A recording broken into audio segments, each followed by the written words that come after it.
What a finish! What a man! The drum roll finishes, and the target is hit. And it comes on finals night, and it's a knockout prize. Dirty Harrison! Van Velzen!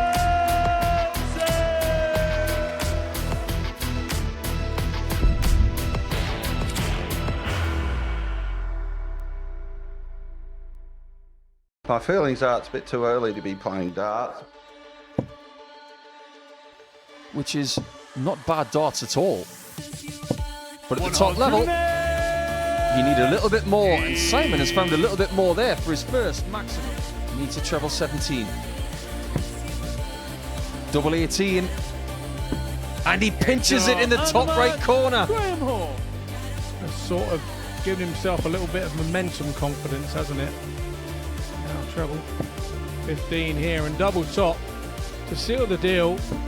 Oh, lovely stuff from Andy Hamilton. It seems very elusive at the moment. Ours tops. Not elusive at all. Throws them with real gumption. Yeah, but the real 9 darter is 167, 167, 167 is what. Another. Leaves double 7. And that's another big hit. Now we're having some fun.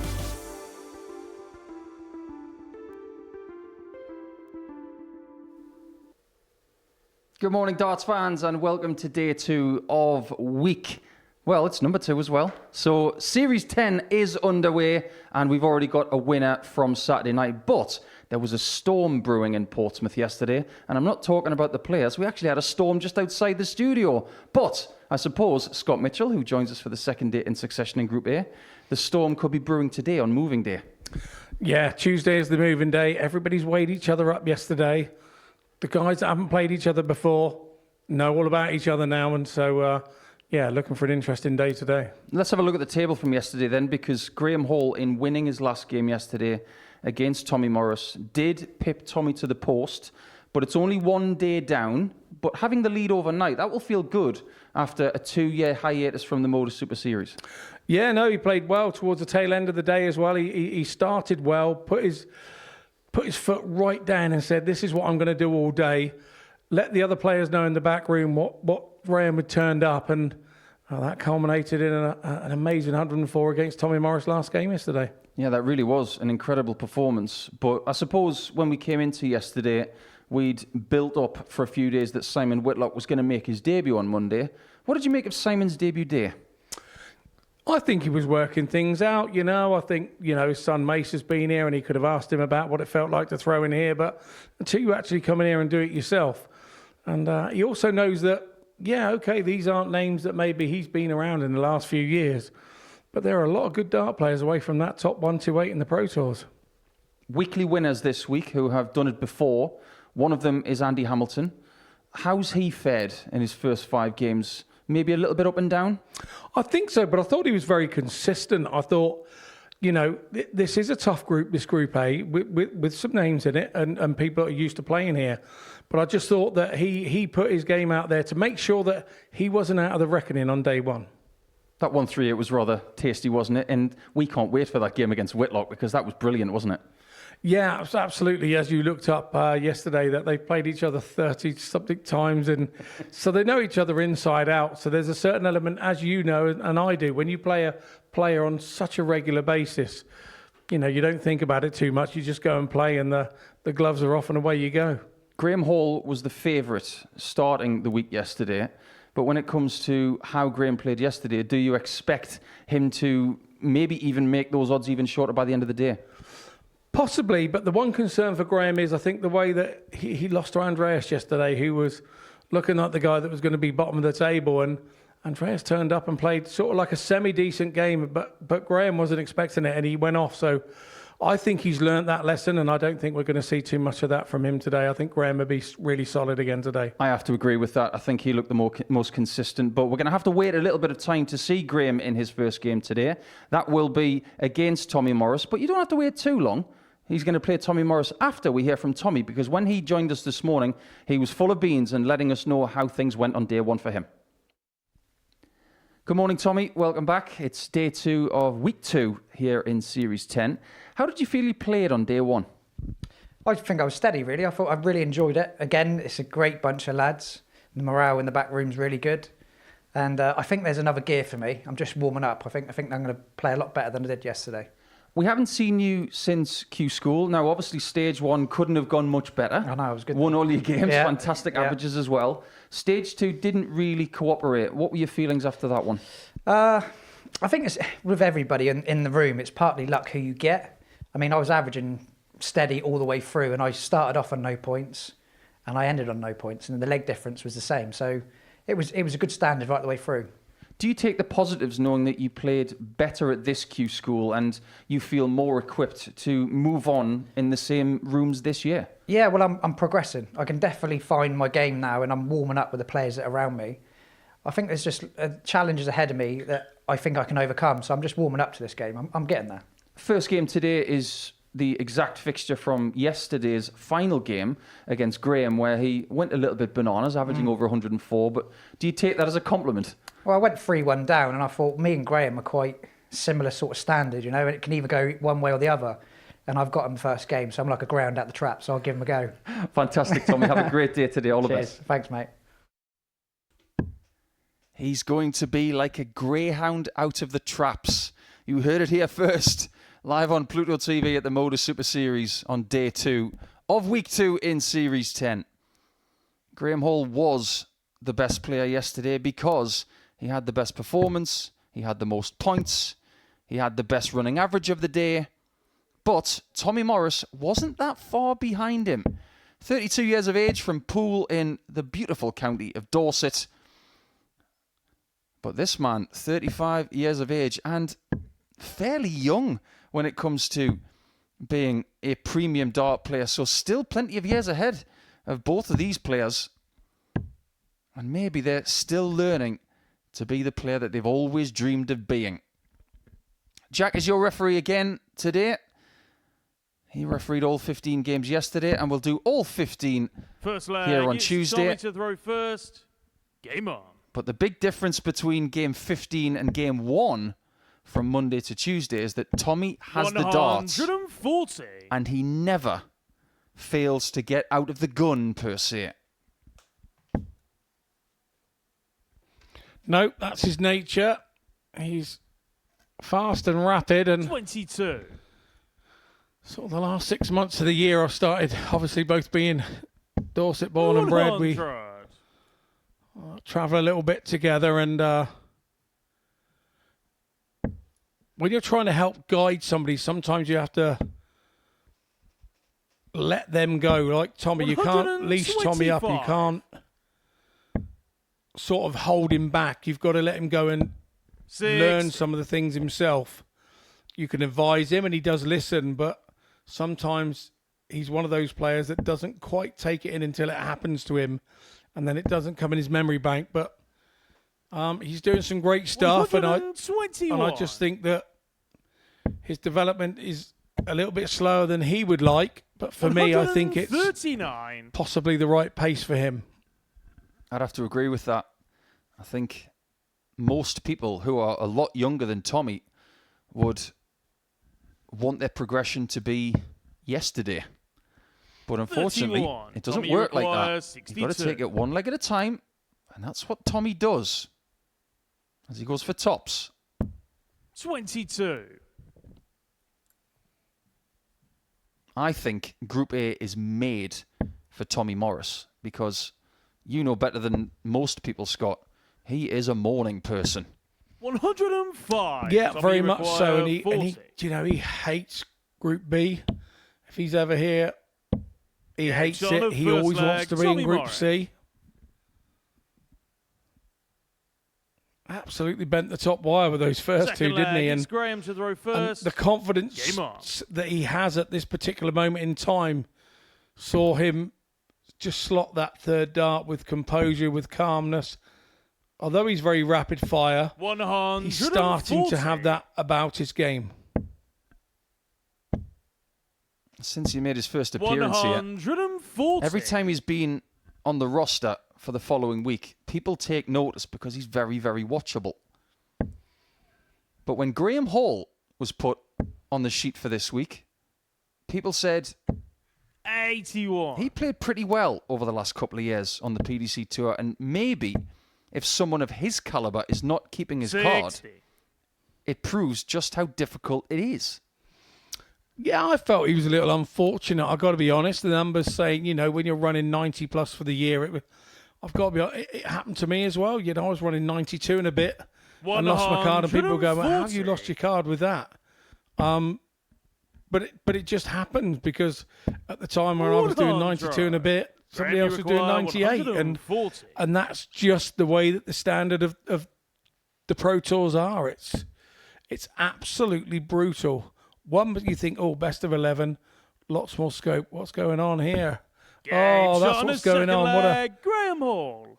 There you go. Appreciation once again between the two players.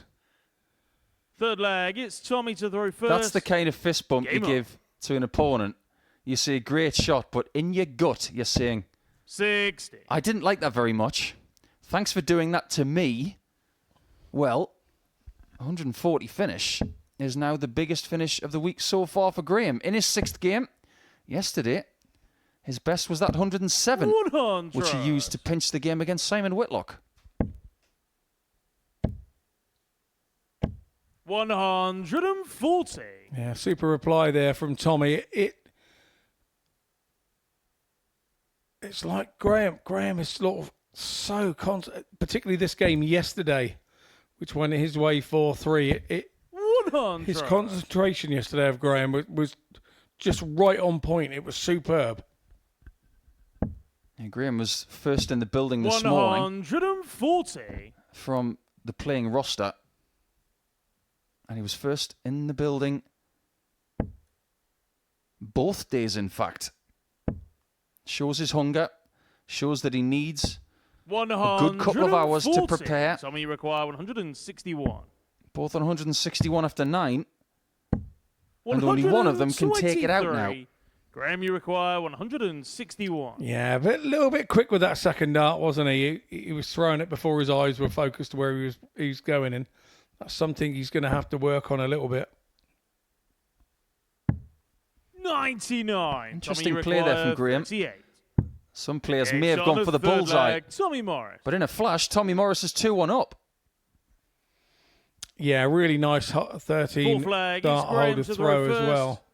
Game on. And let's bear in mind he opened up with a trebleless visit in that leg.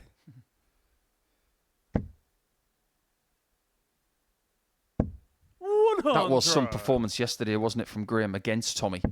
104.75 the average, 4 maximums. 99. And it just goes to show how good his finishing was in that 7-leg match, because his biggest finish was 47.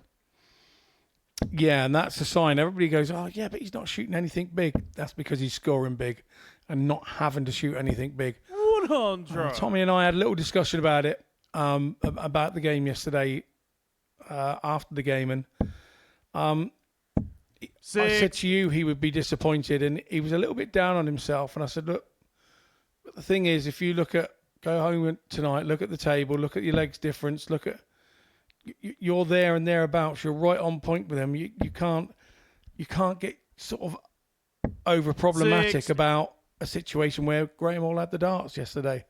So it's when you've got the darts against these players, you've then got to make it count. This is how you've got to develop as a player. He's made that count. And we're not going to chastise him for leaving a bogey number because he wasn't going to leave a finish either way.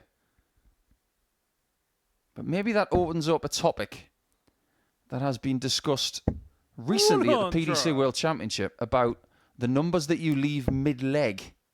So after 6, make sure that it is a number where a big score will still leave a finish. That 73. is the next evolution Graeme, you require 141. of board management. It's where everybody else already is. I've got to be honest with you. They're looking at not leaving 305. They're looking at 310 down. A lot of particularly the Dutch players.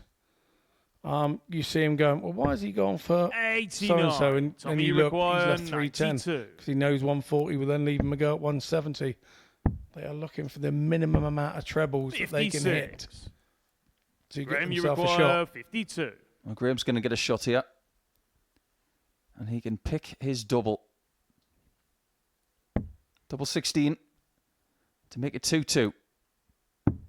Game shot on the Typically fourth sharp. leg, Graeme Hall. And yesterday, on his doubles, he was excellent.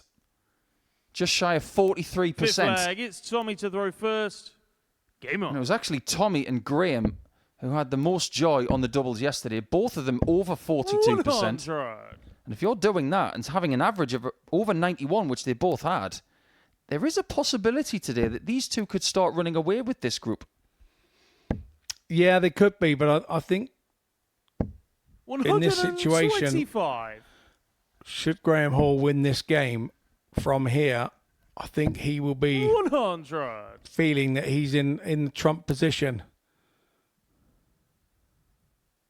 Yeah, I think Graham's job now is to make sure that he's still leading the table after every round. And the only way to do that is to keep winning. 45. The most points he can yield from a Group A campaign this week is 28, which is the record held by many players. 140. But I have a sneaky suspicion that 22 points will win this group. I think it's going to be tight. Just like it was a week ago. 83. Tommy, you require 161. Second crack at a 161. And this is a better leave than the last time, I suppose. Would you rather leave double 12 or double 19? Well, when you're only knee-high to a grasshopper, I suppose double 19 was lovely for Tommy. And he leaves it an awful lot, Tommy, and doesn't worry about it. 24. Double 6. Game And shot on notice the how he fifth was leg, still Tommy talking Morris. to the referee when he hit that double 6. And they're both just having a little giggle about it. I love that. Sixth leg, it's Graeme to throw first. It was like, are you Game sure on. that's not in? It was a little bit like that. So that's a 12 then. Yes, it's a 12, Tommy. You could hear Jack, our referee, telling him. Do you know what the greatest thing is about darts? 100. You can say it's the community, it's the camaraderie between players, officials, 6. organisers, promoters. It's how definitive this sport is. This is why people love it. As much as some social medias will try and talk about controversies and things like that, darts is nowhere near as controversial as any other sport. Because if you look at the NFL and all of the chatter about the 95. Kansas City Chiefs and the umpires on Sunday, if you look at the football with all of the VAR stuff, we don't have that. We've got wires. We've got referees, and everything is definitive. That's why people love it. From the outside looking in, it's a pure 140. sport, isn't it? Correct. And that's exactly what Peter Drury used to say. And he's one of the best 85. commentators in the world. Graeme, you require 126. Are we going to go the distance again in this fixture? It looks like it from this position.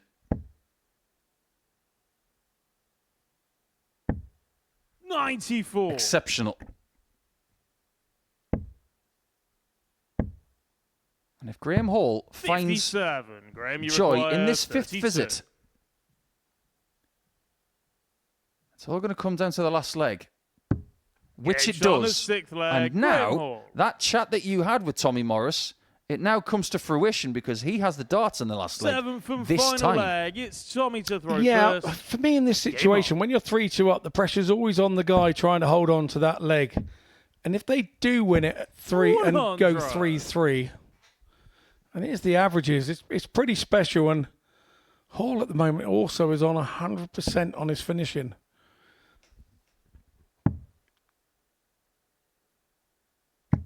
There we go, 58. the difference between the two, but both find themselves at 3-3.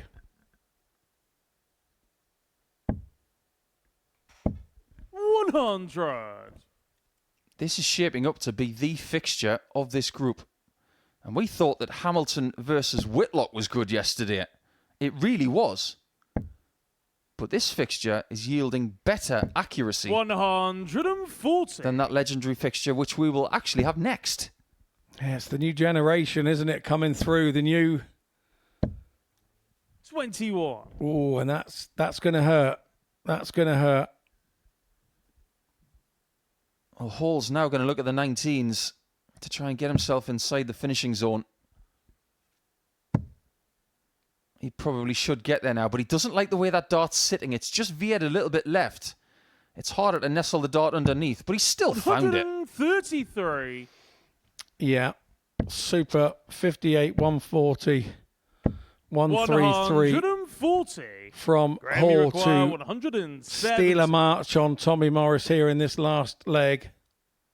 If this goes out, it will create a 4-point cushion at the top of the table, and he's on the bull to finish the whole thing.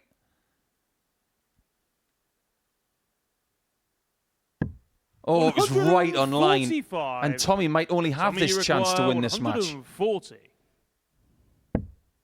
It's on. He doesn't get the second treble. 100. What a thrilling first contest of Graeme, you Tuesday. require 25. We have got two players here right on their pump, haven't we?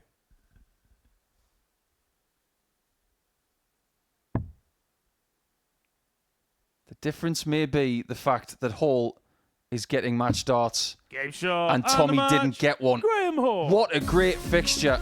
We already can't wait for those two to play each other again. That was a sensational 16th game of the week. The second fixture was just as good as the first.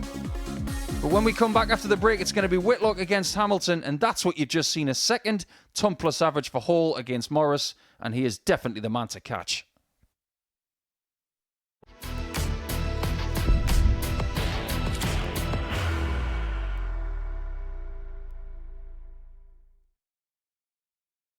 Are you ready to lift that trophy, Darius? Yes. Let's do it then. Ladies and gentlemen, your MODUS Super Series 9 champion is Lucky D, Darius Lewandowski!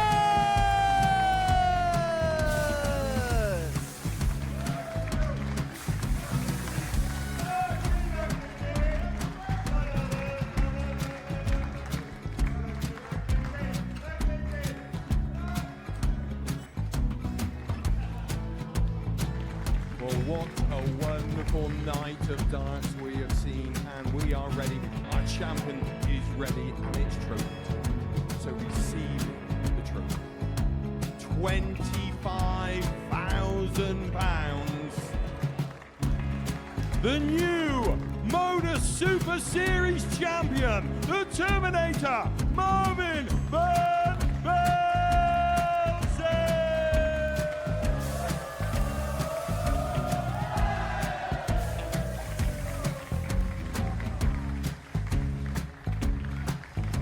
And one more time, the 8th MODUS Super Series champion, the Terminator, Marvin Van Velzen. And the new MODUS Super Series champion is Andreas Dirty Harrison.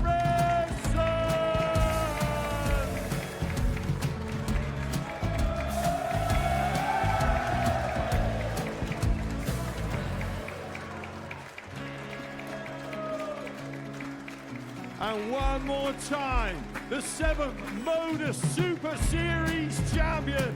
Give it up for Andreas Dirty Harrison! The moment we've all been waiting for. Would you please show your appreciation for your Series 6 MODUS Super Series champion, Scott Taylor!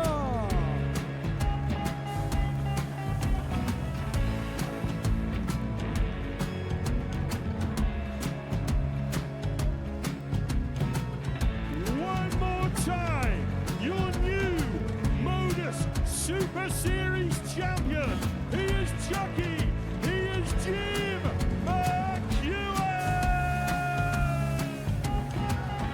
Ladies and gentlemen,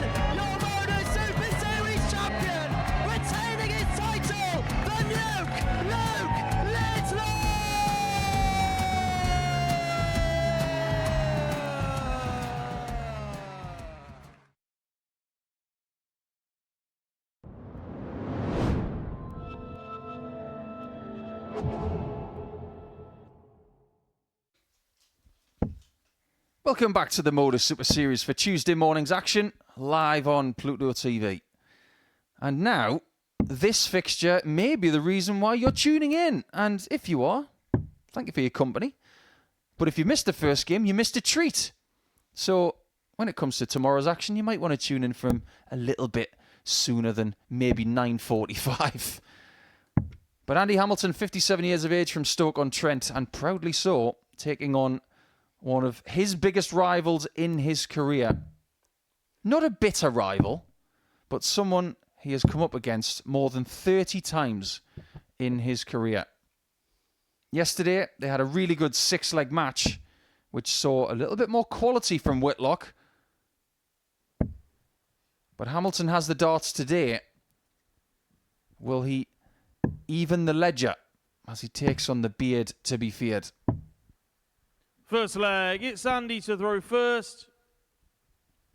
Game on. Again, this game yesterday kind of felt like it went with the darts, didn't it, yesterday?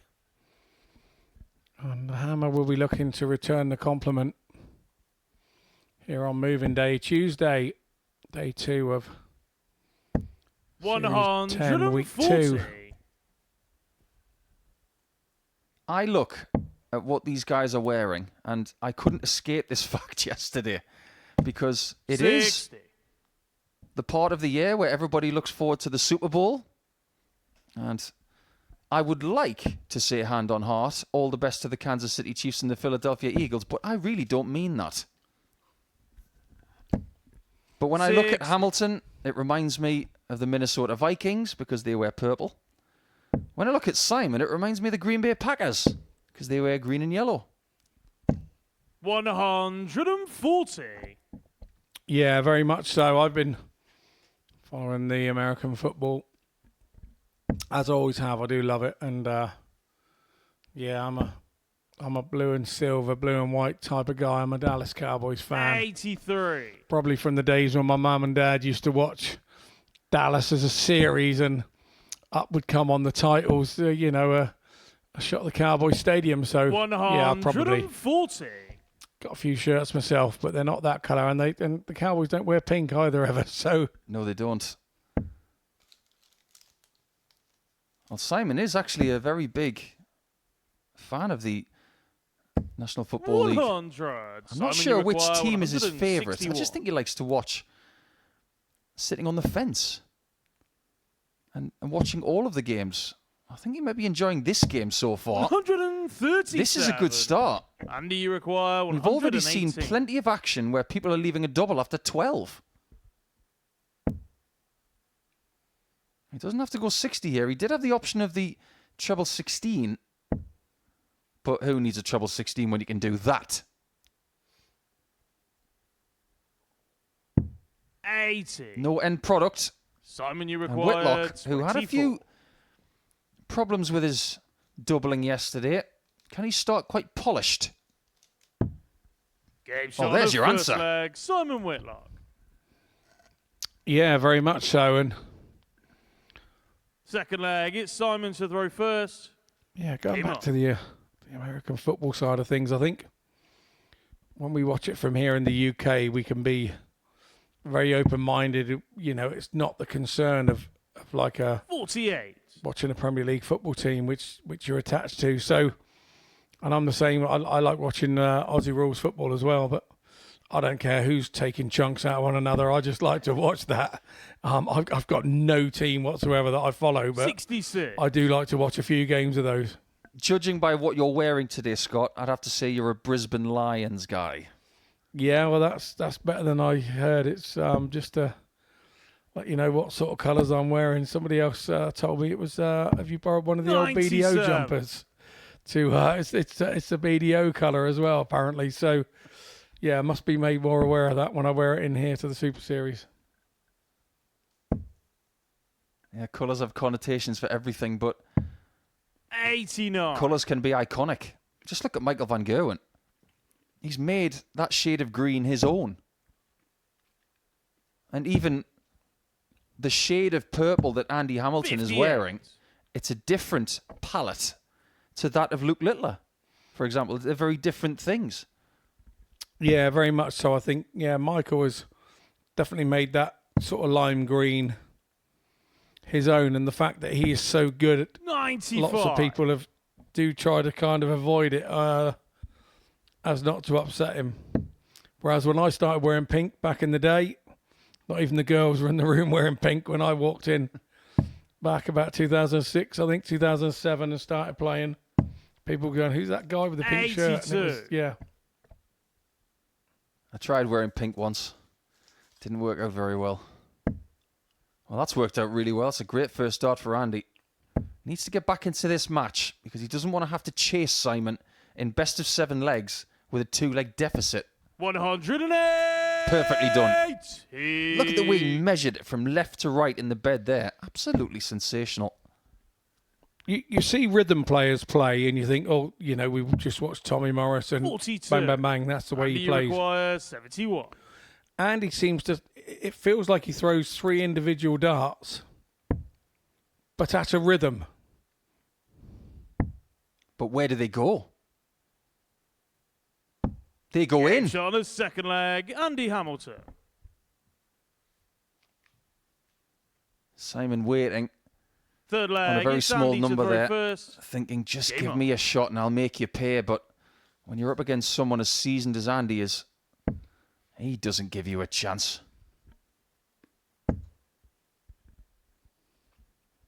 Does this fixture 137. pretty much prove what kind of strength we now get here in Portsmouth all the time? Because this is a Premier League 83. fixture. Yeah, very much so. And it's a fixture that people remember as well with the fond memory of watching it before. And it's one of those that you like to watch again. 140. And this is the reason they played each other so many times now. There's no airs and graces. They just get on and do. It's like playing a mate, but not a mate, if that makes sense. 135. You can just tell how comfortable they are playing against each other because it is familiar. Sometimes in order to thrive, you've got to do something unfamiliar at the start. 77. But I have a sneaky suspicion, like I did with Graeme Hall in the first game of the day, that he's going to be a big contender here this year. I think these two are going to spend a lot of time in Portsmouth as well. And he require 140. That's the second maximum of the game. They've now got 1 each. And when you see 147 for a dart player, you automatically think of that thing that happened over Christmas where they tried to get a hole-in-one, a 147, 91. and a 9-darter on the same day. Simon, you require Well, funnily enough, since then, 103. Sean Murphy's become Masters champion in snooker. 52 left. 2-1 lead. Well, he did that 87. yesterday, And but he did so with a dart 56. left to throw. This time, he leaves Hamilton on 56 to hold his throw.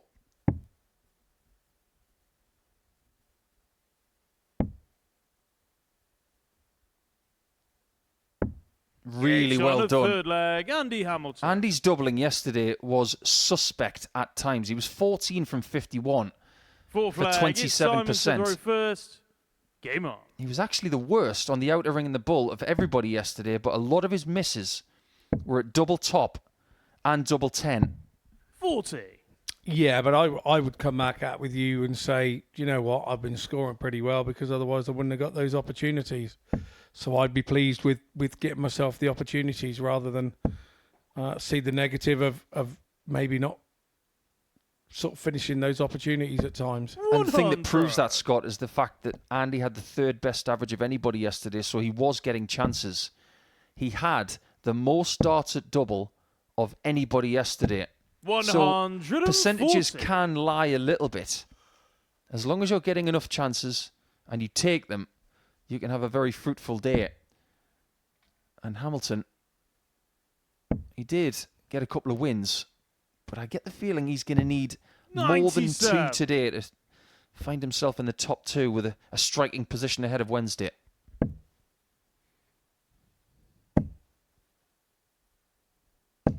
140.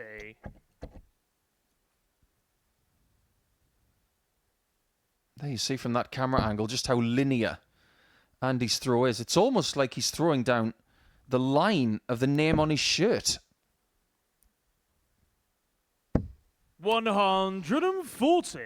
Never really had a problem with the line of his throw, Andy. He's always been very central when going to the 20s and 19s. 95. If he's ever had an issue, Andy, you it's been require the dart 164. falling short.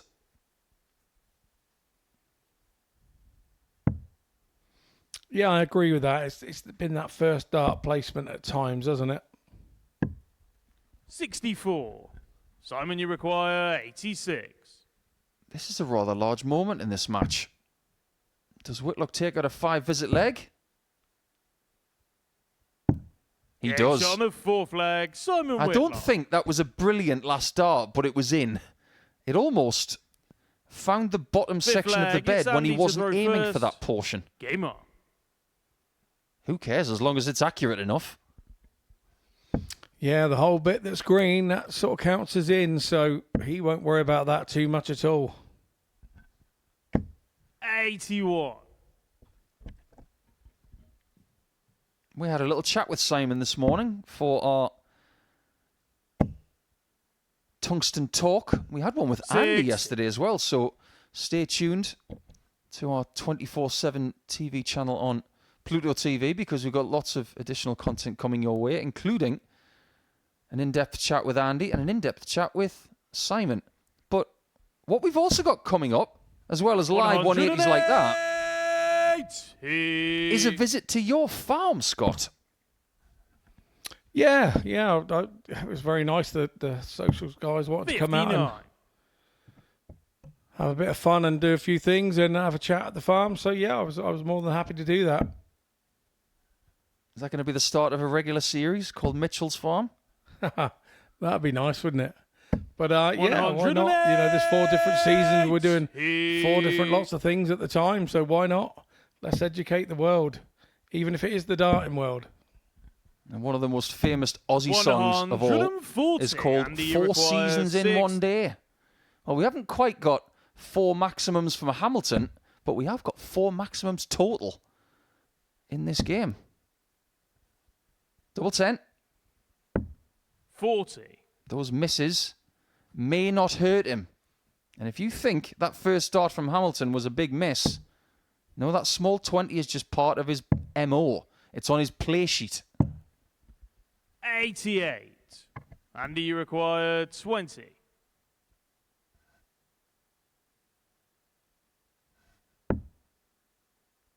He can use that as a guide, but he does need to open up the angle a bit. Game shot Just on the like 5th that. leg, Andy Hamilton. Well, here's the thing about this table as it stands towards the end of game 2. Sixth Graham leg, Hall it's is Simon to already throw on 10 first. points. Game on. Now people have got to keep pace.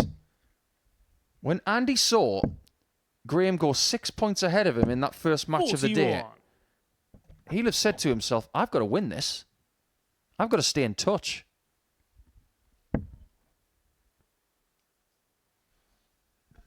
Yeah, I agree, and I think sometimes we underestimate the 100. part of how the table works in the back room. There's a table up on a screen for the guys, and there is table pressure to be had in the players' room, where there's just the 6 of them having a little chat about who's where, and they then sort of kind of begin to know where they've got to target players if they want to keep themselves in the running for the group, really. Table pressure in its own form 59. here in Portsmouth does play its part. But if you look at different industries, they have their own table pressure. Just look at the FTSE 100 index. All of those traders in central London looking at the trade screens and all of the different prices, they have their own table pressure from 9 to 5. Students, when they go to school, how many gold stars has someone got? They've got their own table 32. pressure. It's just part of life. Yeah, it is very much so, and yeah, it's no different here. That's for sure. 59.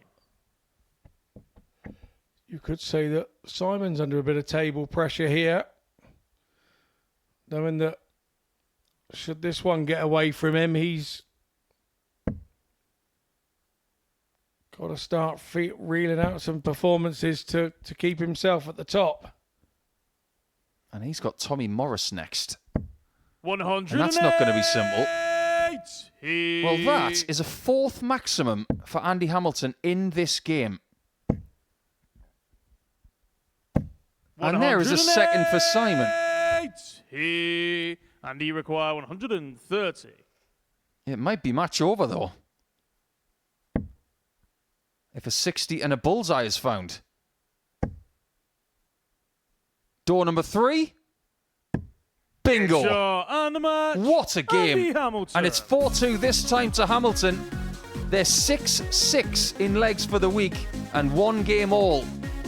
That was a stunning performance from Andy Hamilton. One of the best he's ever had in this building. Averages 100 with the 130 finish on the bullseye at the end. And he takes game 2 and 2 points. When we come back, Robertson against Nikolaou. They've got to get moving.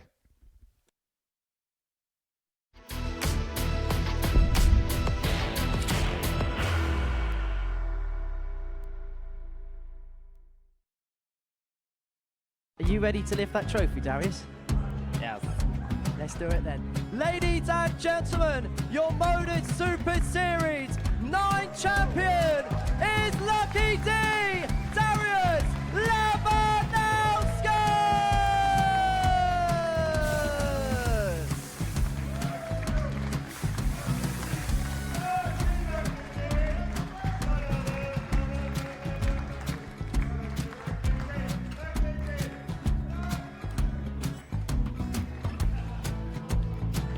Well, what a wonderful night of darts we have seen, and we are ready.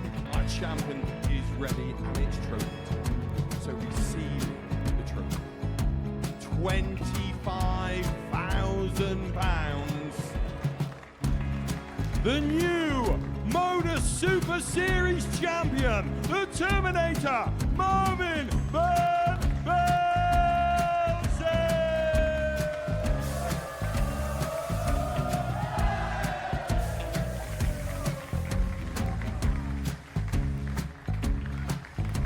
And one more time, the 8th MODUS Super Series champion, the Terminator, Marvin Van Velzen.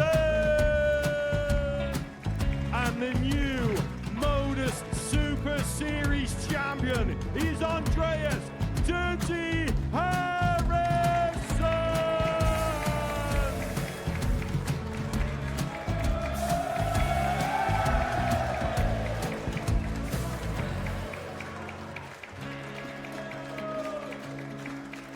And one more time, the 7th MODUS Super Series champion.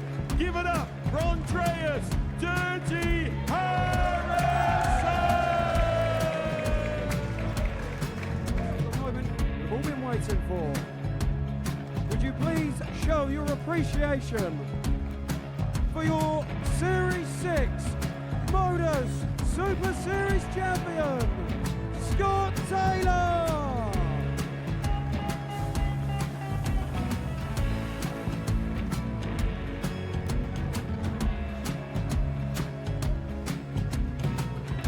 One more time, your new MODUS Super Series champion.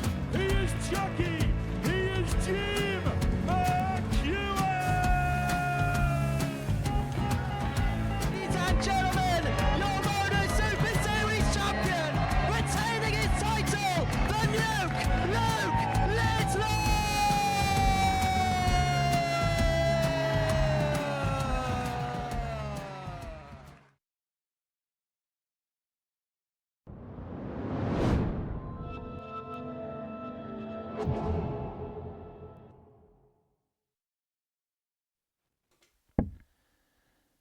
Welcome back to Portsmouth at the Live Lounge, and now we've got our final game of round number 1 on Tuesday.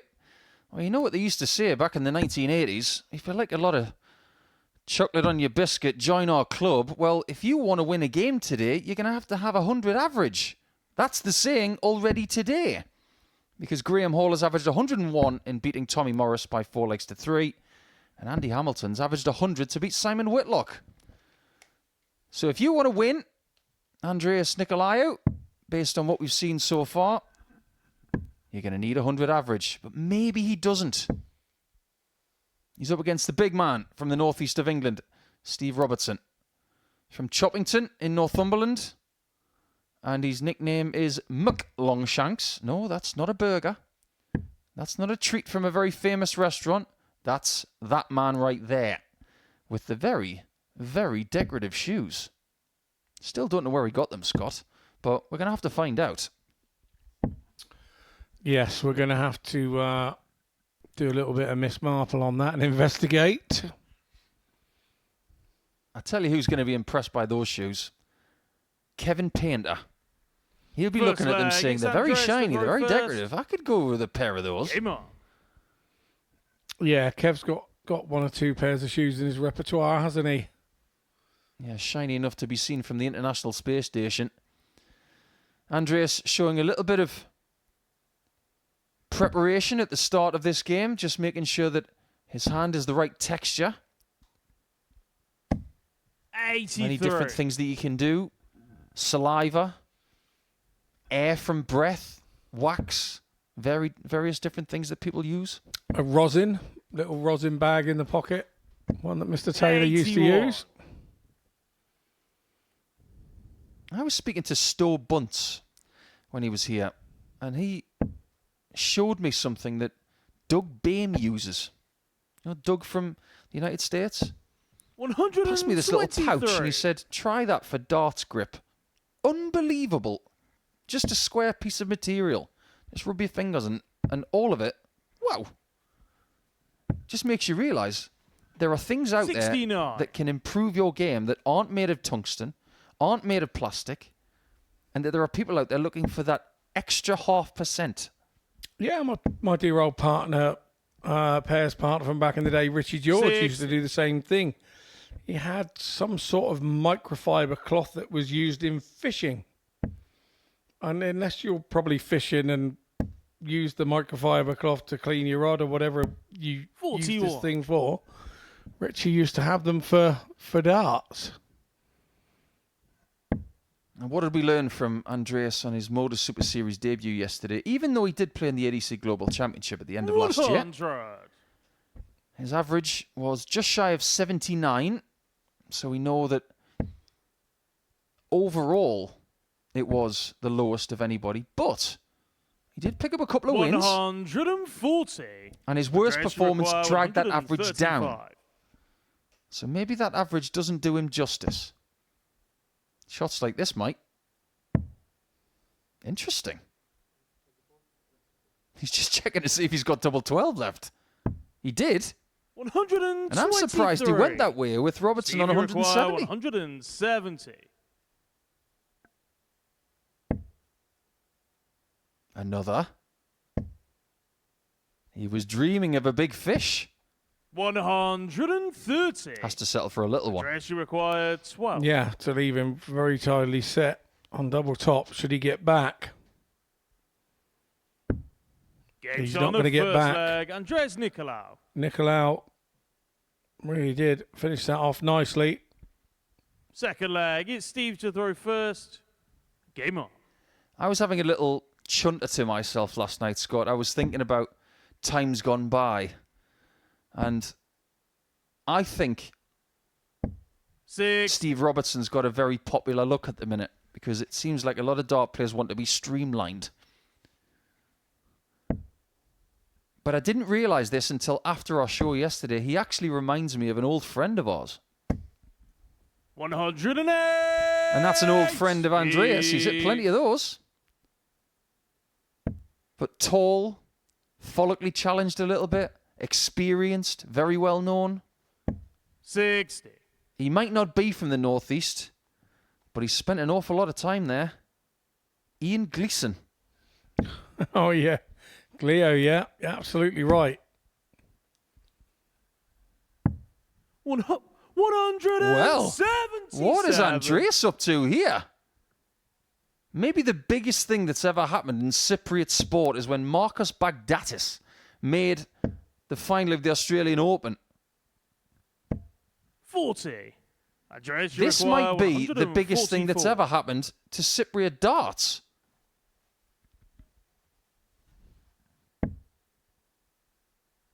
The dream is over for now.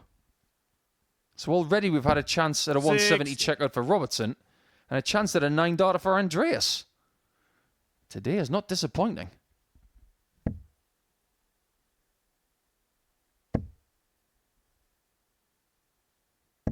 $140. Andreas, you require 84. Let's face facts here.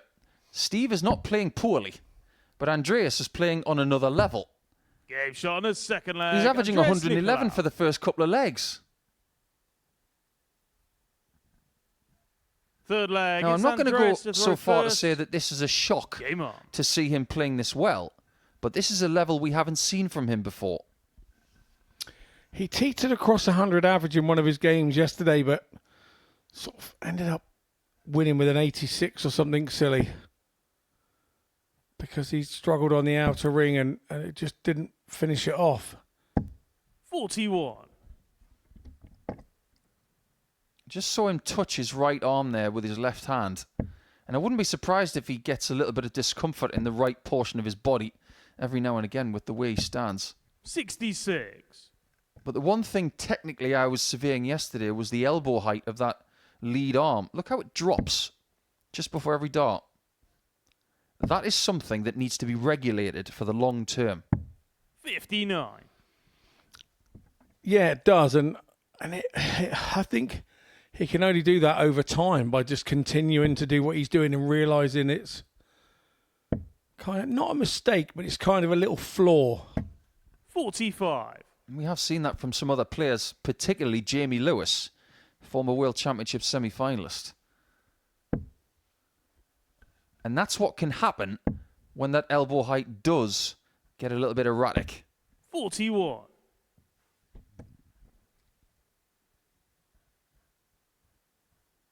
Robertson won this fixture yesterday for his sole victory on day one. So whatever he goes on to do here this year, 81. a win against Andreas Nikolaou was his first ever win on this stage. Played pretty well as well, with a couple of maximums, 40% in his doubles, and a 91.38 average, which, 134. if he can find a bit more regularly today, he will pose a very clear and present danger to all of the players in Group A. Yeah, as he did to Graeme Hall yesterday. 100. Yeah, without doubt. Yeah, two of the games that Longshanks lost were 4-3, so he was there or thereabouts. What was a 2-point day could have easily been 6. 96.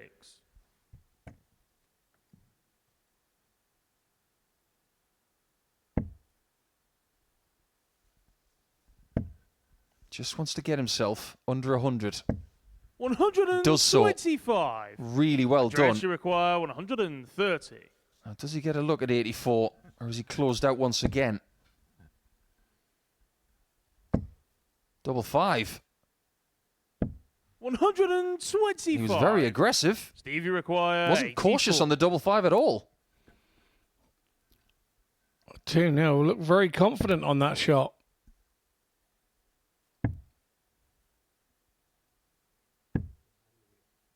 There's only one upside to missing the bullseye by that much. And that's that he's hit the 14 to leave double 18. But does he even get a look at it? Now, there is a dart in the way of double 1 now. No score. And it proves Steve, you require 36. that a 5 checkout is not a simple thing.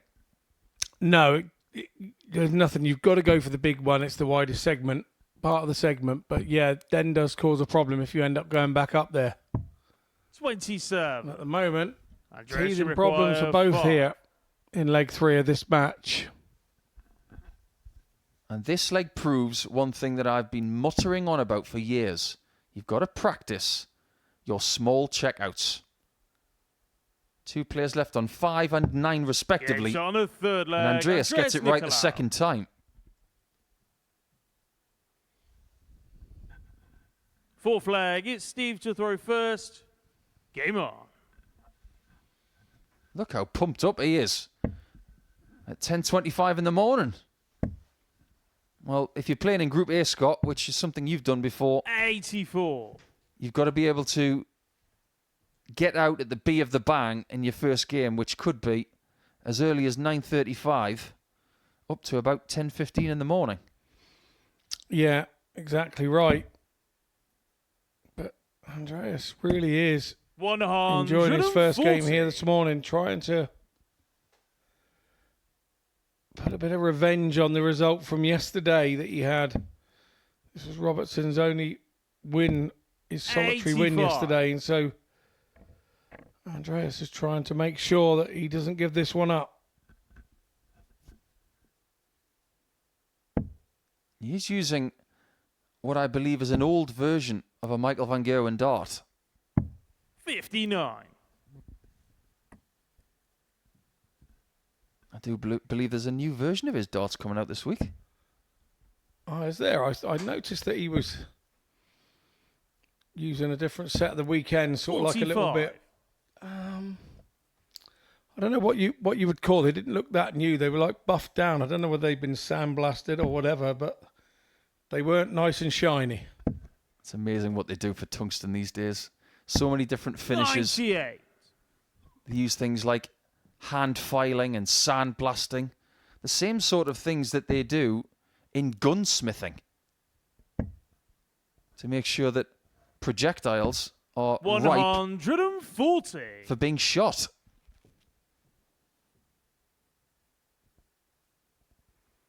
Shouldn't be a surprise. It's a very precise sport. Well, as you can see, when Nikolaou comes in, he now has a 41. very precise approach, and that wasn't a good one on the counting front. No, it wasn't. That was a 100% mistake.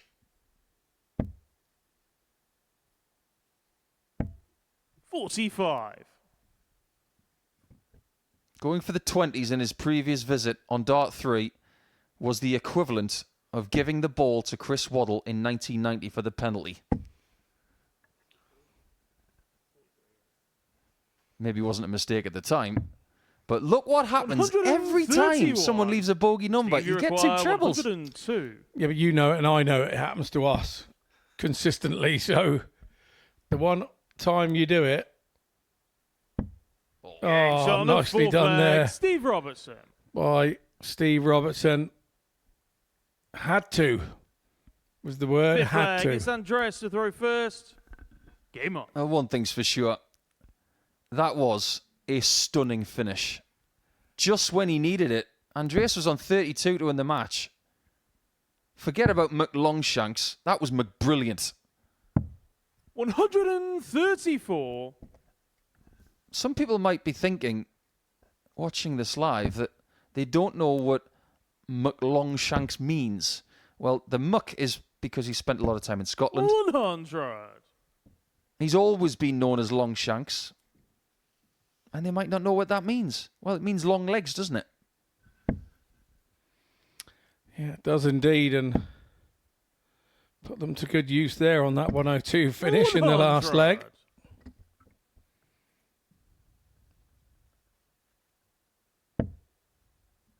I was thinking more about what we were discussing yesterday about the fact that Steve has played for Tyne and Weir in times gone by. Some of the players who have worn that shirt, my word. Talked about Andy Chalmers yesterday. He should have played for England. He was that good. Ryan Joyce from Tyne and Weir. 42. It's an amalgamation as well, that Tyne and Weir region of North Tyneside and South Tyneside. There's a lot of people who somewhat tribally clash because they're either Newcastle or Sunderland fans. 58. The Teensiders, they go to Cleveland. Yeah, it's one of those regions, isn't it, that it's a very passionate region in footballing terms and can spread over into other sports. 45. And the one thing that team can always agree on is sticking the shirt on and being proud of who they play for. And the same goes for every county. 44. Yeah, every day you want to go out there and just play your heart out and bring your point home for the team. Well, Andreas is thinking 140 here. That second dart is not a bad thing. 100. Steve, you require 164. Oh, this would be a wonderful thing if he was able to save the match again.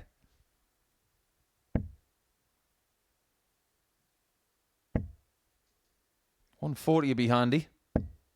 95. Just misses Andreas, out. you require 80. So it is a first chance to win this match for Andreas. And it would be to get to 6 points alongside Hamilton, Whitlock and Morris, to leave Robertson languished on 2 points in the basement.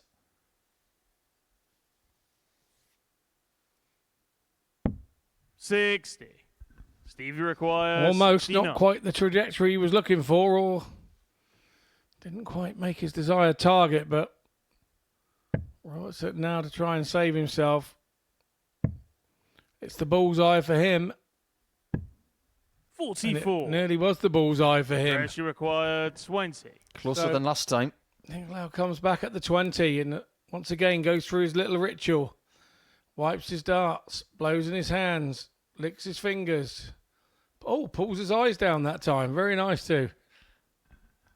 It's a little bit intricate to say the least.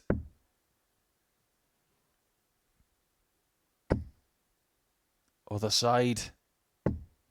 No score. But not that side. Steve, you require 25. 4 darts for the match missed. And Steve's got to make him pay for that. Yeah, just a cardinal sim where he was trying to make sure, wasn't it? And just took the burners off.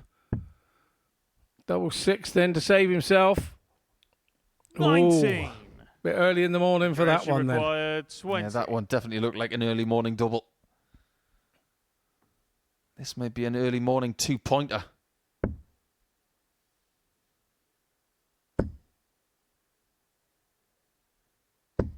He gets across the line with his 7th match dart Nikolaou. and gets the 2 points this time against Robertson. He's going to have to wait for a second victory in this group.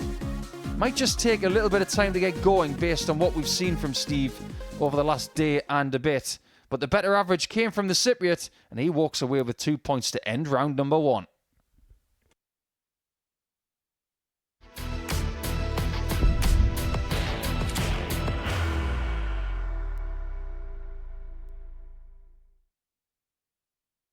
Are you ready to lift that trophy, Darius? Yes. Let's do it then. Ladies and gentlemen, your MODUS Super Series 9 champion is Lucky D, Darius Lewandowski!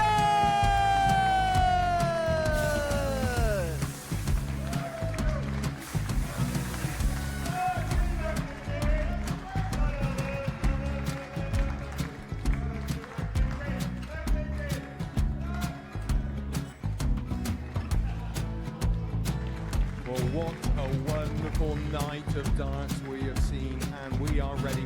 Our champion is ready, and it's trophy time. So receive the trophy. £25,000. The new MODUS Super Series champion, the Terminator, Marvin Van Velzen.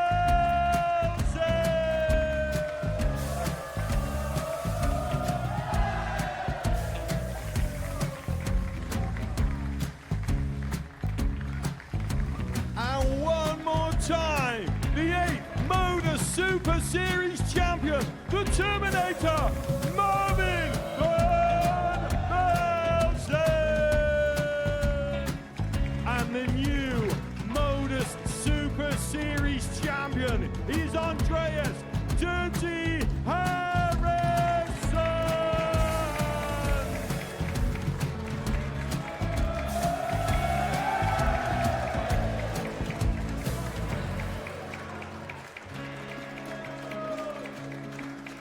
And one more time, the 7th MODUS Super Series champion. Give it up for Andreas Dirty Harrison. The moment we've all been waiting for.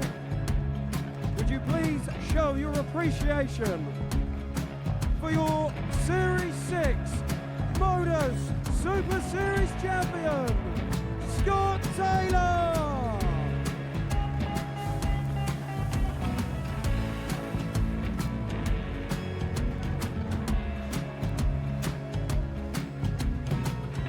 One more time, your new MODUS Super Series champion. He is Chucky. He is Jim McEwen.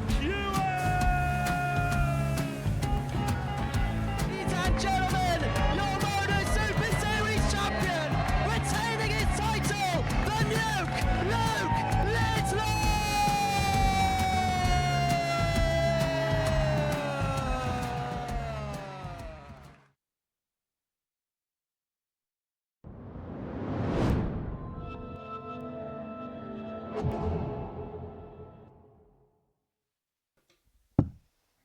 Round number 1 of Tuesday is in the books now, and we've already seen a 4-point cushion established for Graeme Hall as he keeps winning. People have got to try and catch him now. By the end of the day, if Graeme still has that 4-point cushion or more, he will be an overwhelming favourite to win this group in around about 30 hours' time. Maybe a little bit less. But this game's going to promise much as well. Yesterday, 4-1 for Tommy Morris in an excellent contest Game on. where both averaged over 90. And Simon already knows what it's like to average over 90 and lose today because he did so against Andy Hamilton just a couple of matches back. 41. Yeah, I liken what's going on in this Group A to a sort of Formula One race where the leader's out in front and, you know, the second, third and fourth are jostling behind, and they could all kind of get in each other's way and allow Graeme Hall to take off into the distance if we're not careful.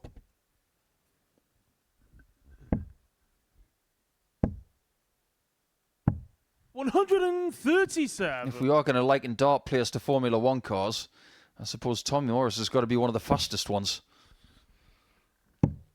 Yeah, when you're liking 96. him and me in that front, it's like me going on the Formula One group with a John Deere tractor. 140. Yeah, I think Simon would be more like a classic Australian V8 supercar. Yeah, I'll get there, but you just got to wait for me a little bit. 145. Tommy, you require 124. Could finish on the bull, but doesn't get there. 56. Simon, you require 160. Got to be good straight out of the gate. Yesterday in his first couple of matches, he used yellow 60. stem and combination Tommy, you require flights. 68.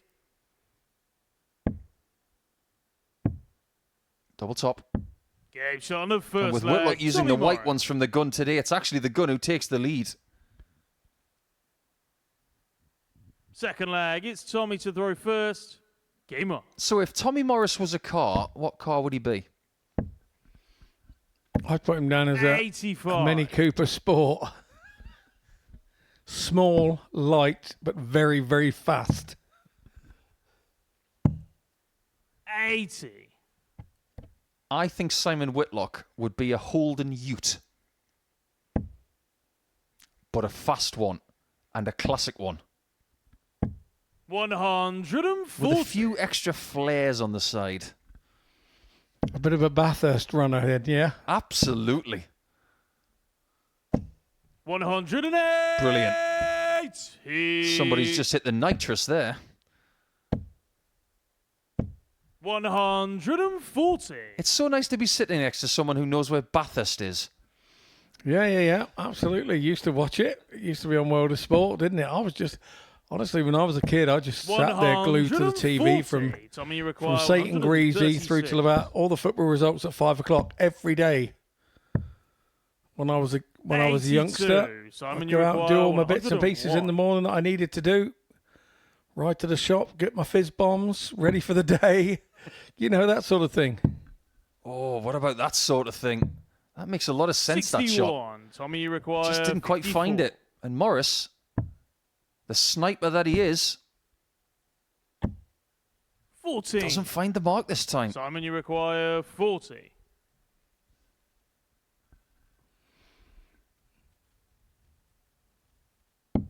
Game shot on the second Simon leg. finds the mark. Simon Whitlock. No game has disappointed so far. It's either been a Third stream leg, of it's quality Simon to throw or first. intrigue. Game on. I really like that Tommy didn't get over frustrated there about missing the double. Although it was on his own throw and everything, maybe he should have 6. done. Oh, he didn't. And maybe that's how he's changing. 140. Because had he got frustrated, that then doesn't happen immediately after. Absolutely right. Cause and effect. If the cause 6. is that you get frustrated, the effect is your next shot will not be as good as it could have been. That's just simple physics. 140. And in the case of human beings, it's pure biology. Well, if you know where Bathurst is, Scott, you must know where Phillip Island is. 83. I do know where Phillip Island is, down on off the... Well, it's a fair way out of Melbourne, isn't it? But it's in that neck of the woods. 100. Yeah, down past the Mornington Peninsula. Famous for two things, MotoGP and penguins. Exactly what I was just about to say. I was just about to back you there with the penguin bit. 44. Yeah, very Tommy, much you so. require 121. On my trip to Australia, I didn't quite make it to Phillip Island, but I did make it to the neighbour's set. 53. Do you know why they called the place, the fictional place, Erinsborough?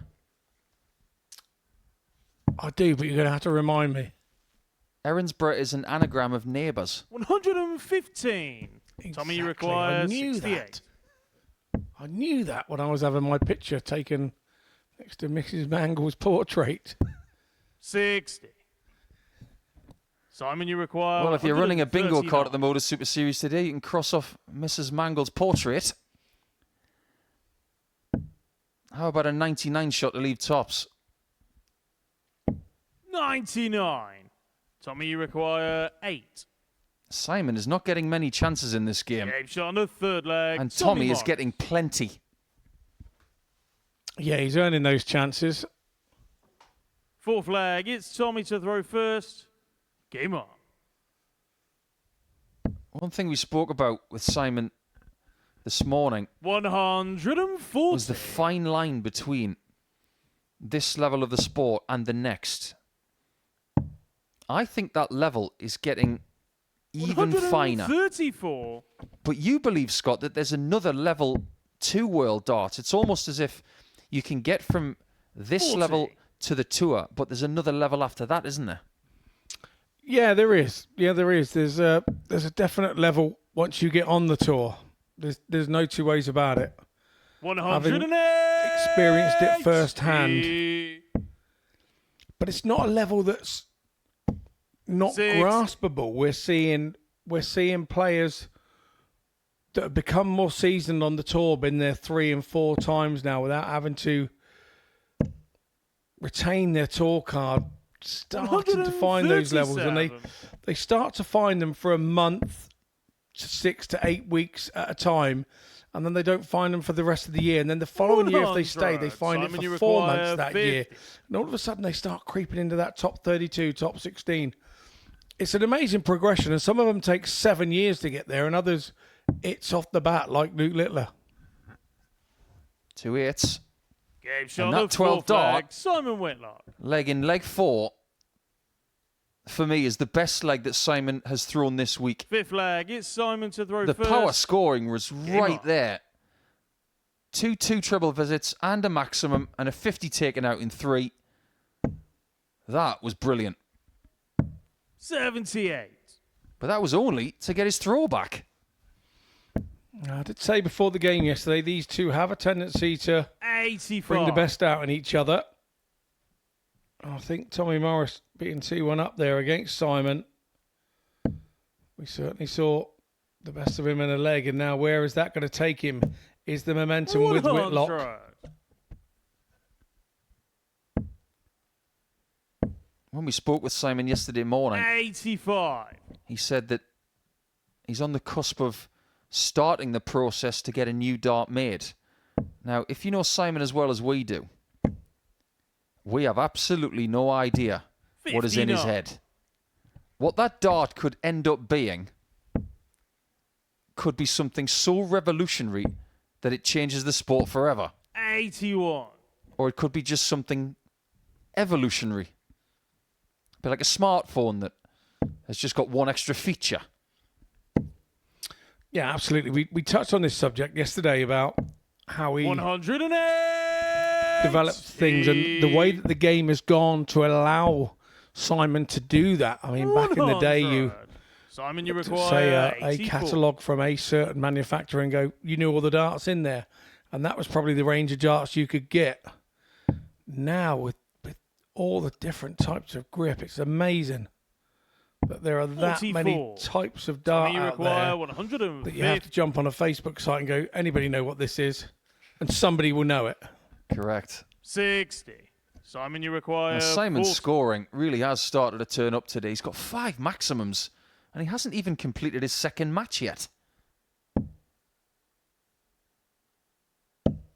Beautiful. 3-2 lead, and that's because his quality has gone up a level, nearly averaging 95 in this game and imposing himself on Tommy Morris, who now has to win the last 2 legs of this contest to stop himself from losing his first 2 matches today 4-3. 60. Yeah, the momentum went with him after that 12 dart, didn't it, for Simon? It was always then going to be Morris was going to have to do something similar, 12 or 13 dart back at him 100. to break, and Simon got himself in a position there to hold with a 17 dart leg. 100.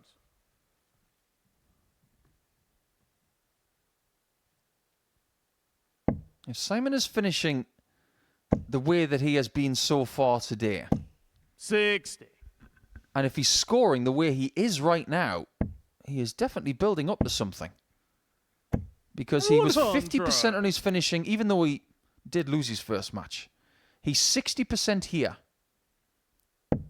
I have a sneaky suspicion with a small sample size that playing every day here this week, 102. he's going to find something that he can work with moving forward, whether he wins or not. 60.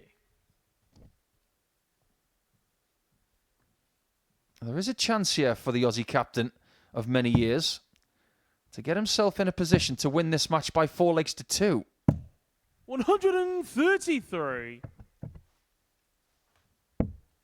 And he may just start on the 19s again on 106 because in times gone by, he has. Simon, you require 106. Decides to start up north. Fruitful. Undecided on what to leave.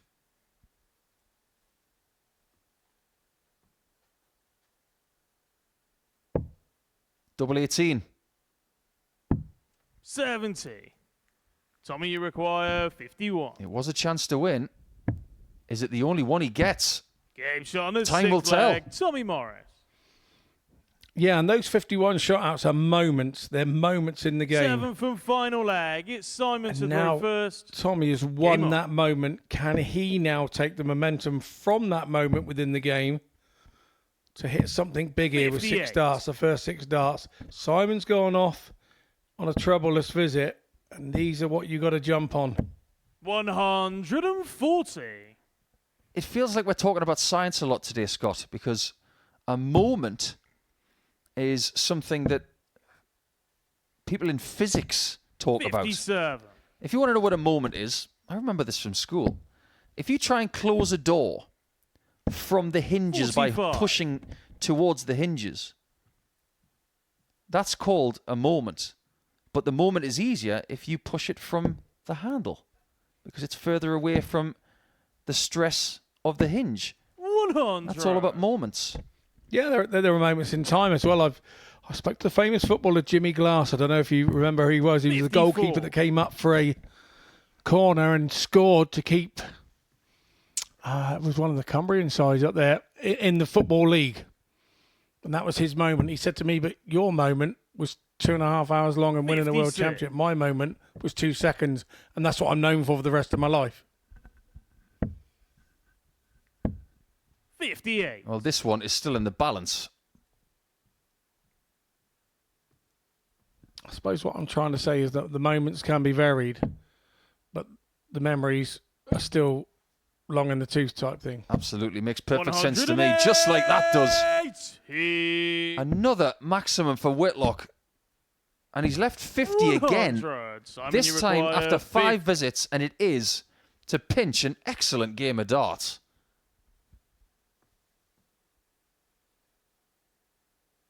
He's already had one at double 18 and one at double 16. Gives him a 4-3 victory in a fabulous 7-leg contest. Whitlock again averages 93, but this time it gets him the victory. An excellent doubling performance as well, and Tommy Morris has not won, even though he's played well twice. So, as we go forward for Robertson and Hall, it's now a question of whether Robertson can stop Hall.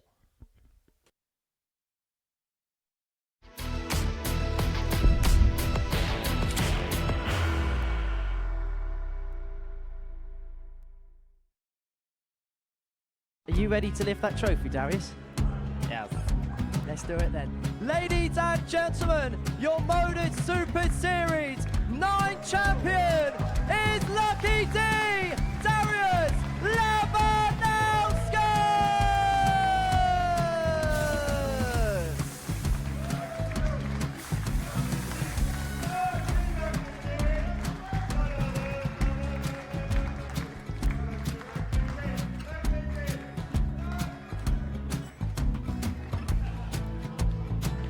Well, what a wonderful night of darts we have seen, and we are ready. Our champion is ready, and it's trophy time. So receive the trophy.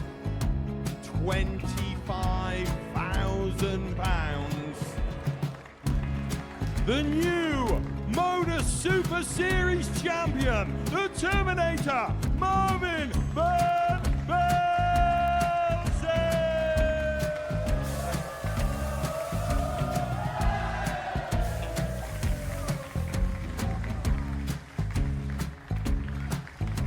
And one more time, the 8th MODUS Super Series champion, the Terminator, Marvin Van Velzen. And the new MODUS Super Series champion is Andreas Dirty Harrison.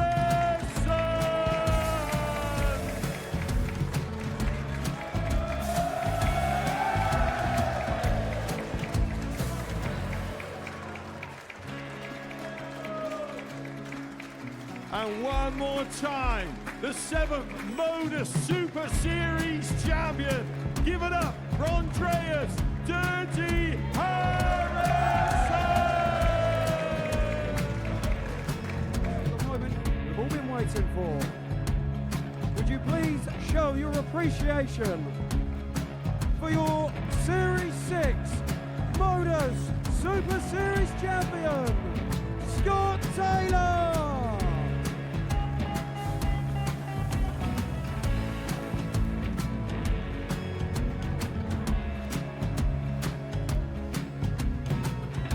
One more time, your new MODUS Super Series champion. He is Chucky. He is Jim McEwen. Ladies and gentlemen, your MODUS Super Series champion, retaining his title, the Luke Lidlow!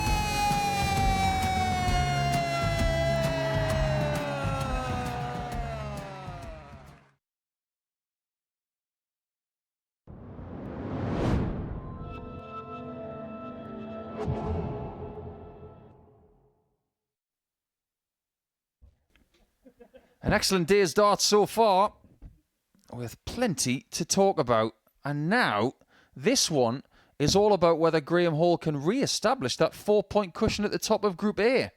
Because Simon Whitlock after First beating leg, Tommy it's Morris, Graeme to throw has first. got himself within 2. Game on. However, when you look at this fixture, it is top versus bottom.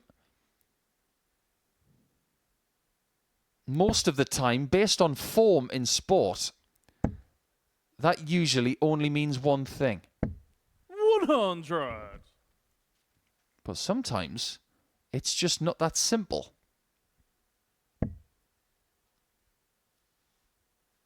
If sport was predictable, Manchester United and Tottenham would be in the 84. top half of the Premier League. But they aren't. And Nottingham Forest are in the top 3. Yes, and have you seen what Manchester City have spent in the January 26. transfer window? They are well in and up and over, sort of 120 million again. Did you manage to catch Mr. Marmouche on Saturday? I did, yes. Yeah, he looks a 41. bit of a deal, doesn't he? I think 75 million euros for him looks like a bargain.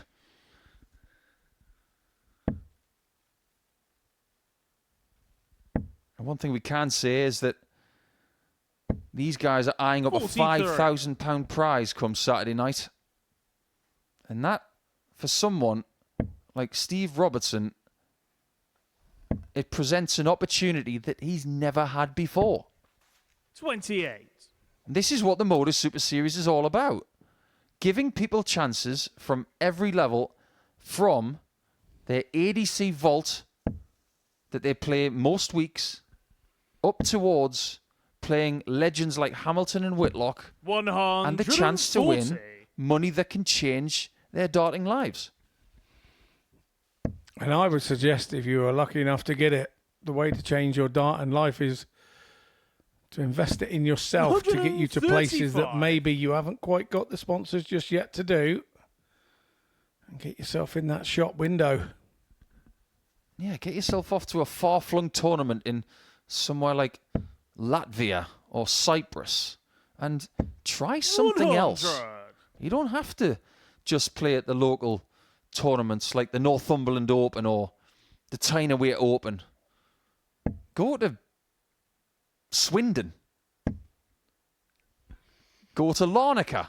Go to places 140. far-flung and give it a Graeme, go. you People require recently 92. going as far away as Las Vegas to try.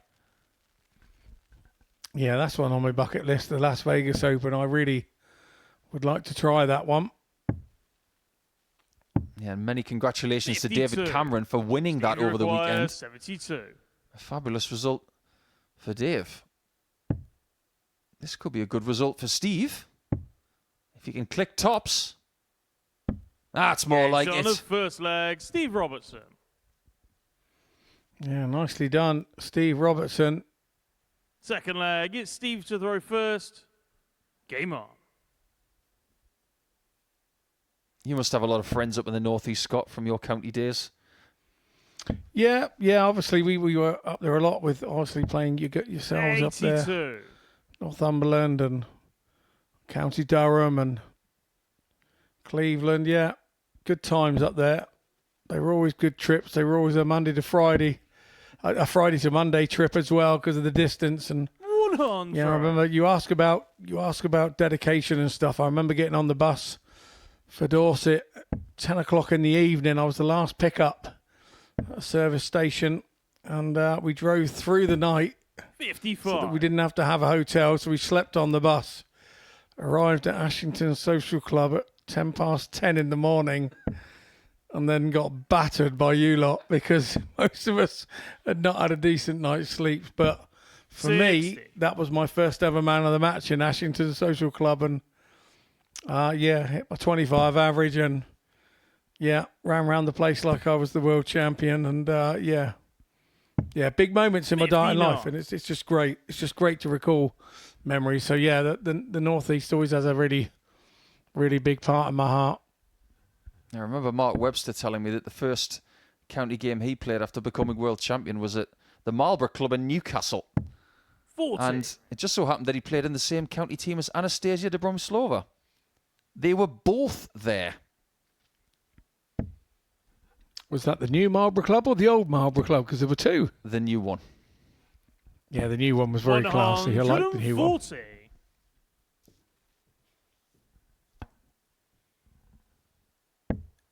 I remember walking into that club in 2010 just to watch a county game, and guess who was playing for Pembrokeshire? 100. Julie Gore and Johnny Clayton. That just goes to show you that there is a subculture to darts that can yield great success. And what the MODUS Super Series and the ADC and, to some extent, UKDA, we're still trying to find those superstars for the future. Yeah, very much so. And also remember about that club, you could look out the back window and look up the hill and see St James's Park just at the other end of the street. Yeah. Game shot on the second Well, it's 2-0 to Steve Robertson. And right now, he's feeling so chipper, he's probably feeling like Kevin Phillips. Third leg, it's Graeme to throw first. I don't 100% know Game who on. Steve supports, so I hedged my bets there by saying someone from Sunderland. If he's a Newcastle fan, I do apologise profusely. 100. But I'm trying to rack my brains from years gone by, speaking to Robbo. For some reason, Sunderland is flicking through my mind. Yeah, Sunderland is 81. flicking through my mind with that as well. What I couldn't believe when I visited was how close they were together. It's like just over the bridge and you're in. You know, it's really strange. Yeah, times change. Things change. When you're on one side in Newcastle, you go over the Tyne Bridge and you're in Gateshead. You feel like you're in a totally different place.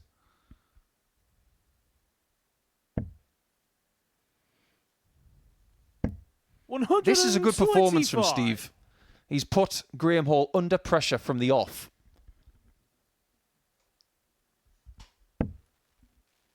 And this is what you were talking about this morning. Graeme Hall was the best player yesterday. 22. But he did have a bad game. This might be his bad game of the day before our very eyes. And he's having the bad game against the guys who are at the bottom sort of end of the... I don't want to... 100. It's just their position. I'm not saying they're bad players overall. I'm just saying that the position that they're sat in, you would expect more of him. He's got to go out there and sort of wield the sword, haven't you? And say, look here, I'm king of the castle. This is my domain for the next couple of days, and I've now earned myself a lead, and I am keeping it. Double 19. 136. Oh, that would have been something special. Everybody did get a ton plus finish yesterday. McLongshanks with a 117. That was his best. 99. Steve, you require 19. Can't afford to let Hall get within one. This is a really interesting play. And it doesn't work out very well. Graeme, you require 80. Really has opened up here, hasn't it, for Graeme Hall? If you were looking at 3-0 there, he really was staring down the barrel of a gun, and now he's got to go 25 and ball, and this is just summing the game up. Go on, hit a ball and bust it. 76. Steve, you require 19. I think that bullseye confused everybody. It's amazing how many times that happens when you got 75 left with 2 darts. Well, referee Jack Garber will probably never call 76 in that direction ever again.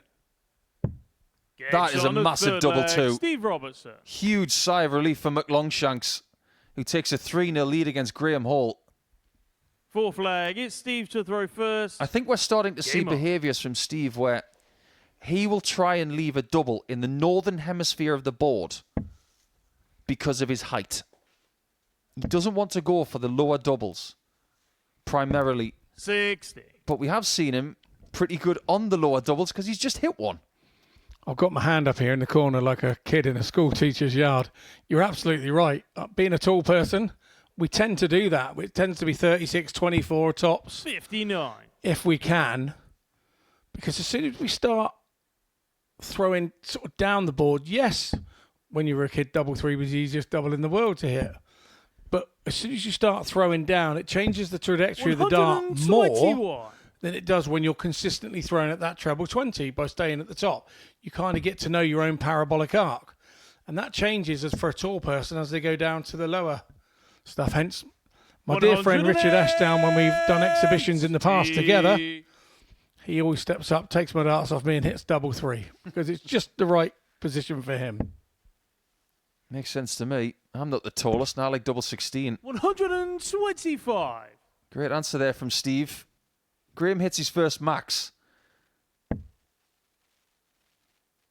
It might be the only one he gets. This game is getting away from him. 39. His head has gone absolutely squirrely, hasn't it? It's gone. If he was kicking a stone down the street right there on the oche, he's just missed the stone. That's how this game has gone. 66. I'd liken it to those of you that remember the TV show Joe 90 when he was sat in the little spiral thing at the start of the show, and the spirals are going round and round and round him, and he's sat on an inside of the seat and everything's going all haywire. This is what's going on in Graeme Hall's head 47. right now. Steve, you require 129. It's 6 darts from 129 to get a 4-0 victory for only his second victory of the week. But to give everybody in this group a shot in the arm, apart from the man who's leading, who could have just lost right there. Robertson's going to return for what has to be said is would be a massive shock Steve, at 4-0 in this game. Not because of the way the game's gone. Before you threw a dart, probably didn't give him a hope, but it's not done just yet. He knows he's playing top of the table. It's got away from him. Graeme, you require 76. This is massive for Graeme Hall because you can see if he hits this, he has a massive chance of winning this game. Absolutely. The swings are possible. Does the game continue? 6. It might not. Steve, you require 12. Graeme is furious with how this has gone. The darts are down. The head is gone. Is the game all over? And right at the bottom of the board, Steve Robertson. It's Steve Robertson who takes a second win of the week. And he puts himself back into contention somewhat because he's only 6 points behind Graeme Hall, who has now played one more game than Nikolaou and Andy Hamilton, who will go head-to-head next.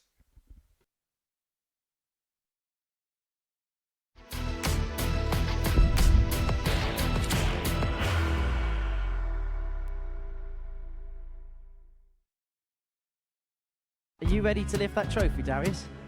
Yes. Let's do it then. Ladies and gentlemen, your MODUS Super Series 9 champion is Lucky D, Darius Labanowski!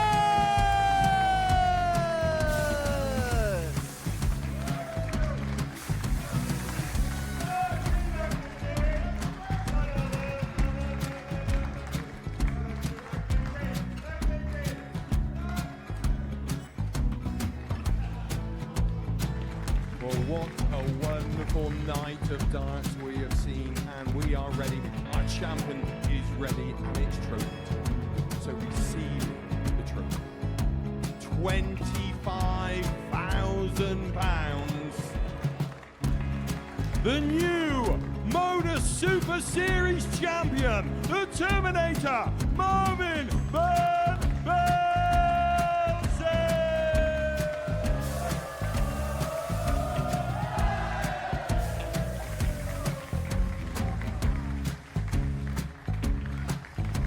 And one more time, the 8th MODUS Super Series champion, the Terminator, Marvin Van Velzen. And the new MODUS Super Series champion is Andreas Dirty Harrison.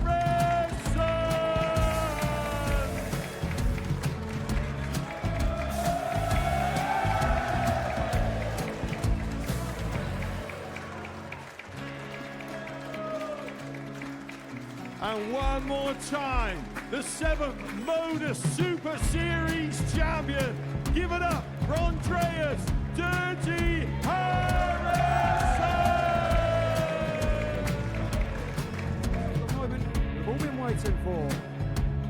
Would you please show your appreciation for your Series 6 MODUS Super Series champion, Scott Taylor?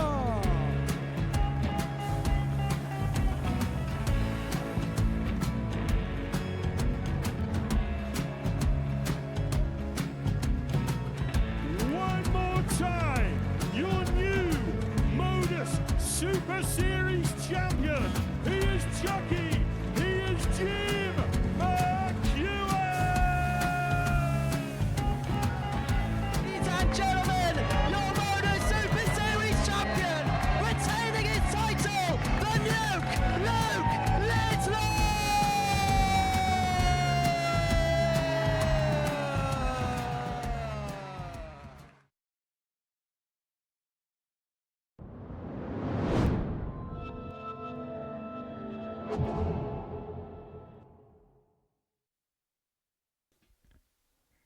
Welcome back to Portsmouth, live on Pluto TV for the MODUS Super Series Week 2 of Series number 10.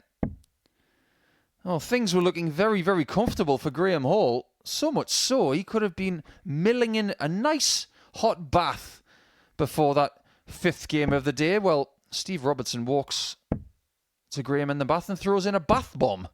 And everything changes. Because after that 4-0 win for Robbo, it means that Hall stalls on 10 points, giving Andy Hamilton and First Andreas leg, it's Nikolaou Andy a to chance throw to get first. within 2 points. Game on.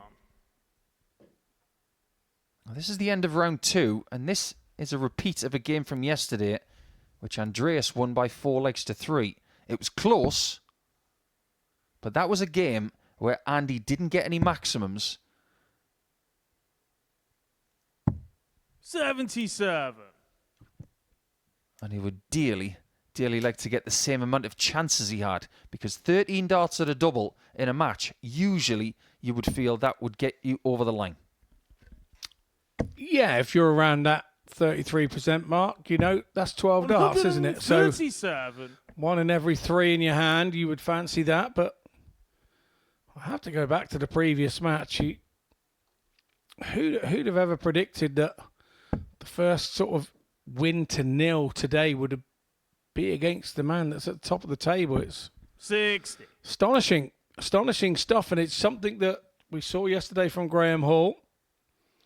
He just kind of went off on a game when it started to go wrong against somebody who he felt that he should get the couple of points from. Maybe it's a mindset tweak that he needs. 140. But whatever it is, the result was the result, and now it's something that he has to deal with mentally. Some results in sport don't make sense until a little bit later. For example, earlier in the Premier League season, Nottingham Forest beat Liverpool at Anfield by 1 goal to 0. At the time, people thought that is a simply ridiculous result. 140. If you look at it now, it's maybe still a surprise, but maybe not as much of a surprise. In a couple of days, we might look back at that 4-0 victory for Robertson and think, well, it was a shock at the time, but based on further information, maybe not as much. 84. Yeah, I totally agree. It's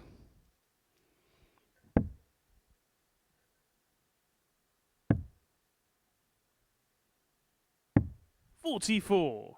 I see lots Andy, of you shock require results in sport, and 144.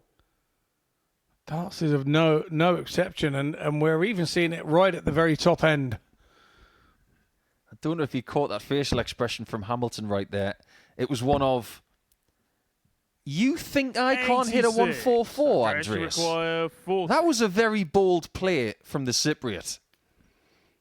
He didn't go 14 bull on an 84 checkout. He went for treble 8. So he laid down the gauntlet and played the odds. But there's a certain amount of pressure to doing that. On the first leg, Andreas and he Nikolaou. got away with it. He got away with it. What's Andy's reaction to that?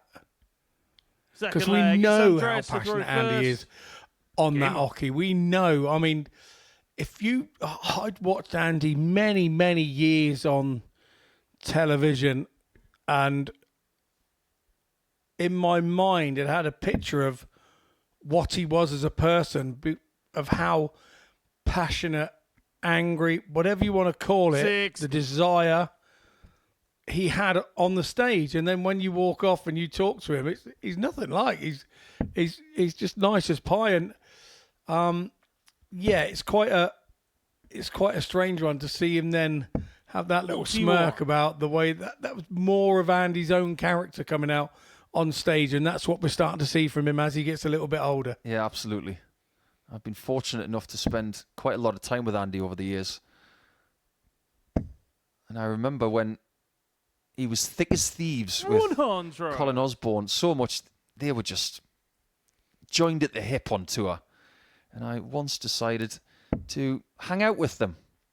I ended up going to bed because my ribs hurt so much. No, he's another one, Oz, who I've got to know through here. Obviously, his appearances here and through Challenge Tour, and it's quite strange to try and describe things to people who won't have been in the situation where, yes, you're on the TV, yes, you know each other because you've been on the TV, but you've never spent any real time together and met. So you say hello, you know the name, and blah blah blah. So it's very different to try and explain that to a fan. But yeah, I know of Colin, but I hadn't met him for 10 years. I watched him on the telly, and then you get to meet him, and he's just so funny. Just so funny. One thing Andy's got more than most dart players ever have had is patience. 140. But in this fixture where Andreas has got this definitive process at the start of a leg, Andy's going to have to press the patience button. He's going to need it. But he's also going to need something else. Accuracy. 98. And there's a lot of thought behind that switch. 120. That wasn't just because the 60 was blocked. That was knowing that if I leave 132, that's a lot easier than 131. 40. Yeah, definitely. And you require 132. what I'd like to point out here is that Andreas has got his own routines, and I think he'd do that against Phil Taylor, or he'd do that against a fella down the Dog and Duck. I don't think he would change what he's doing. And that's how you need to be as a player. And Andy Hamilton here mentioned one of his best darts was at the bullseye against Phil Taylor in an interview he did yesterday, and he's done it again. Third leg, it's Andy to throw That first. is class from the hammer. And maybe next time Andreas will not force the issue on 144 now that the hammer has showed him, well, 132's in my range. 59. Don't give him a shot, Andreas. That was what that shot was all about. That shot was all about 5 minutes previous. Well, here's the thing. We've got evidence from the last day and a half that Hamilton is lacing up some very polished 90. finishing boots, because he's taken out 145, 138, and now 132 on the bull. He's in form. It's in there. So don't give him opportunities. 100. He's already done a 130 today as well.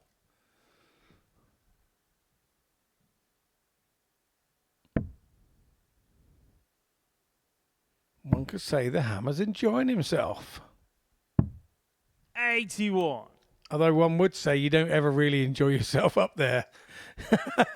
I mean, you do when you hit the winning double, but you're not actually playing then. The game is over.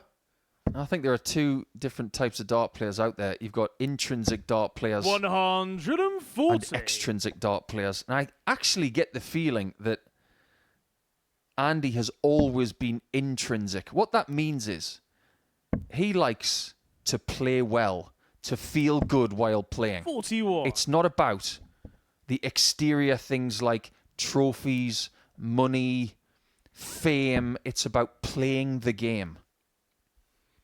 But if you keep it like that, it makes life so very much easier to be able to play the way that Andy plays. 145. So I'm all for it. I think it takes everything else away from what you're thinking. You don't think that, you see some players just play for the prize money.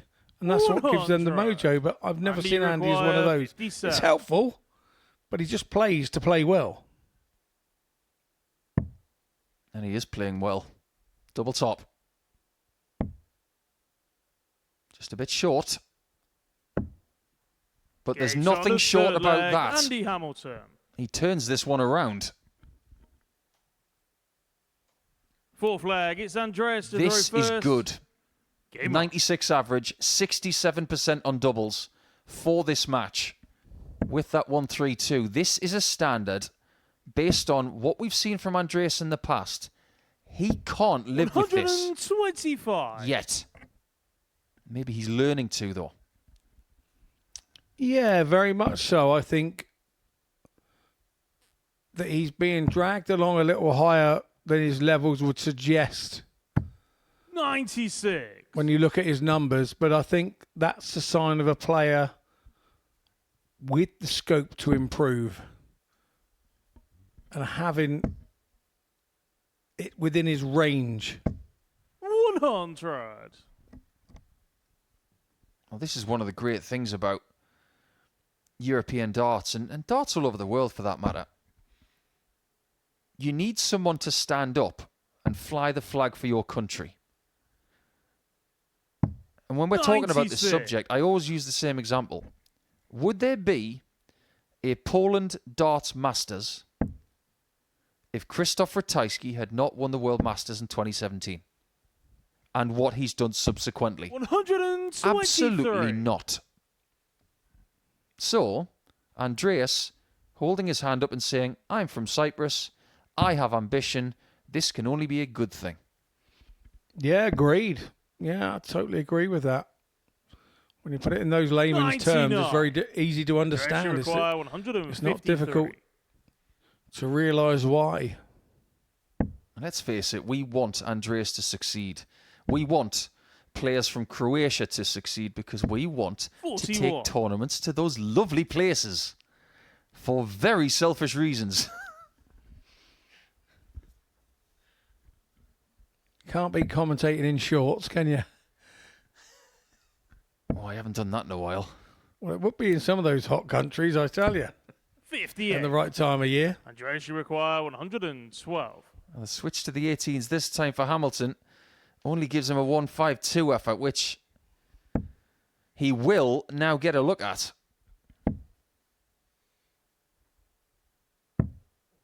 $38. Hasn't really put a big hole in that one. 152. If this first dart goes in the top of the 60, this one could be on. Just about there. Did anybody order another biggie? 120. Just dropped it off next door. That's what's happened there. That was a width of a wire away.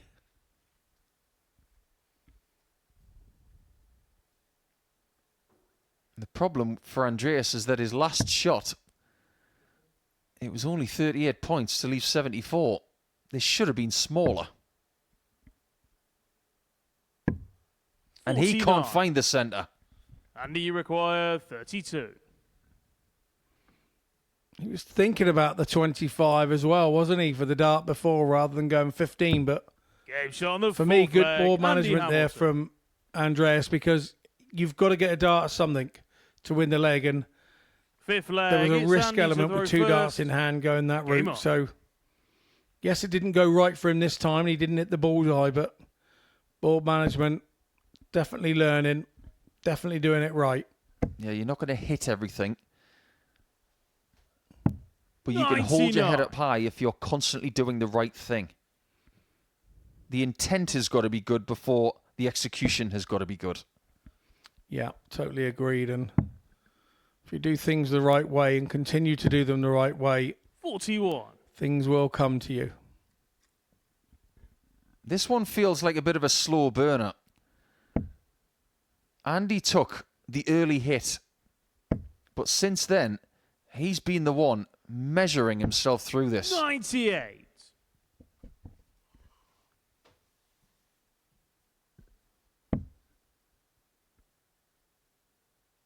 We are just starting to see a few erratic shots from Andreas. 140. I would classify that as a brilliant 140. First start was in orbit. I classify it as major adjustment, that one. 134. And he's been using that treble 18 switch quite a lot in this match. I wonder if this is something he's noticed in the practice room. Maybe it's going to be fruitful for him for the rest of the day.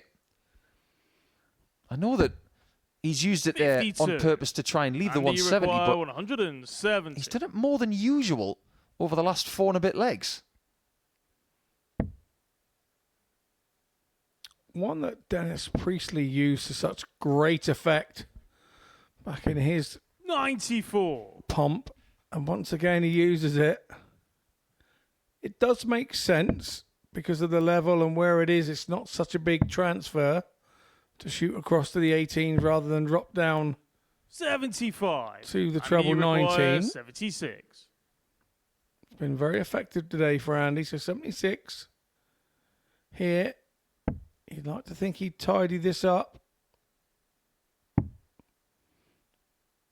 So for a 15 dart leg, 56. not to be this time. Very little wrong with this performance. Mid-90s average, 50% on the doubles so far. There's only one thing missing. 57. And you require full stop. 20. This is to get to 8 points with Simon Whitlock. Game Shaw and the match. Very, Andy very Hamilton. valid and valiant performance from the Hammer. That had a lot to admire. He played super well over those 5 legs. And let's not forget, he won 4 straight after losing the first leg of the contest. That's what we've just seen, and the 132 checkout was definitely the highlight. The end of round 2, well, that's what it was. And now we look to the middle round of the day.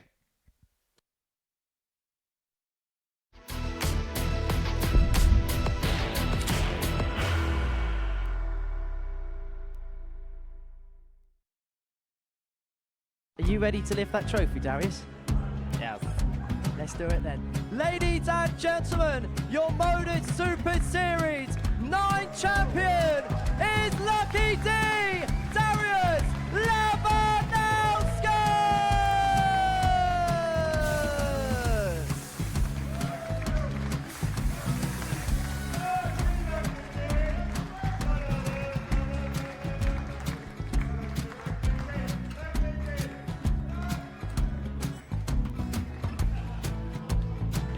Well, what a wonderful night of darts we have seen, and we are ready. Our champion is ready, and it's trophy time. So receive the trophy. £25,000. The new MODUS Super Series champion, the Terminator, Marvin Van Velzen.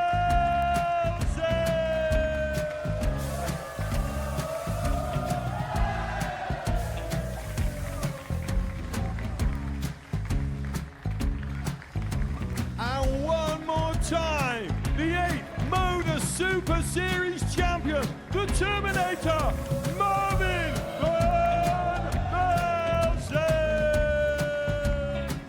And the new MODUS Super Series champion is Andreas Dirty Harrison.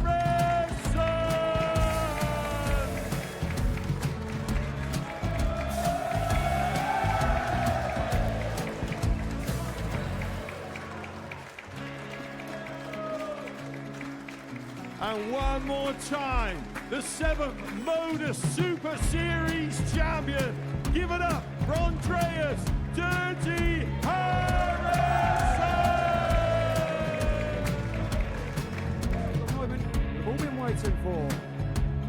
Would you please show your appreciation for your Series 6 MODUS Super Series champion, Scott Taylor?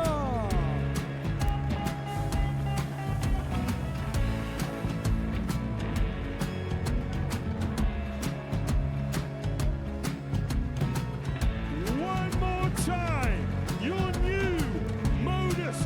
Super Series champion. He is Chucky. He is Jim McEwen. Ladies and gentlemen, your MODUS Super Series champion, retaining his title, the Luke Whitlock.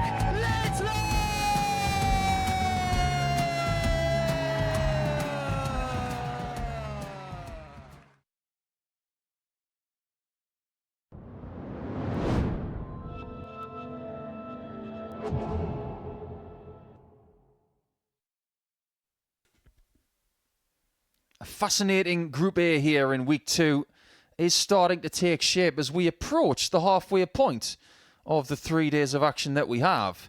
Graeme Hall has the lead after winning his first game of the day with a brilliant display against Tommy Morris, winning in 7 legs. However, he has stumbled after losing to Steve Robertson by 4-0 in his next game. But Whitlock, Hamilton, Morris and Nikolaou are very close by the leader. What we see here from Robertson and Whitlock might just stipulate what Hall needs to do when he plays Nikolaou out in a return fixture of yesterday's defeat in game number 9. So all he can do is be a bystander and watch everybody get closer to him. But who gets closer? Does Whitlock get to 10 points? Or does Robertson get to 6? That's the question. Yeah, quite a big question too.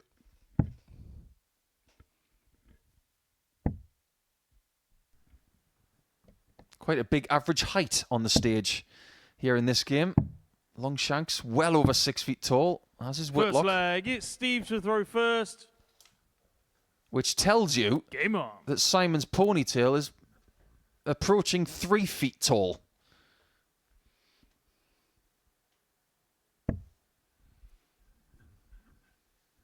He once told me that he didn't get the back of his... 121. And he didn't get his hair cut because he just didn't want to have it cut.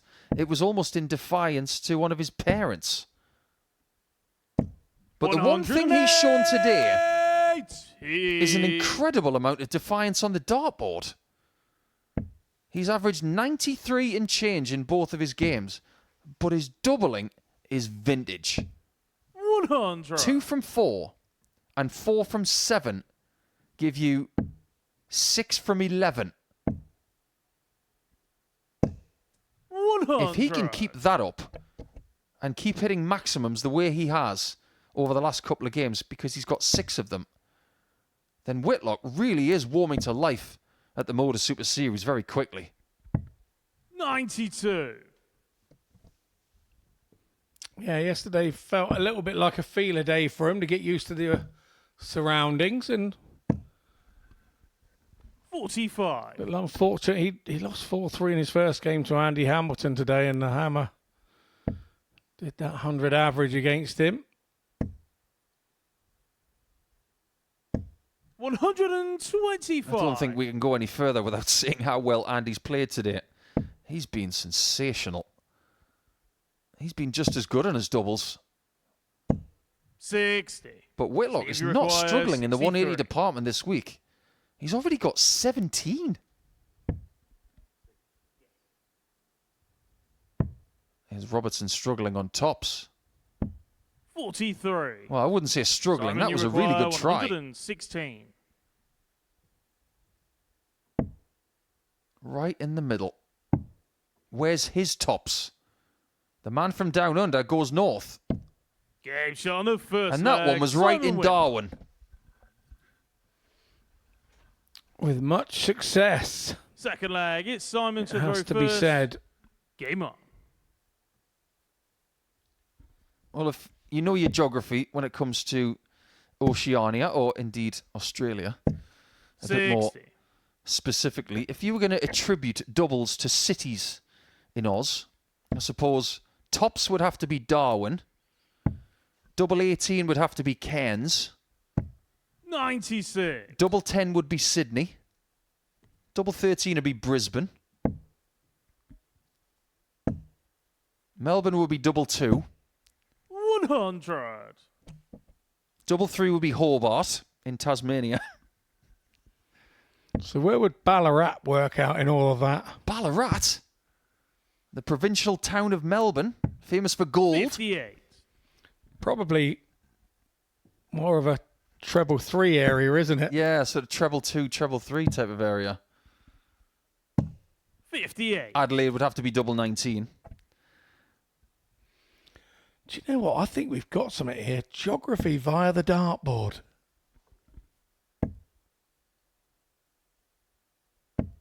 Well, dart players love geography because they like to travel. But yeah, place that dartboard on that country and do geography via a dartboard. How great would that to be to learn in schools? Well, I think we're onto something here because the Australian captain of many years and the World Cup winner from 2022, when he's hitting that treble 20, he's hitting the red Simon, you spot. require 103. That's a thing. In the middle of Northern Territory, they call it the red spot. I thought we called it Ayers Rock. 47. Steve, you require 107. Needs a treble to get to a double. Now, does he choose treble 16 to leave double top? He did not. I'm surprised by that because we spoke in his previous game about leaving doubles Simon, at the top of the require board. 56. This is towards the top of the board. Game shot on his second leg. And considering how much time he spent in southern Queensland, geographically, that's spot on. Third leg, it's Steve to throw first. So what did he get there? Double cans, was it? I'm telling you, I'm on this. Honestly, quick, get me a pen. Give me a pen. Yeah, I think double 4 would be just north of Brisbane. 100. And he knows that region better than most. Whatever we do, we don't tell this idea to Devon Peterson because he'll blow it out of the water. 80. Yeah, create a dartboard with an Australian map on it. And you've got to hit the cities.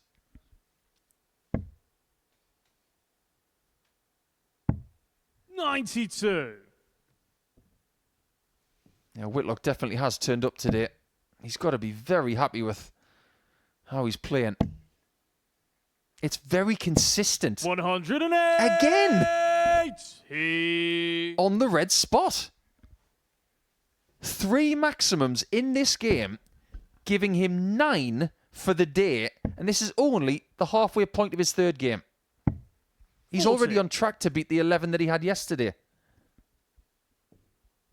Whatever darts he's thinking of using in the future, these have got to be the ones used for scoring. Because look what he's done again.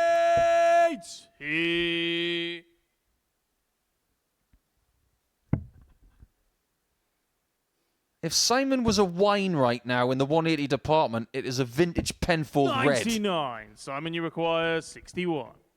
Because this is sumptuous.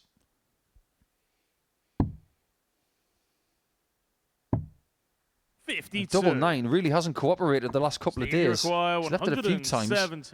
But Robertson is needing things like this just to get a leg.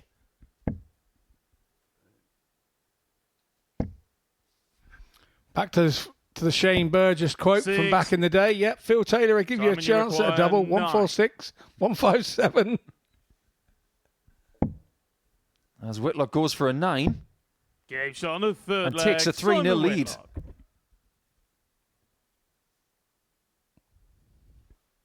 Fourth flag. This could be the best performance he's had this week. Game on. His highest average so far is 94.95 in beating Andy Hamilton yesterday. This 60. could just be a click or two better.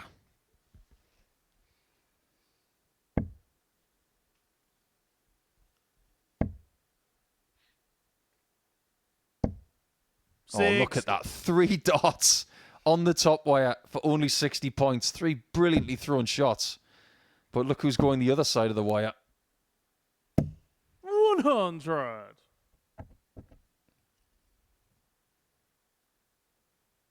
Have you ever seen the movie Shrek, Mr. Mitchell? I have. Have you not noticed my hair is all set up like Prince Charming today? I didn't notice that. Now I can't unsee it. But Simon actually does look very similar to a 89. character that is voiced by Eric Idle in one of the Shrek movies. It's actually Merlin the Wizard. Has the same beard. Very similar, yes.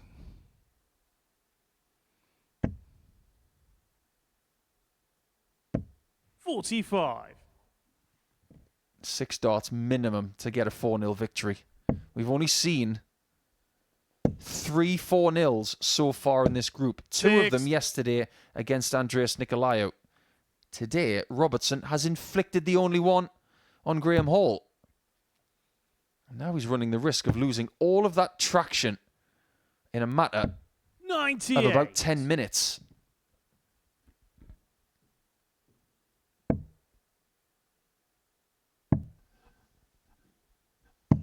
$96. Really good. Halves the score. And that's a guaranteed shot to win the match. You look at the stride, you look at the behaviours of Whitlock on the stage, you can see that he's more comfortable up there today than he was yesterday. 89. Simon, you require 96. This could be the last start of the match. Game shot. What and a the match, performance. Simon Whitlock. So consistent and explosive when it came to the 180s. Once again, he's hit 10 for the day in 3 games, and he's still got 2 to go. But with that, he takes himself to the top of the table provisionally, with other people yet to play. And next, it's Morris against Hamilton.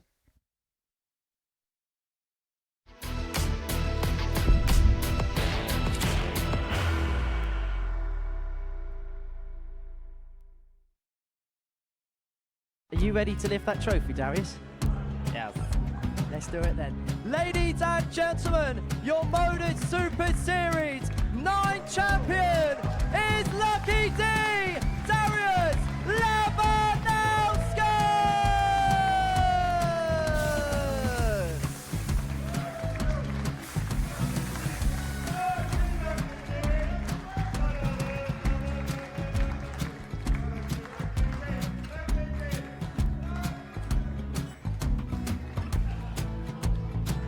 Well, what a wonderful night of darts we have seen, and we are ready. Our champion is ready, and it's trophy time. So receive the trophy. £25,000. The new MODUS Super Series champion, the Terminator, Marvin Van Velzen.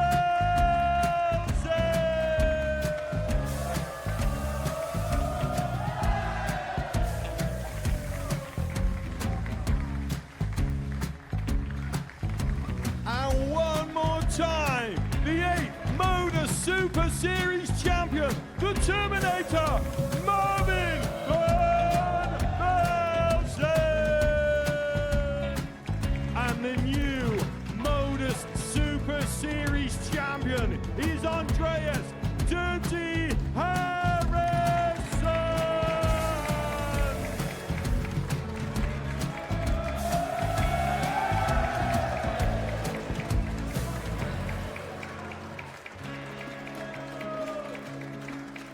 And one more time, the 7th MODUS Super Series champion. Give it up for Andreas Dirty Harrison. The moment we've all been waiting for. Would you please show your appreciation for your Series 6 MODUS Super Series champion, Scott Taylor?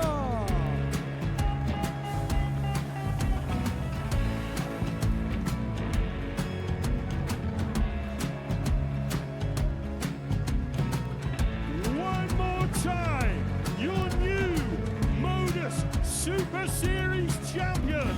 He is Chucky. He is Jim McEwen.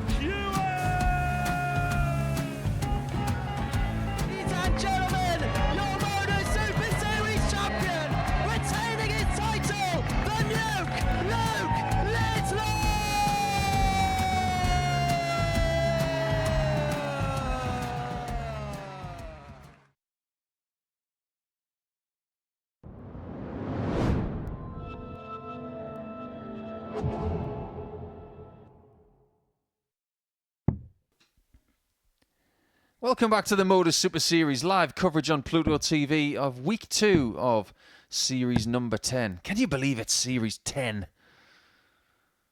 Only one person has won 2 of these series, and they were done back to back just a shade under 2 years ago. He's gone on to become world champion, so we know what this place can do for you if you're a dart player. Game on. And we're seeing many different dart players at different stages of their development and their careers. 137. And this game embodies that. Hamilton would admit that he's in his twilight years, but he's still got so much to offer. Morris, still learning and still understanding where he could go. 180. Oh, we're not being starved of those today. From both Hamilton 55. and Whitlock. Hamilton is the only person to remain undefeated through 2 rounds after 2 exemplary displays. But they were both with the throw. This time, he's against the darts. 59. Yeah, Morris has had one with the throw and one against, but both with similar results. 59. Well, Tommy paid us a little visit this morning, didn't he, in the commentary box, just to say good morning. And in a sprightly way, he started talking about chickens. Yes, he did. 84. Notice how I put the word S on the end of that.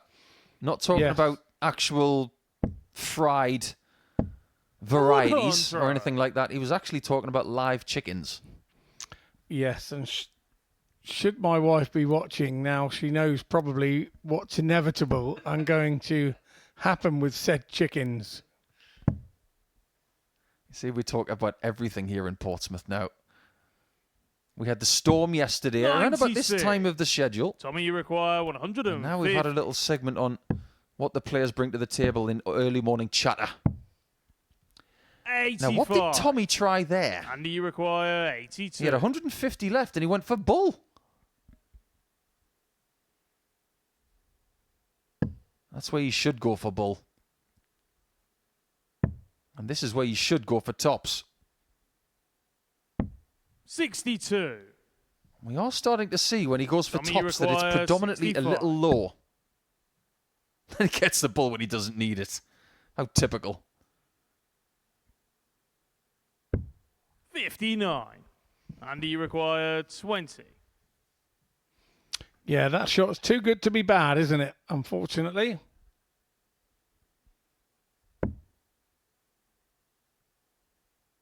Little change of the angle. And perfectly Shot done. on the first leg, Andy Hamilton.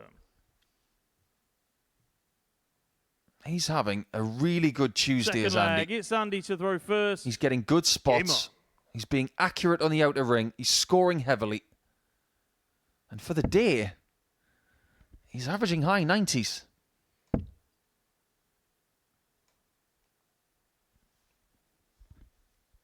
Yeah, and looking very good indeed now. 140.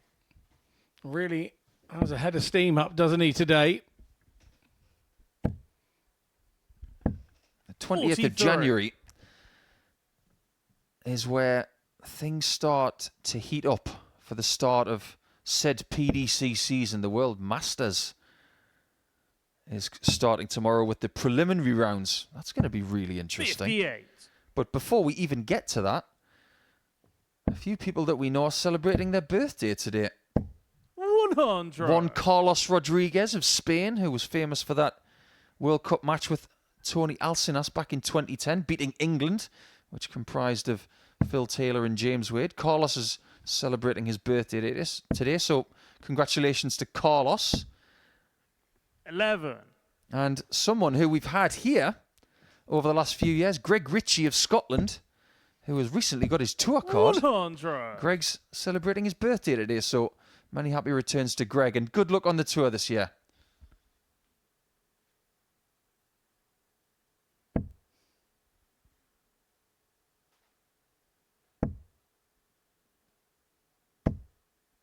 $81. Just how damaging would it be if Tommy was to lose 3 straight games today without playing poorly, Scott, because he has not played poorly by any means. No, he hasn't.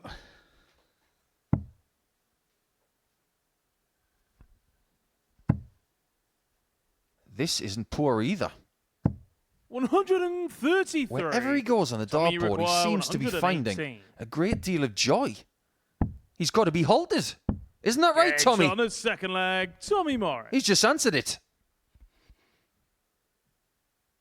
I like how he's going about Third it leg, today. it's Tommy Easy to throw for Tommy first. to have Game had on. his chin down on the floor after the first 2 games, but he's still believing in the process. And that's what you have to do 139. as a dart player.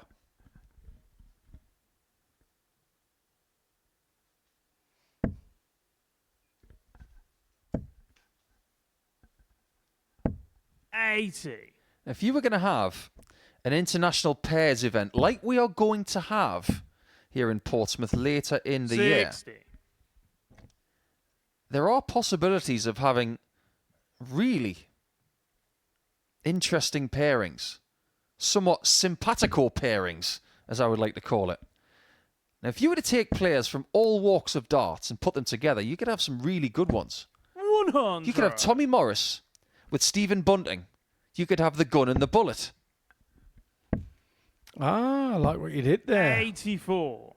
And if there's anybody out there nicknamed the Nail, then you'd have the hammer and the nail.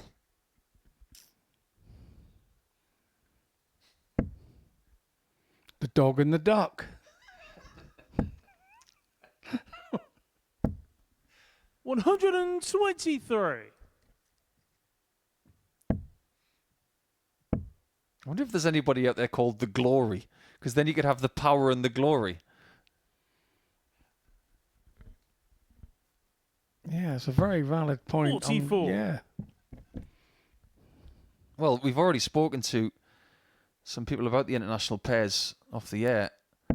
It'll be really interesting to see who's playing for which countries and with whom. 121. You'll have to stay tuned to all of our social feeds to find out what happens in the coming months. 94. But over the next few weeks, it's predominantly all about 77. MODUS Super Series action in a weekly sense, trying to get to the end of April. And this is all about looking at tops. Can he find it this time? 37. Over adjustment. Tommy, you require 80.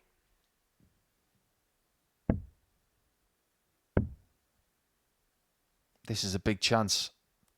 Which he It's takes. on the third leg, Tommy Morris. You can see the relief on his face. But considering why he's 2-1 up in this Fourth leg, match, it's Andy to throw first. it's Game because of precise finishing when he gets an opportunity. He's had to take it 117. I do beg your pardon. It's 118. 96. And he's had to take out that previous shot as well for 80 points. They are the scraps he's getting. 100.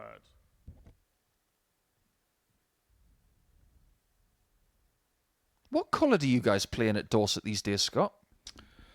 Our flag is yellow, white and red, and we play in black and green. 57. Yeah, try that one out for size.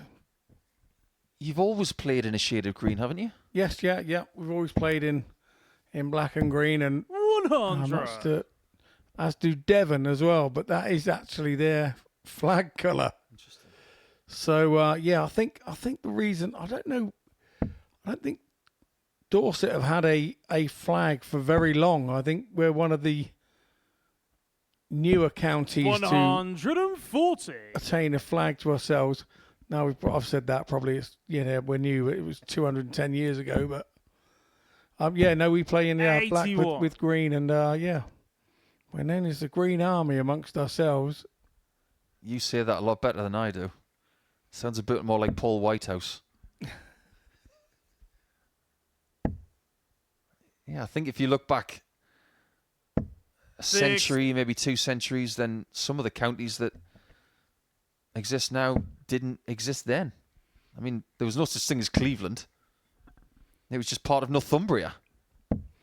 Yeah, and of course, 125. Hampshire And you and require Dorset had the border 148. changed back in the 70s. So when I was actually born, the hospital I was born in was actually in Hampshire.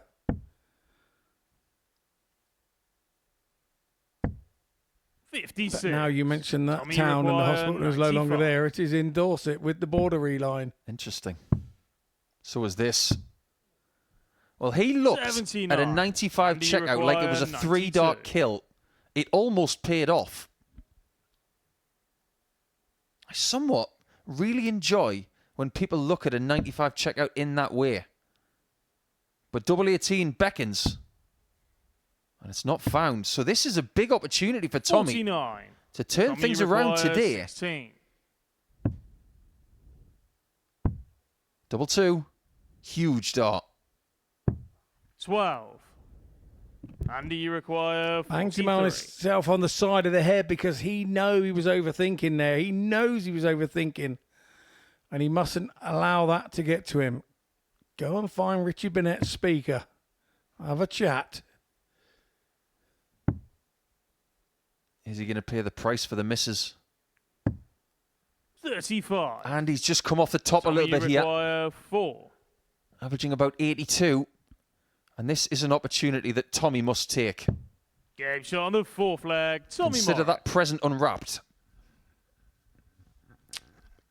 When I say you've got to persist and continue to flag, play how it's you have Tommy been to all throw day when you first. haven't had the amount Game on. of luck you'd like to have had with Tommy, it then starts coming back to you in moments like that. 6. But you've got to be mentally aware and stopping yourself, if that makes sense. So the easiest thing to do there was for Tommy to stop it. He did it once, realigned himself, came back, hits the double 2. 96. Well, there's a tactic that a lot of sports psychologists utilize over many, many sports, especially in rapid fire sports, 123. where recovery times are quick. Particularly in football, in between players in NFL, in baseball, it's all about pre-throw prep. Whether something good has happened or something bad. 100. That process is about breathing in positivity in the right way and breathing out the negativity. You're breathing in something good and getting rid of something bad. 134. And it's a process you can boil down to about 6 or 7 seconds. Yeah, and then you're able to use it in situations like this when you're walking back from the board and that is exactly how the psychology of the game works. 138. When you involve, you spend more time not throwing than throwing. 100. And that And is you require particularly the case for Tommy 167. Morris because he's so swift. Hamilton may need this to save Game 8 of Tuesday.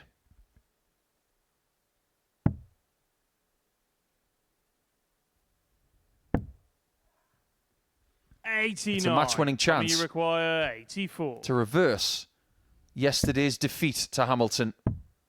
Double 6. Big, Shot big and points match. for Morris. Tommy Morris. He snaps his losing streak and stops Hamilton from being undefeated today. An excellent game of darts. The stats don't really tell you the story. Both high 80s averages, but a very, very good contest. And now we're past the halfway mark of Group A and we go into a game where Nikolaou takes on Hall. Will Hall go back to the top?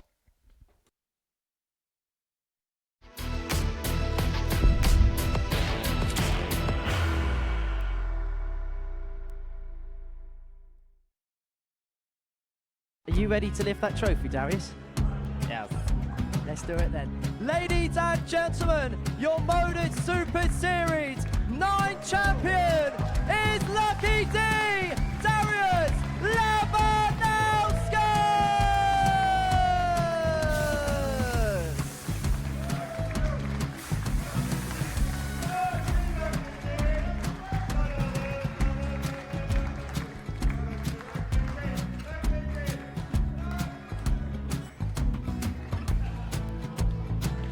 Well, what a wonderful night of darts we have seen, and we are ready. Our champion is ready and it's trophied. So receive the trophy. £25,000. The new MODUS Super Series champion, the Terminator, Marvin Van Velzen.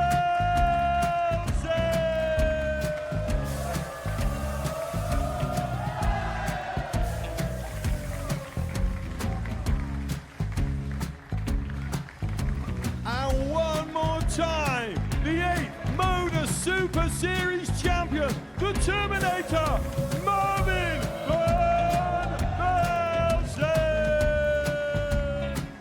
And the new MODUS Super Series champion is Andreas Dirty Harrison.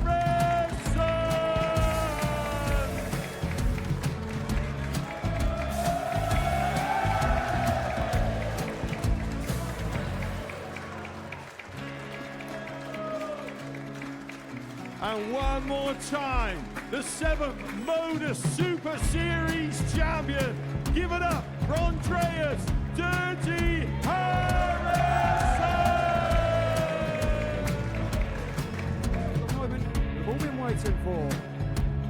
Would you please show your appreciation for your Series 6 MODUS Super Series champion, Scott Taylor?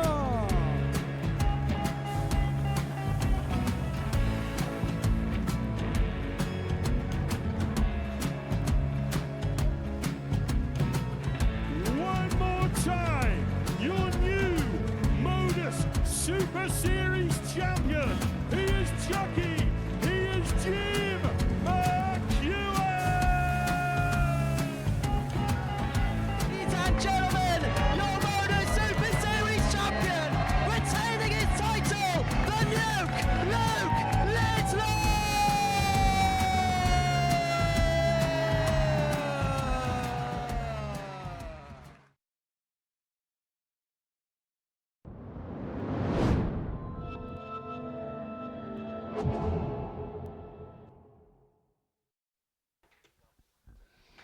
So, welcome back to the MODUS Super Series here live on Pluto TV from the Live Lounge in Portsmouth.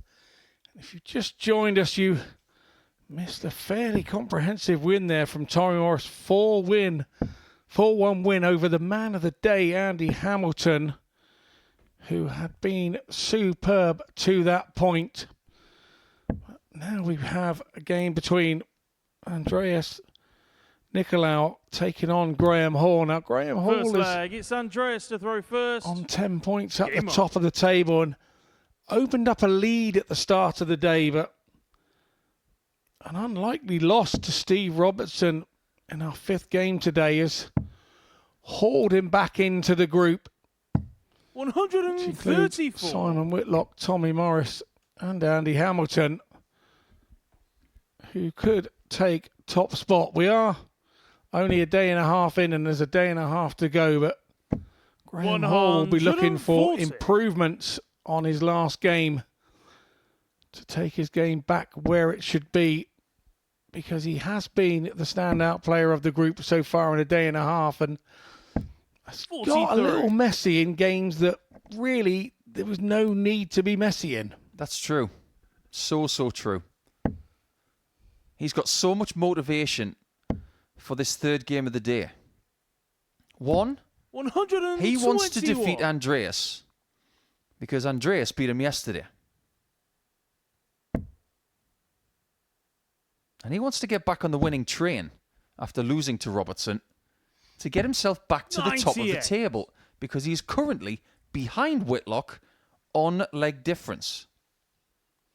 But here we are presented with a strange set of circumstances in Group A that after 8 rounds, 43. we could have 5 players within 2 points of each other if Andreas wins again.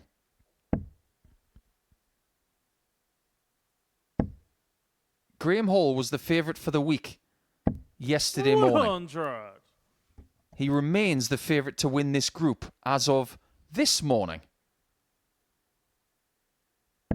But what we've seen over the last hour and a half, it's a continuance of good standard from Graeme, but everybody else has improved too. 137. Andreas, you require 126. Yeah, you're not wrong. The initial coming into the building and getting used to surroundings has disappeared, and Graeme, you require Nikolaou 60. once again threatening. And I think you saw his reaction there Game shot on the first on leg. reactor Graeme cam, Hall. and Graeme Hall was a bit low on his dart on the 60 there, but Second very leg, it's clinical Graeme to the on very the first. double top. Do you know what, Scott? You and I both know what it's like. When you've got 60 left and you throw that single 20, when it comes out of your hand, you think, ooh, that's a little low. And there's that tiny microsecond where you think, don't you dare go in the treble 20. And as soon as I say that statement, he hits 3 of them. But it does take your concentration off the double top, doesn't it? Maybe that's one of the reasons why Andy Hamilton goes for the small 20. 56. And that I still feel is a very brave move, but he's a very up and down thrower, isn't he, with the arm movement? So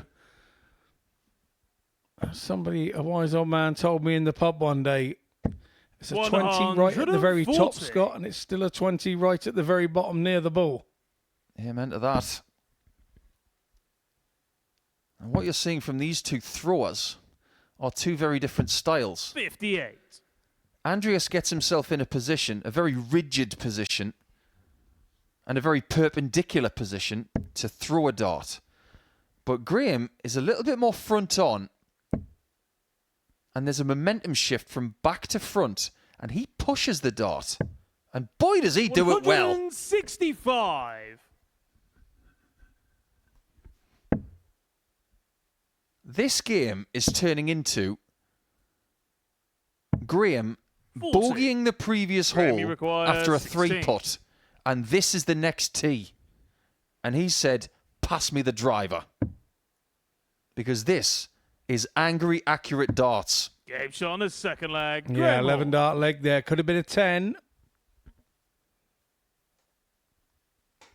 Third leg, it's Andreas to throw first. Game on. I almost don't want to put the hex on him and tell you what he's averaging, but if he reproduces those first 2 legs, he would equalise the best average of last year 95. by a certain Connor Scott. We're not going to be seeing him for the foreseeable future. What a year he had last year. 140. What do you think Graeme is starting to learn about himself after yesterday and what's already happened today and maybe what's happening right now? 97. Probably to stop looking at the league table before he walks out through the door past the big screen, ideally placed for you to see it as you leave the room. 41. That's his worst visit of this match so far.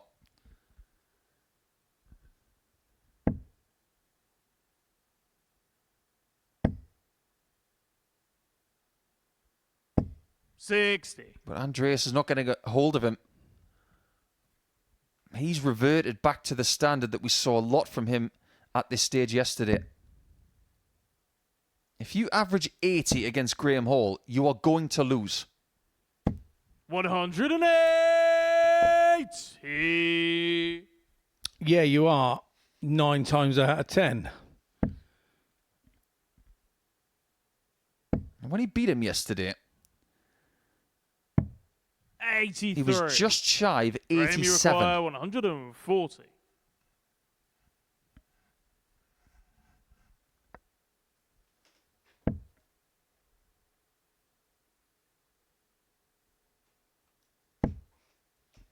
Now, how does he get past that? He needs to do his best impression of Javier Sotomayor. 6. And he hits the bar. That's one for the athletics aficionados.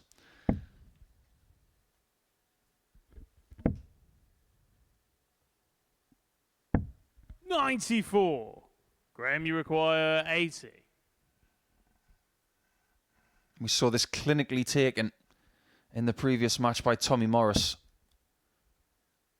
But he got it on double 10. Tops for 3-0. Game shot on the It's third pinpoint. leg. Graeme Hall. 3 out of 4 on the doubles. He set a personal best average at the MODUS Super Fourth Series leg, yesterday it's with Graeme to throw first. 104.75. Game on. And right now, he is destroying that.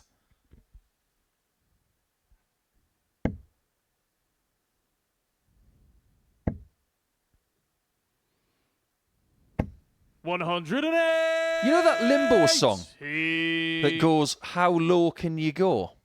Well, we should start a new song when it comes to performances like this. How high can you go? 44. Because so far, this is in the top 1% of performances here on this stage.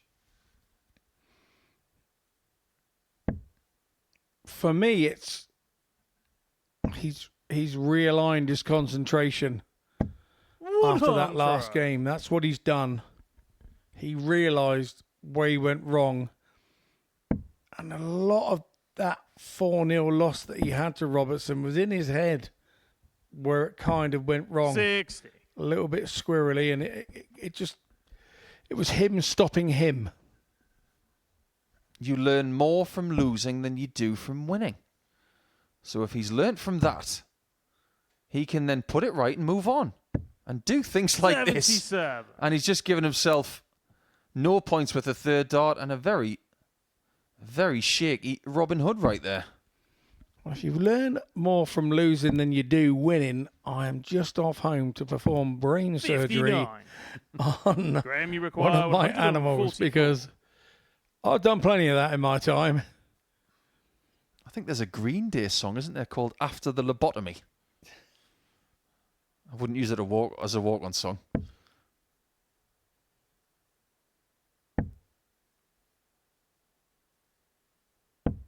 $56. That's not going to be a 110 plus by the looks of it. But it really doesn't matter.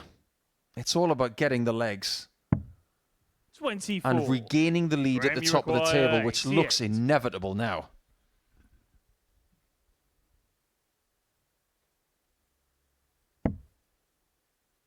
$85 with 2 to make sure that every leg in this contest is done in 5 visits, which this one will not be. 36.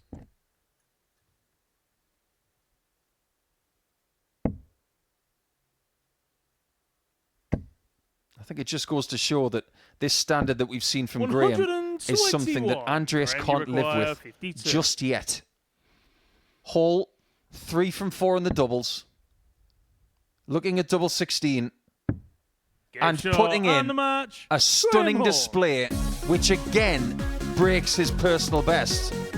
He's done it twice in 2 days, and he's still got 2 matches to go for moving day on Tuesday. And speaking of moves, he's gone to the top of the table once again, and he gets his revenge for yesterday in emphatic style. With 8 rounds down, we now have a new leader, and his name is Graeme Hall.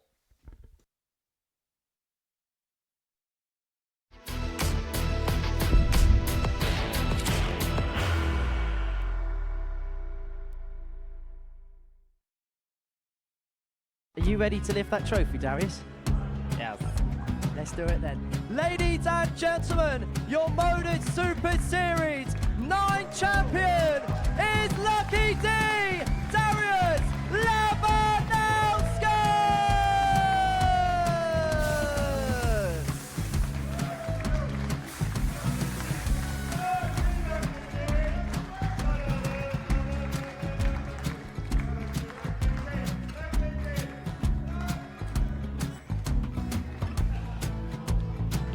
Well, what a wonderful night of darts we have seen, and we are ready. Our champion is ready, and it's trophy time. So receive the trophy. £25,000. The new MODUS Super Series champion, the Terminator, Marvin Van Velzen.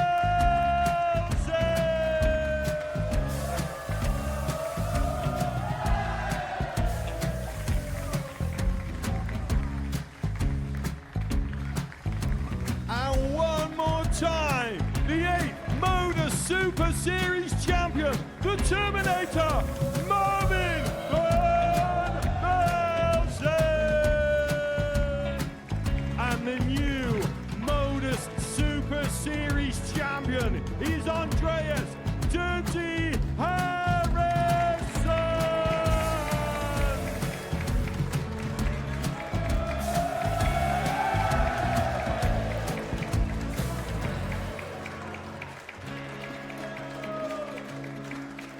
And one more time, the 7th MODUS Super Series champion.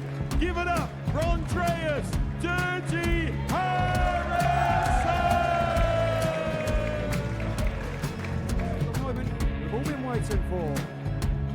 Would you please show your appreciation for your Series 6 MODUS Super Series champion, Scott Taylor?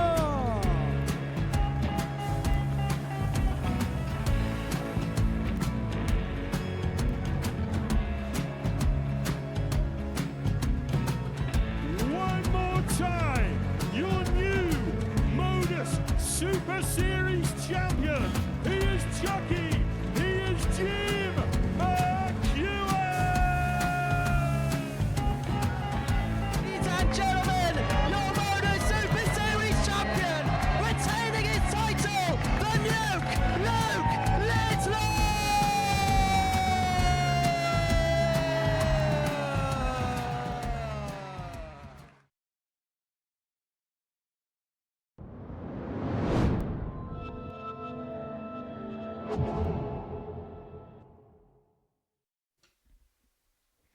Welcome back to the MODUS Super Series on what's been a titanic Tuesday. And no, we haven't sunk. We are very much large and luminous with form, because what we've seen so far have been some fabulous matches. A great performance from Graeme Hall just now with the performance of the week. Once again, this time taking out Cyprus's Andreas Nikolaou by 4-0, averaging over 105, but we have seen another couple of ton-plus averages today from Hamilton and another one from Hall when he beat Tommy Morris by 4-3. That means that Hall goes back to the top of the table now on 12 points, but he's got plenty of people in pursuit. And the last 2 rounds on Tuesday could tell us where people stand before day 3. As for Steve Robertson, he still sits in the basement, but if he can beat Tommy Morris here, he could actually place the Cypriot in the basement and get himself into the sunlight. But Morris, after getting his first win of the day, is going to be a very tough proposition. This one can be categorized as little and large, I guess, like it was yesterday, but size does not matter in darts. It's all about accuracy, isn't it? First leg, it's Tommy to throw It first. is indeed, and Game on. we knew today the fixtures threw up a difficult start for Tommy Morris, having to play Graeme Hall first up, Simon Whitlock second up, 100. and then he's had to play the hammer. And he's won 1 out of those 3, and I would say that he would have tried to target a couple 90, of wins this sir. morning out of those 3 tough games. But he's got to make sure he doesn't make a mistake here, thinking that these are 140. kind of a bit of a gimme because the guys are at the bottom of the table. These are the ones to fear. This is the one, and the next one will also be the one where he's the favourite to 94. win the game based on form and reputation. So he's got to do his job now. 100. He's got to get 6 points for his day, just like he did yesterday. And predominantly, what we do find is that people on 12 points have got an excellent chance of winning the group on Wednesday. This will be no different. 140. Yeah, he's Tommy, you got to require keep himself in it 161. so that the luck can go his way, because you have to say he hasn't really had the rub of the 65. green so far this week. But you've just got to keep putting yourself in there.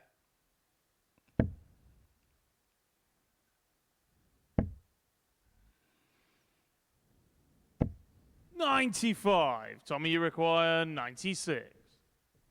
And that one had me perplexed.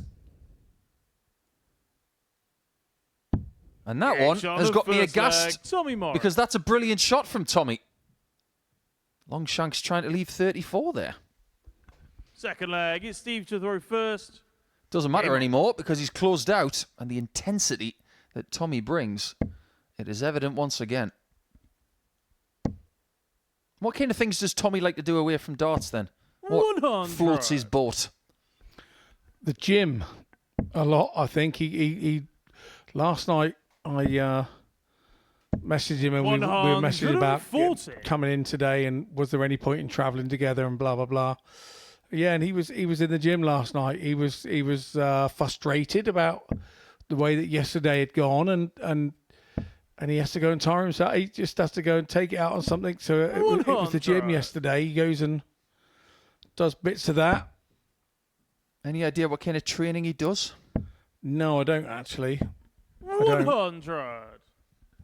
That's something when we were playing against each other in this during COVID, I would play darts during the day, and as soon as I was finished, into the garden, training. Just get rid of it. Whether it was a good or a bad day. 140. I think what Tommy does is very, very smart. But you've got to be really smart with how you train. 108. Heavy weights, absolutely not. Steve, you require 161. Resistance, yes. Cardio, yes. Mobility, absolutely. Yeah, I think it's more car. I know he does a lot of running on the running machine. 137. So that's part of the cardio side of things. But yeah, he understands that you can't start lifting big stuff and expect to go and hit the bullseye. Yeah, shot on a second you leg. beauty. Tommy Morris.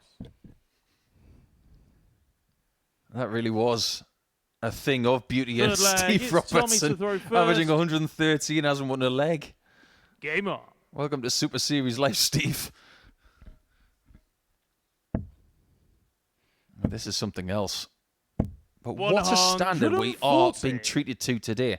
Yesterday, accumulatively, 87.29 from the group. That's going up today. 100%. 119. A lot of people do ask darts coaches and people in the know what kind of training would benefit a dart player if they do play a lot. Measured cardio, mobility, which is really good for resetting things like your hips, your ankles, your shoulders, and your back to make sure that when you're in a darts position, you're not uncomfortable. It aligns your body. That's what that sort of training does. It sort of realigns it all, and 60. it's something that you need to do, I think, particularly as you get a little bit older, because your hand speed slows down as you don't use the muscles in the same way that you used to, work-wise or whatever. Yeah, you have to do what's called rebound exercises.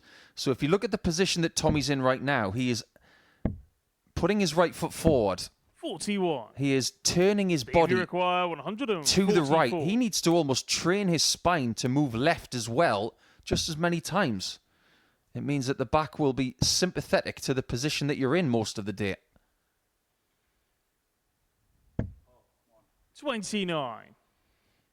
I don't think Tommy wants to be sympathetic on the dartboard, though. That's not his way. 45. Steve, No, he really needed to jump on that poor score from Steve Robertson, and this is sometimes where he goes a little bit strange between those ears. 43.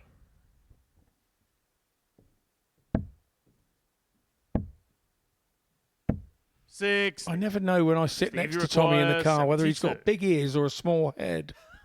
It makes his ears look big. Something that goes through my mind time to time.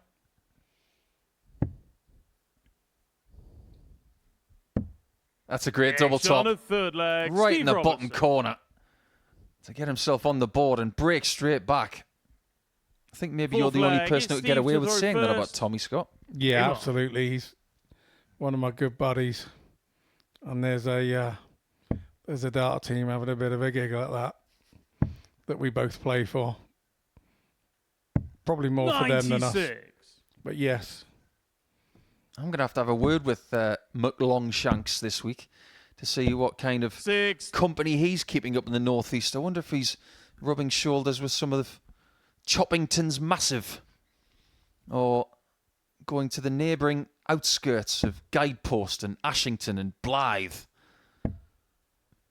and the darting heavyweight of Bedlington. 28.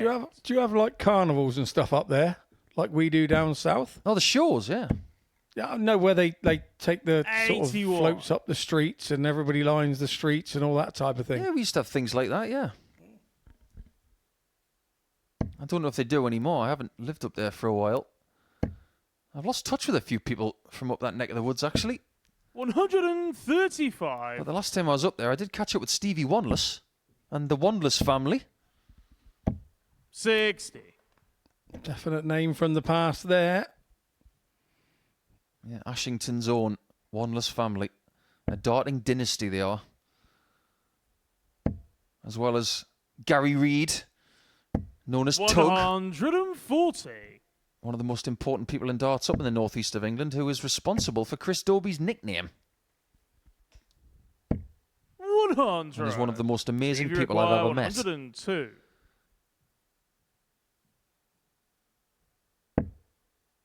That doesn't work. But leaving Tommy on 200, that might work. 82. Yeah, Morris has just dropped off of his scoring 99. prowess. Not sure about that Stevie last one. Maybe required going for 20. the ball would have been better. Or even gambling on the 20.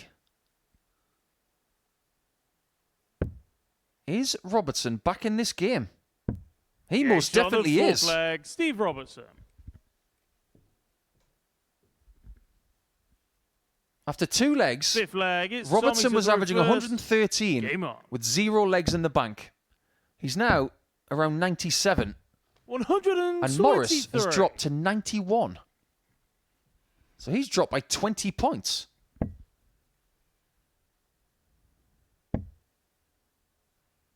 You also think about some of the talent coming out of the same region as Steve Robertson. He doesn't live that far away from young Ryan 6. Branley, who was here at the end of last year. And he'd go on to be World Cup champions in the JDC. And he would win the Luke Littler tournament in Gibraltar as well.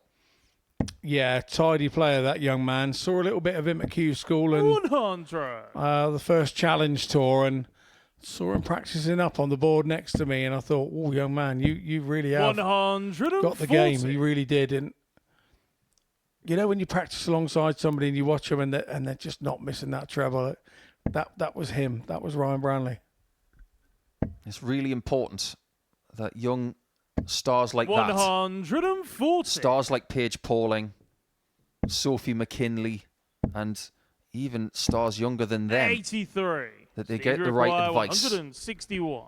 What would be your advice to Tommy Morris right now? Because this game could be getting away from him. I think there needs to be something big here from Robertson. He's done exactly what he needs to do to put this 95 under pressure. 137. Tommy from require Morris. 95. He's gone that route again.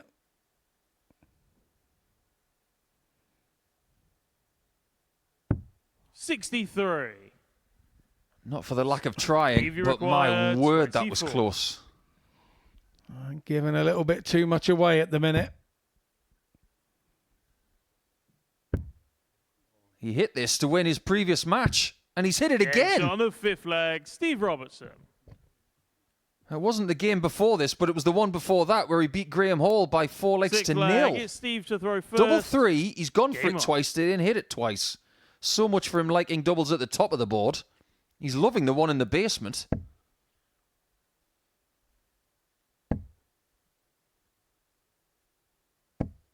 83. If you'd have said to me after 2 legs, when Tommy was 2-0 up, that he'd be 3-2 down, I would have said, 84. is it April Fool's Day? But you've got to give Robertson credit. He's stuck in there and taking his chances. He has, but he's been given his chances because Morris has gone off his scoring a little bit. And he's starting to frustrate 99. himself. Which he's got to get that out of his system. If he's going to be a top player, once they're 85. gone, they're gone. Once you've had that bad shot or the shot that you're not liking, just because you don't like it doesn't mean to say it's a bad shot sometimes. Every dart player is like a kettle. When it starts to boil up, something's got to give. You've got to let the steam off 82. somehow. If you just let it stay inside the kettle or inside the person, 140. good things don't happen.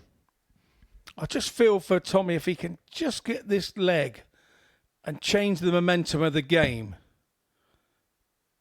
he could go on and win it. But 55. that 140 was a big shot to pressure Robertson. He's effectively turned the throw round now. 41. But you have to do better than that. When he reacts in front of his opponent, is he giving them ammunition? Of course he is. You and I have both been up there. I've tried to speak to them about this. But in the heat of the moment, 100. Sometimes you forget. 150. Didn't go for bullseye this time, did he? He's going for double 15. Oh, he's right on line as well. 120. Steve, you require 82. And that could be his final act in round number 4 today. He's so livid he doesn't know where to walk. It might be off the stage. Because Robertson has won 4 straight. Steve Robertson. After being 2-0 up, Robertson got more chances and took them all. A really good performance from Steve, his best so far this week.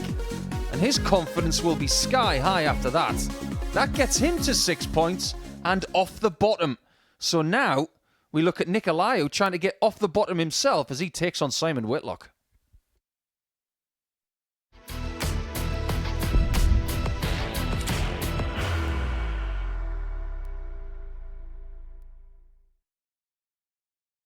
Are you ready to lift that trophy, Darius? Yes. Let's do it then. Ladies and gentlemen, your MODUS Super Series 9 champion is Lucky D, Darius Labanowski!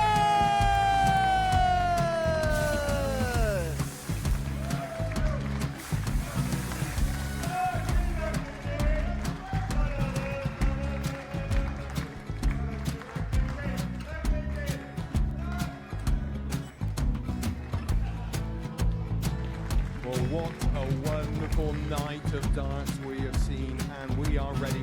Our champion is ready, and it's trophy time. So receiving the trophy, £25,000. The new MODUS Super Series champion, the Terminator, Marvin Van Velzen.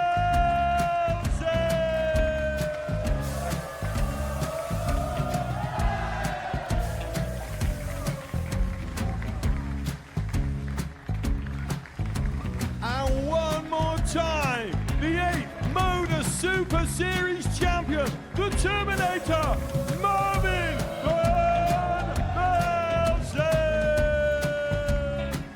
And the new MODUS Super Series champion is Andreas Dirty Harrison.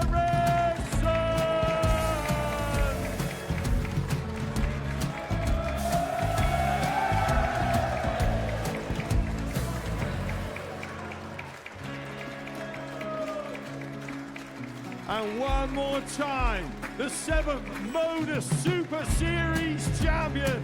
Give it up for Andreas Dirty Harrison. The moment we've all been waiting for. Would you please show your appreciation for your Series 6 MODUS Super Series champion, Scott Taylor?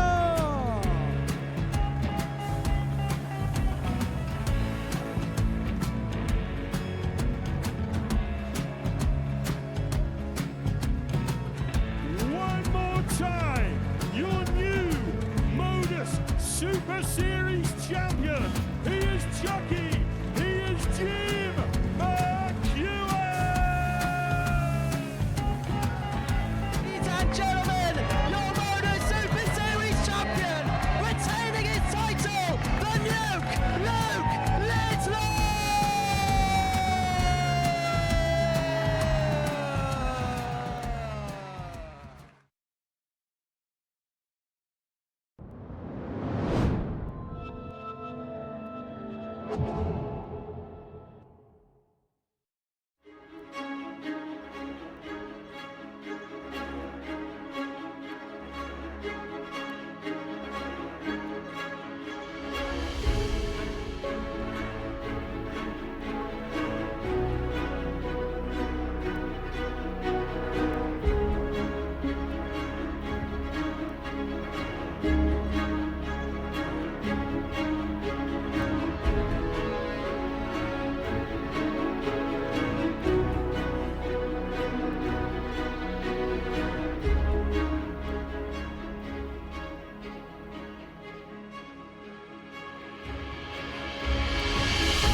Welcome back to the Live Lounge in Portsmouth.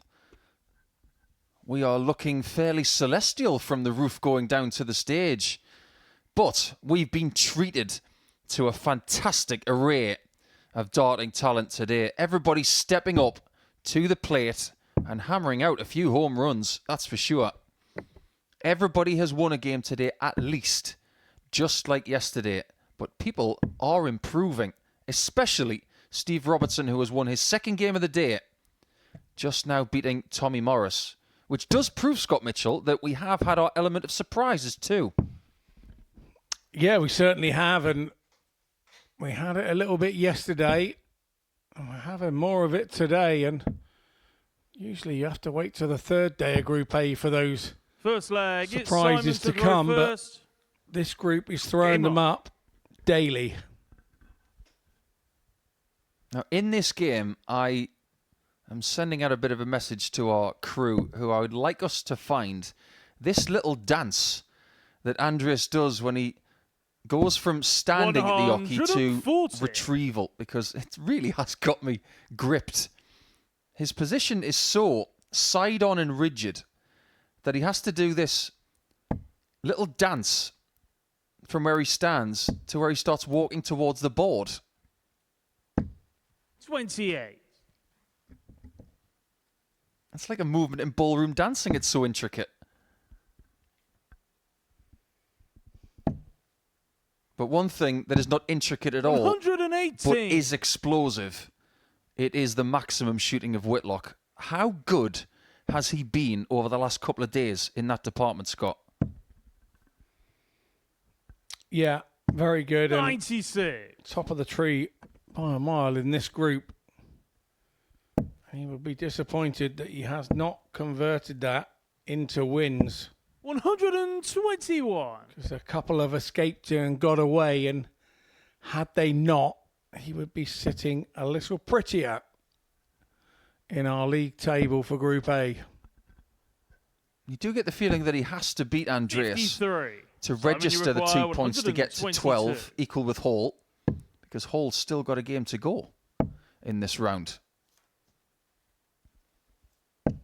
82. He's got that treble 20 on the end of a string. We have to say that Hall has a tough run in today 42. Simon, you require 40. Yeah, he's got Whitlock and Andy Hamilton to come. Whereas Whitlock, 20. who hasn't taken the first leg yet, has got this and the final game against Graeme Hall in game 15, which does get you salivating just a little bit ahead of Wednesday. 94. Simon's such a good Simon, you require dart 20. follower that when he goes for a double like he just did on the 10 of the previous visit, I think that actually hit the number 5. If you look back at the number 5, there's a big chunk 15. out of it. He's such a good dart follower with the first dart. The second one follows it immediately. And if it's half inch away from its desired target, that's exactly where the next one goes. I think he shot a double 5, missed by such a margin because he was in two minds as to whether to go for 2 double 4. Simon, you require So it wasn't 5. necessarily a bad dart. It was a bad decision. Double 1. No score. Well, they say that Grace, you all's well require that ends well. 130. Well, this leg hasn't ended yet, so we don't know if all is well.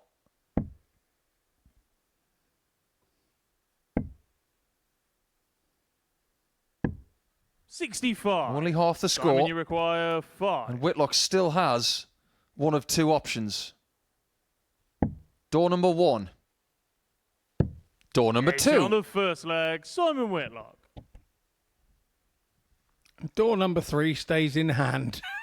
Second leg, it's Andreas to throw Those first. are the more difficult finishes I find on the dartboard. Those little 5 finishes and stuff. You know, you go and pop a 76 out, bop bop, no problem. But yeah, because of the mental strain that you've put on yourself to be sat already on that 5 before you have to go for the 1. That's what makes it difficult. It's the mental situation. It's not anything else. 100. If you have a player that's missed a dart, a double top, and you're sat on 56 and you go single number to double, it's not an issue. But the issue comes when you've missed those darts at a double, and it's a mental issue that you start saying in your head, 41. oh, please hit it. And all of a sudden, the number 1 gets away as well. Yeah, you're absolutely right, Scott, because you only leave 5 if you've done something wrong. 180. And here we go again. Do you reckon he'll replicate his son's blind 180 here? He'd like to replicate his son's 9-darter. That he 90. would. And if he could just top it off with a blind 180 second throw, wouldn't that be special? Go on, look away, look away. Oh, he didn't do it. 180. Well, what he's done so far in this campaign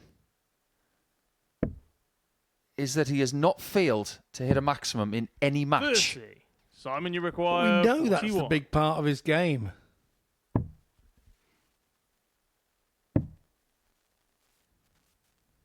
And that shot on the used to second be leg. the best Simon part Whitlock. of his game. Now, if he can knit the two things together, we've got a Super Series champion on our leg, it's hands, Simon to throw who has first. also been a European champion, a 2-time world finalist in 2 different promotions, and a World Cup winner 57. and multiple-time World Cup finalist. Everybody seems to forget he's been in other major finals as well. He's been at the final of the Premier League, final of the Grand Prix. That game he had against Daryl Gurney, you couldn't take your eyes off that. 140. And as for career highlights, I watch this at least once a month. When Whitlock was playing Alan Norris at the World Grand Prix, 93. and he finished the last 2 legs with perfect darts, including a 10-darter in the last leg. It is one of the most ridiculous finishes to any darts match ever played. And you can see when Whitlock hit that final double, 100. he thought, did I just do that? Yeah. I think he's grown into this week, Simon. I really do.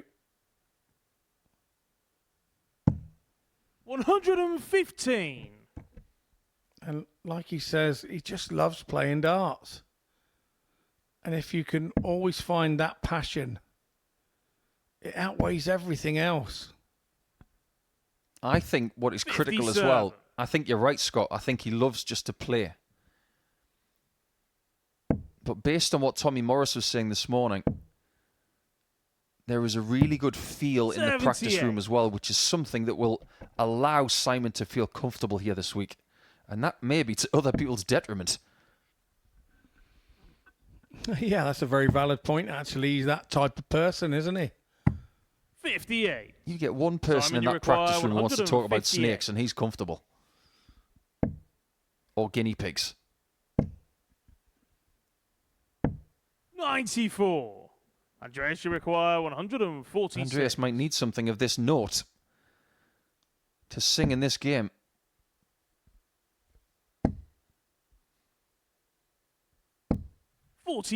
Doesn't seem likely at this point. 64.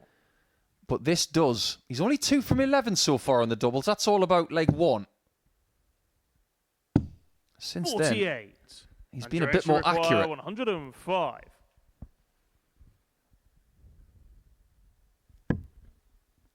Well, that was for bullseye. And that was a very bold play for someone 89. who has not had a dart at a double in this game so far, and he might not get one. Game shot Definitely doesn't get one in leg 3. Whitlock.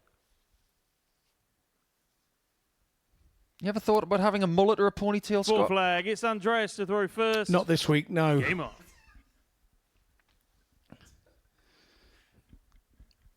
It's amazing. Simon's had a ponytail or dreadlocks or a mullet or something like that through the times where it was not fashionable, not fashionable, and then fashionable again. Has it ever been fashionable? Apparently it is right now. Oh, good. Oh, well, 100. Join, but the thing is, that'll take me forever. By the time it grows, it will be unfashionable again. That's where the problem lies with this type of style. 100.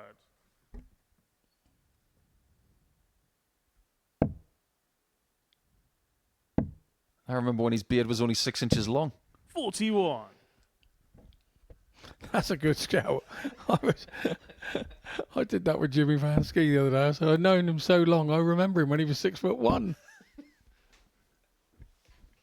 I'm glad you mentioned Jimmy Van 78. Ski, actually. Because a year ago today, he won the Romanian Classic, beating Alexander Mertz in the final. 100. And what we saw from Jimmy in the following 11 months was spectacular. It is funny, the things that do like the blue touch paper and get you going. Sometimes it's a little win somewhere, sometimes it's... And you do start believing. When you get a spell where you're winning in a few tournaments, you just walk to the tournaments and think nothing of a first round. Whereas if you have a couple of first round defeats, just thinking about the first round game 3 days before. And we are going to see Jimmy Van Ski this year, you would feel, because he was 1 win away from getting a tour card. 46. On 5 points Simon, at Q you School. require 167. With the likes of Patrick Tringler, Anton Ursland, Jeffrey Desvant. They all missed out. Whitlock misses out on a 167, but he will be back for double 14, you feel, Andreas, you require unless Andreas 160. digs deep and finds the biggest finish he's ever had on this stage. So Whitlock will return to get a very valuable 4-0 victory 41. to go back to the top of the table 28. for now. It's all his. And after a scratchy Simon first Whitlock. leg, he does clean things up, and he only gets 2 maximums this time.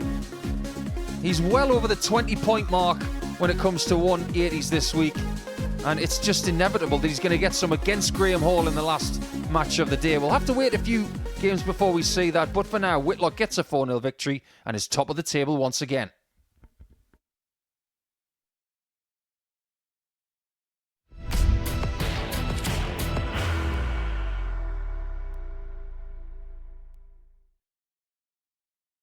Are you ready to lift that trophy, Darius?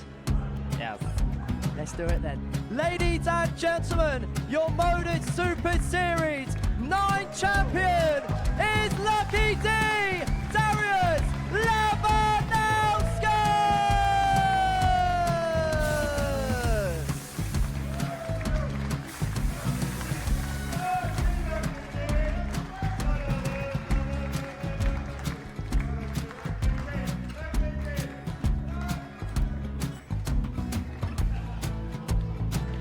Well, what a wonderful night of darts we have seen, and we are ready.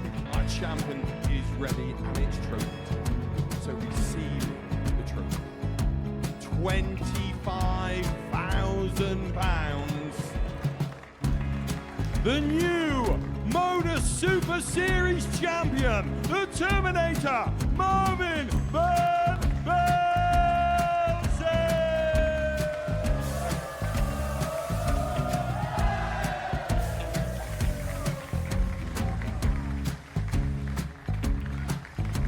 And one more time, the 8th MODUS Super Series champion, the Terminator, Marvin Van Velzen. And the new MODUS Super Series champion is Andreas Dirty Harrison.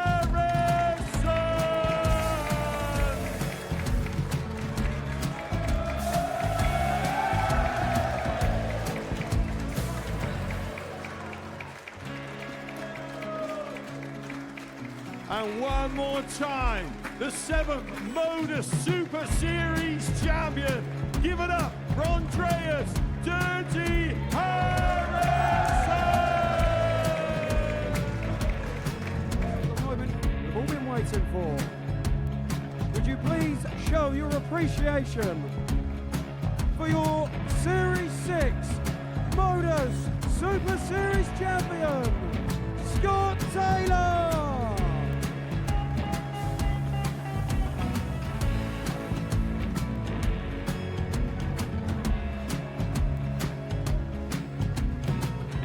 One more time, your new MODUS Super Series champion. He is Chucky. He is Jim McEwen. Ladies and gentlemen, your MODUS Super Series champion, retaining his title, the Nuke, Luke Lidlow!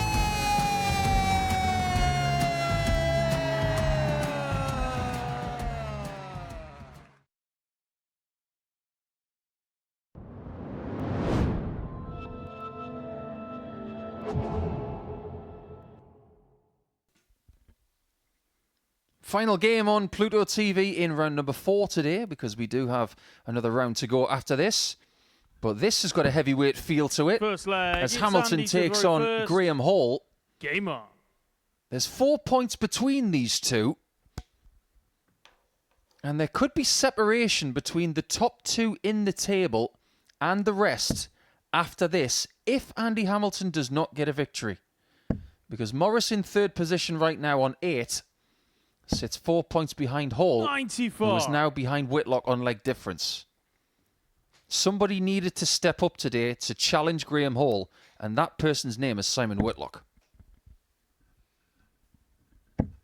Yeah, he most definitely has. And 140. Graeme Hall has a good start there against the hammer. Opening throw of 140. That always helps you and settles you down, but he will have that little niggle in the back of his mind that that game he had earlier today 100. could rear its ugly head. One thing we saw from Hamilton yesterday was the fact that he had his best performance in round 1, and then after that, he would average mid-80s for the rest of the 99. day. And he started today with a 100 average. Since then, the performances post round 1 have been better. 46. But if I may be fair, they are trending in slightly the wrong direction. So if he can arrest that trend, there's no reason why Andy can't be in a position to strike tomorrow. But his run-in, well, it's a bit here and there. 85. He's got Graeme Hall, then he's got Robertson, who's had a better day today. We are looking at Robertson slightly differently today because he's a more potent threat.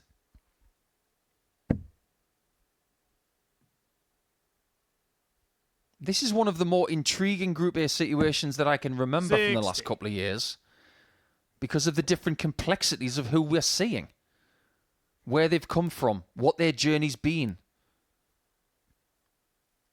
the favouritism they have because of form and reputation. There's a little bit of everything in here. 99.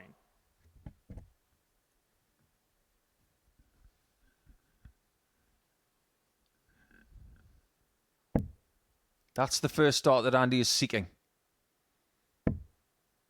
If he walks away leaving 100, he will be disappointed for good reason.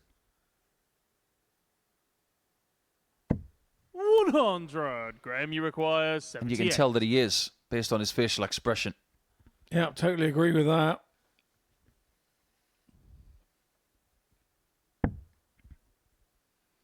Graeme is not disappointed with that.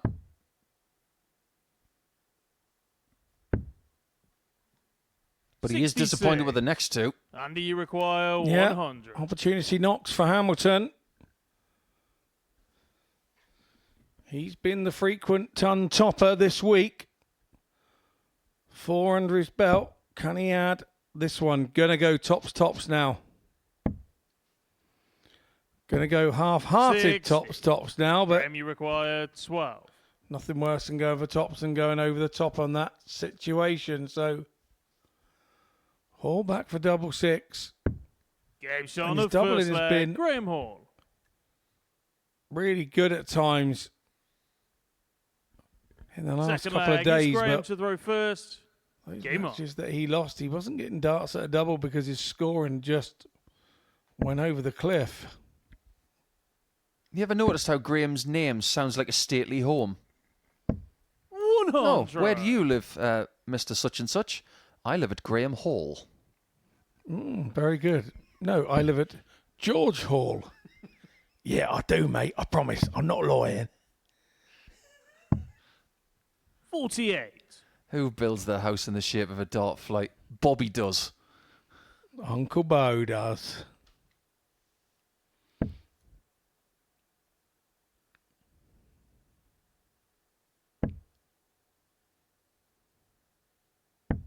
That's a really good switch to the 18s, which is something that Andy was doing a lot earlier. You know, if you're not going to be in touching distance of the leading pack after 2 days, you might have to assess your goals. If you don't have a perfect day on Wednesday, you might have to settle for a secondary group. I wonder which one would be more beneficial for Andy if he doesn't win Group A. Now, what we do have for you on Thursday afternoon from 1 o'clock, live on Pluto TV, is Jensen Walker, James Hubbard, the former PDC World Youth Champion from 2012, and Adam Mould, a former weekly champion here, and someone who played fabulously at the ADC Global very recently. But in Group B, from 10 o'clock p.m.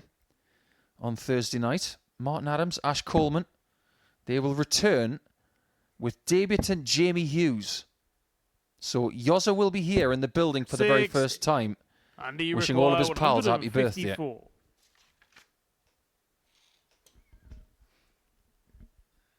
That's a bit of an inside joke.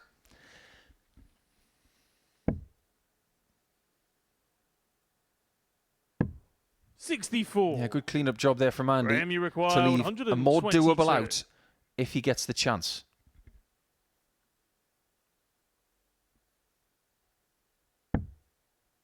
Well, this is a tricky dart, but it's not impossible. That was as clean as a whistle. But unfortunately, he's left himself on 18s again, which he didn't want to do. 90. Hamilton here surely will go treble 20. Treble 15 now. So doesn't get a shot 38. Graeme, when you he would have require expected 36. to. Well, when you're not getting a shot at the bullseye, at least from a 90 checkout, it means that you have made an error of some sort. Hole for 18s. Game shot on his second leg. He's getting Graeme all the Hall. spots and he's taking them. 2-0. Now, we could have Third leg, speculated it's Andy to throw at the end of first. 2024 Game on. that Graeme would be back here, but we had to wait until December to figure out that he was going to make his return. So far, so very good for him. But if we look at the European Q School 100. and the people that did not get tour cards, there are plenty of people out there that, if we see them this year, they could be doing exactly what Graeme is doing now, whether they're debutants or not. Now, the last person to get a tour card through the Order of Merit was Marvin van Velsen, a champion here from 2024. You're not going to see him for the next couple of seasons. But when you look at the likes of Anton Östlund from Sweden, he's won a weekly title here. Jimmy Van Ski's won 2. Andreas Harrison's won a series. He should be back. And then you've got the likes of Dave Cameron, Darius Labanauskas, the defending champion. Daniel Closer. 81. He's won a Group A before here. He could come back after 2 years on the tour. And there are plenty of other names as well who've had success or haven't been here, but have 23. reputation. And Graeme Hall is proving right now in this game with Hamilton that if you haven't been here for a couple of years, you can fit in very easily once again. And also, because you haven't been long off the tour as well, your levels are still 95. very high of what you're used to playing, because it's only been sort of like 6 or 8 weeks since you last played at that level.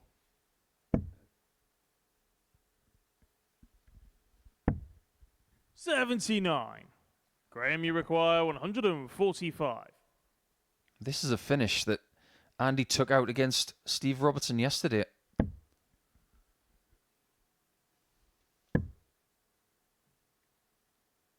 I'm going to give you a name in the next few 95. seconds. And I'm going to stick my neck out. And I'm going to say he's going to win a weekly title here this year. Jeffrey Sparadans.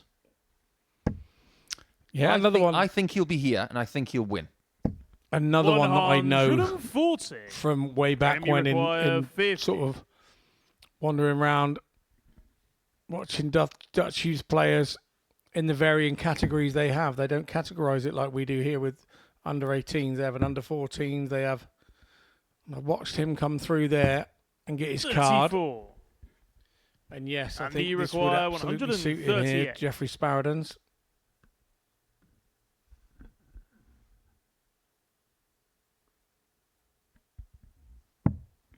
Beautiful dart.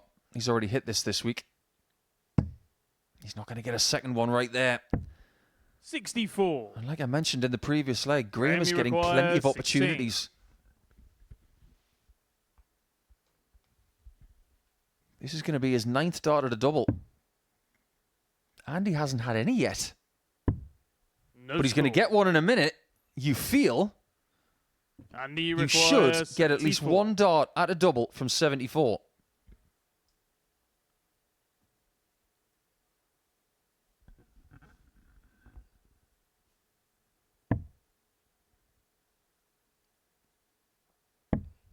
This is a way back into the match for the hammer.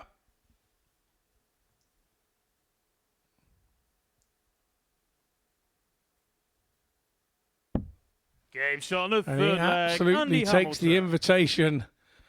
You cannot beat a bit of experience here at the Fourth Live leg, Lounge. it's Graeme to throw first. Game on. You know, in computer games, you play for experience points. And you amass them to enhance your character. 121. Well, how many experience points has Andy Hamilton got? He must have millions.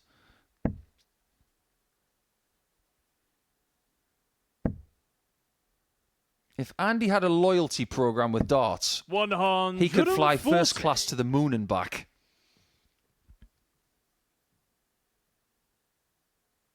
And I think he feels quite humbled at the fact that we call him a legendary player. 140. He doesn't have the same CV in a winning sense as some other players. He hasn't won a great deal of titles, but where he's been, what he's done, what he's experienced, who he shook hands with, 58. the way he's done it, that sometimes carries more weight than titles. Yeah, I very much agree with that. I think sometimes the places you've been, and you don't have to always be winning. For some players, it's maybe winning one thing is all they've got. And that's what they're known for, whereas Andy's known for his longevity rather than the winning what he's winning and making finals. And, you know, it's 57. It's a 6 of one and half a dozen of the other argument, isn't it, really? You know those things that the police have, those big red keys that they use to knock down doors? They might as well call that an Andy Hamilton, because he's knocked on more doors than a big red key. 55. Yeah, a valid point. Yeah, very valid point.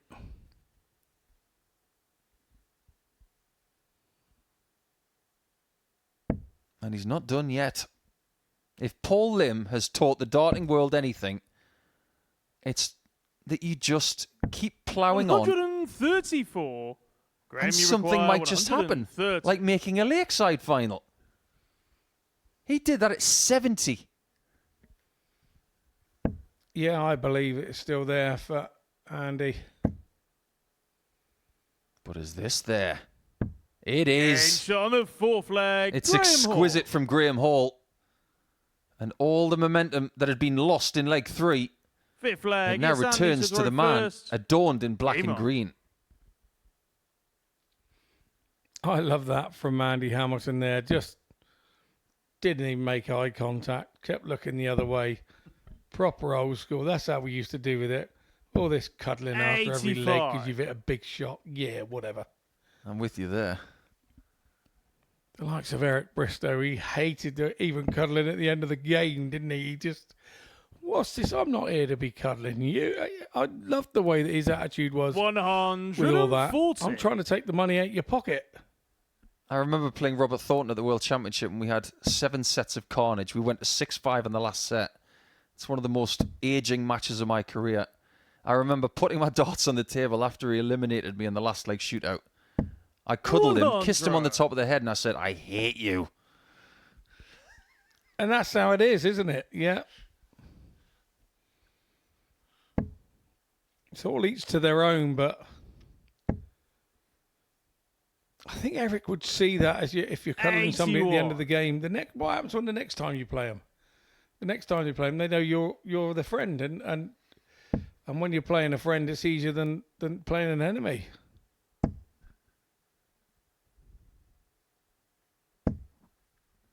Don't mean to bring up another Green Day track, by the way, but they have a track called Know Your Enemy. Know your friends, know your enemies, because you're going to have to play them all. And if you want to take what you want, you're going to have to go through them all. And there are going to be days where if you want to win a tournament, every opponent you have will be either all enemies or all friends. And they're the days you remember. 96. They are indeed. I remember a tournament I won in Barnsley. As my last PDC Tour win, I beat Peter Wright, Mark Webster, Mervyn King, Dave Chisnell, all in the same day. 108. And I was hanging around with all those guys at the same time. But Graeme might not be hanging around for much longer, unless this goes out. Well, figure that out if you can. He's had so many problems on double top, but in this match, he's hit it 3 times. Sixth How leg. can you It's not Graeme to love throw that? first. Game on. That is superb. From the hammer. Superb. Didn't impress himself, mind you. But, yeah. Others would have been bouncing around the stage, giving it the big one. 59. Yeah, he's had problems on tops for the last couple of days, and he's hit 2 tops in one shot, and then double top with 1 dart in the previous leg he won. So maybe he's figured it out. So Graeme, be warned. If he leaves tops, he's going to hit it now.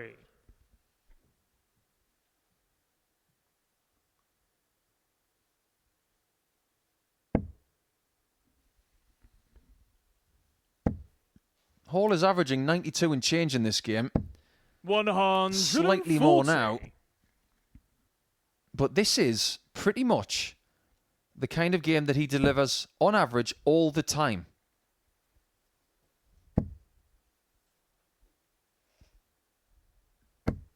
If you see Graeme playing against someone like Hamilton or Whitlock, expect him to be in this range. That's what I'm saying. And if he can replicate this in 2025, weekly titles have surely got to have his name on them. 58.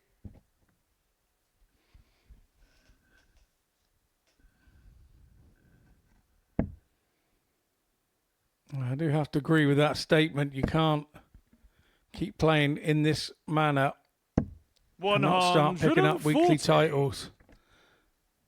But again, there's doing the right thing to get there, but then you have to win those moments still on those Saturday nights. You can be the dominant force during the week. 100. The 6 players that are in the Saturday night finals are ones who are mentally a little bit stronger. Do believe when you make a mistake, it's their right to take it. Game shot on his 6th leg. And he's taken that one. It's 3-3. I was just about to say a little like that. 7th and final leg. It's Andy to throw first. Game on. As we get into this last leg decider, Whitlock is hoping that Hamilton wins this leg to take himself to 10 points and keep Whitlock at the top. Yes, Whitlock has changed shirts, 96. put himself a purple shirt out in the back room, and has all of a sudden become a bit of a Hammer fan. I've seen Simon wear purple before. The days before he used to wear the green and gold all the time. 84. He used to wear a little bit of purple and black. And sometimes when he was playing for Queensland. Now they're good shirts. Those state rep shirts that they have over in Australia, they are good. 108. That is better than good. He Scraped his way back into this match, and now has got his foot on the gas. And it is Graeme Hall's turn to do a bit of head shaking. Just goes to show having the darts can sometimes be a massive ally. And this performance here from Hamilton, it very much looks like he is arresting the trend 96. of starting strong and tethering for the rest of the day. This is mid-90s stuff from Hammer. And if he wins, 140. he is part of the conversation. And you require 129. He can only go to 3rd if he takes out the 1, 2, 9 and 6. But 3rd will be good enough for now. 81. Now, 3rd dart was just the tiniest bit lazy. He'll be okay with that as long as he takes that 48 out, which is going to be put under pressure immediately. 100. And you require 48. So double top has been cooperating. But this time, he's going nowhere near it. He's going there for a double-double again. It's a somewhat accidental one, though.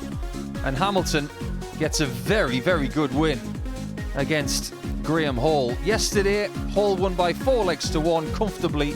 But this time, Hamilton had just a little bit more in the tank. And he wins by 4 legs to 3 as we round things off after round number 4 today. And we still have an Australian leading on 12 points.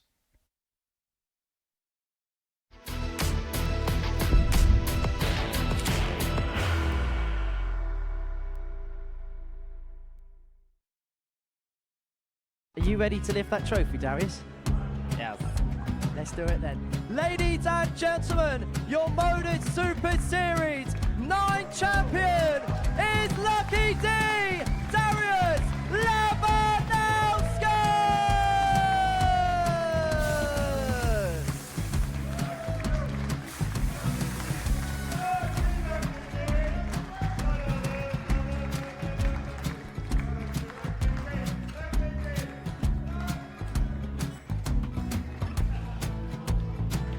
Well, what a wonderful night of darts we have seen, and we are ready. Our champion is ready, and it's trophy time. So receive the trophy. £25,000. The new MODUS Super Series champion, the Terminator, Marvin Van Velzen.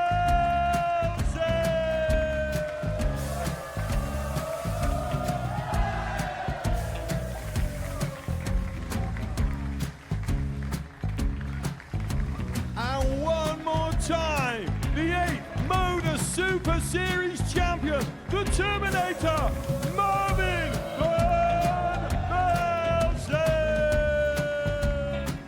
And the new MODUS Super Series champion is Andreas Dirty Harrison.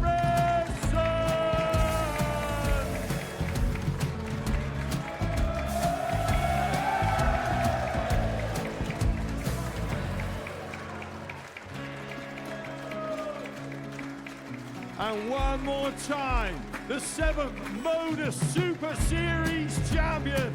Give it up for Andreas Dirty Harrison. The moment we've all been waiting for. Would you please show your appreciation for your Series 6 MODUS Super Series champion, Scott Taylor?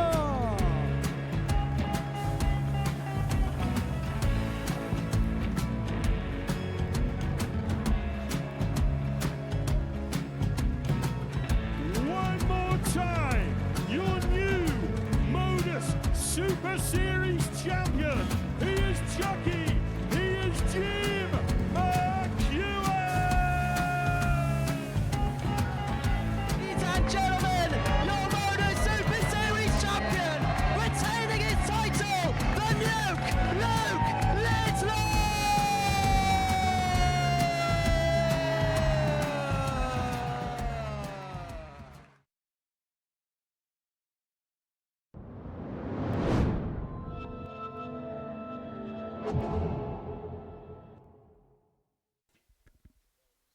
Plenty of action still to come today. 3 more matches, in fact. And Tommy Morris has got to start round 5 on Tuesday with a bang. He's got to get the result against Nikolaou here, who is now at the bottom of the table on 6 points, as you can see. But if Morris wants to stay with Hamilton, Hall and Whitlock, a win is a must, especially when they will have a game in hand on him after this. Robertson plays against Hamilton in game 14 of the day, and then you've got that top of the table clash between Hall and Whitlock. And for the second day in a row, we are going to finish a daily campaign with a top of the table duel. So, as far as Tommy Morris is concerned, get cracking, Tommy, and do not leave today with just 1 win, because if Andreas wins this, that's what he will leave with.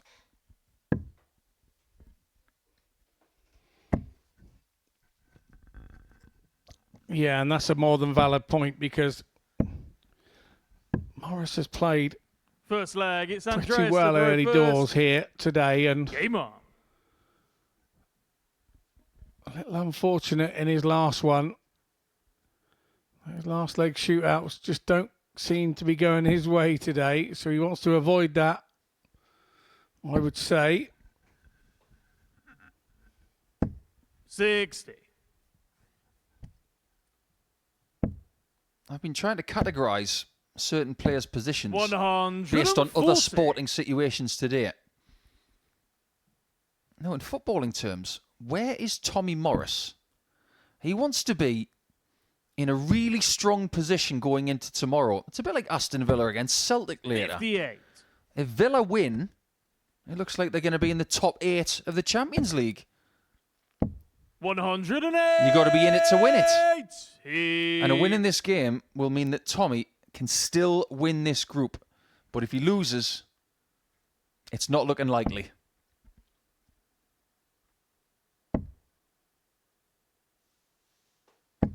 $41. Strong start, though. 95. And it continues.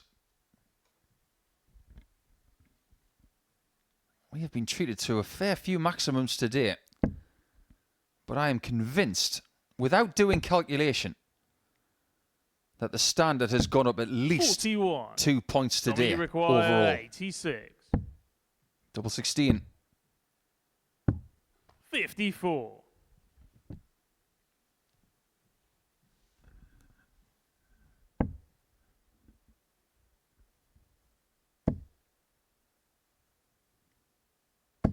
Yeah, he gets one himself. They've both got one in the first leg. A leg that Tommy has won. First leg, Tommy Morris. It's a break of throw immediately. Exactly what he wanted. Second leg, it's Tommy to throw first. Game on. If Tommy was to go on Mastermind, what would be his specialised subject? 140. Probably Nando's menu. He does like a Nando's. Yeah, it would be that, definitely. See, that's one of the reasons why I ask these questions, because I have no idea what the answer's going to be. And when it comes out as something like that, 140. the burst of serotonin in my system after you said that was just palpable. I'll tell you what he does, right? When we're on the challenge tour and he takes me there, he wanders on in and he goes, I'm having this, and I'll tell you what, you'll have that. Oh, will I? Yeah, I'll order it on my app. It's all good. Thanks very much. That's my Nando's experience with Tommy. We can't mess around sitting there browsing the menu. We've got no time for that. I can imagine a Portuguese chicken experience with Tommy being quite a pleasurable thing. Look, we're back to chickens. Tommy, you require Absolutely. 121. You go in there another night and we'll go, oh, yeah, you look hungry tonight. You'll have the mixed grill. Yeah, thanks ever so 45. much. That's just Tommy. He's great.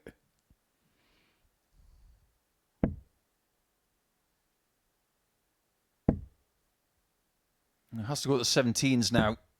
All that. 65. I can Tommy, get you behind that require plate. 76. But I can get behind taking a $15 or even more.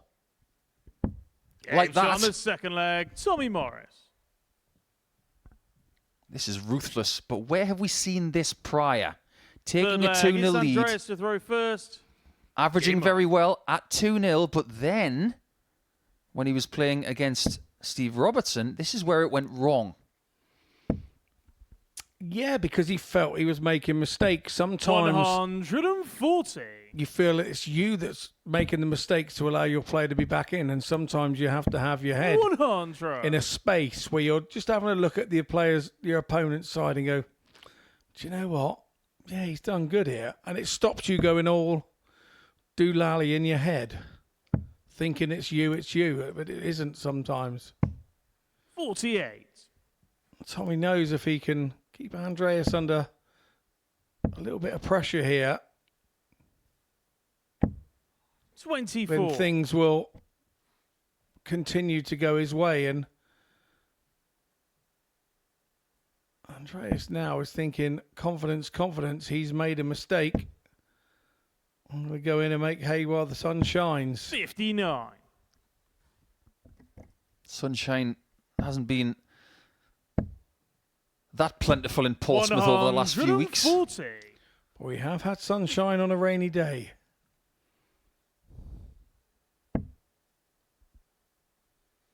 It rained and rained and rained, and then the sun came out when we went home yesterday. We had thunder and lightning and all sorts, and then travel home in the sun. It was a quite strange one yesterday.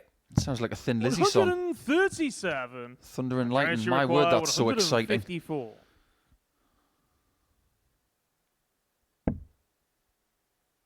Can't take the 154 now, but Morris can take the ton. 96. Tommy, you require He'll have his 100. tail up if he's walking away with another 14 or 15 darter. Game shot on the third leg. Where's that tail, Tommy? Morris. Firmly up. Yeah, this is a decent performance. Fourth leg. It's Tommy to throw first. Game on. That's what he can do. When he allows himself to, when he's not beating 140. himself up too much. I hope you watch this back, Tommy.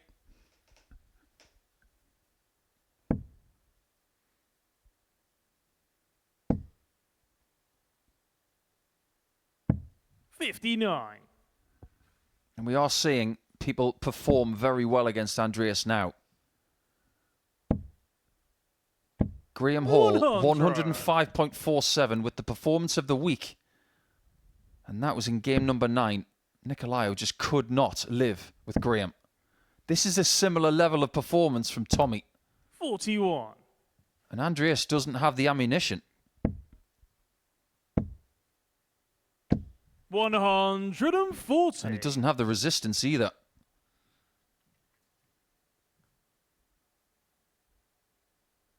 He might be slipping down the trapdoor now because Morris is playing like he's got a bus to catch. 55. Tommy, you require 121. 51 would have left Bull, 57. but he's so far in front that Andreas is looking at the horizon and he can't see Tommy.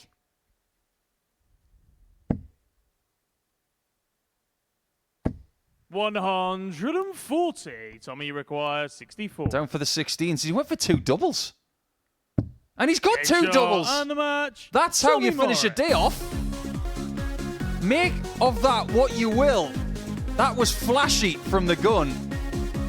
But he's just left Tuesday with a smile. And he will have 10 points after 2 days of action. 103.66. We've had plenty of ton plus averages today and some great spots from many, many players. But when Tommy comes back tomorrow, he will have a say in who wins the group. When we come back, it's going to be Andy Hamilton's turn to see where he pitches his tent. He's up against Robertson, who has improved today.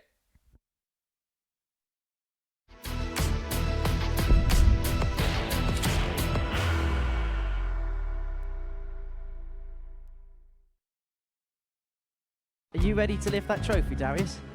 Yes.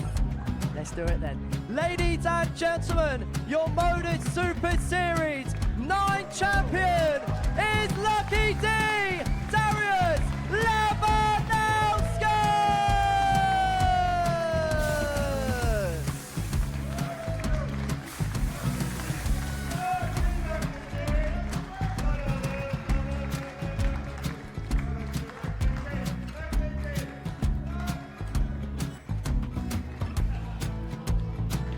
Well, what a wonderful night of darts we have seen, and we are ready.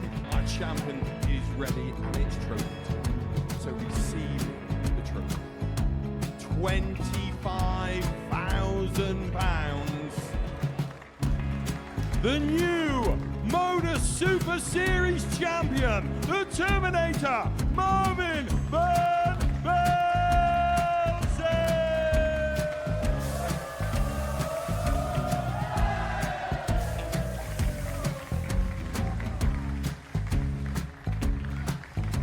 And one more time, the 8th MODUS Super Series champion, the Terminator, Marvin Van Velzen. And the new MODUS Super Series champion is Andreas Dirty Harrison.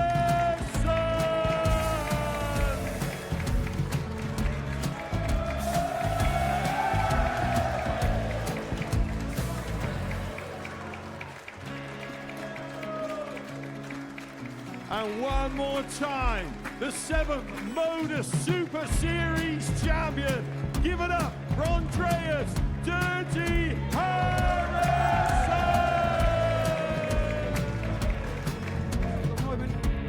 waiting for. Would you please show your appreciation for your Series 6 MODUS Super Series champion, Scott Taylor!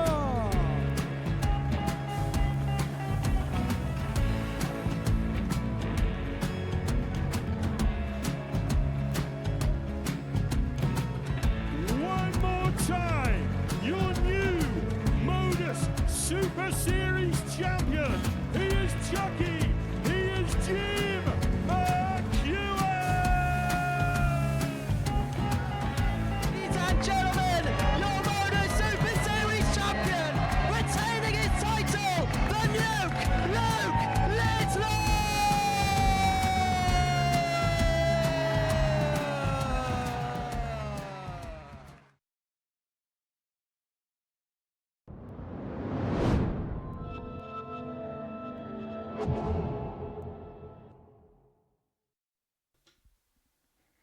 Welcome back to the MODUS Super Series with 2 games still to go on Tuesday.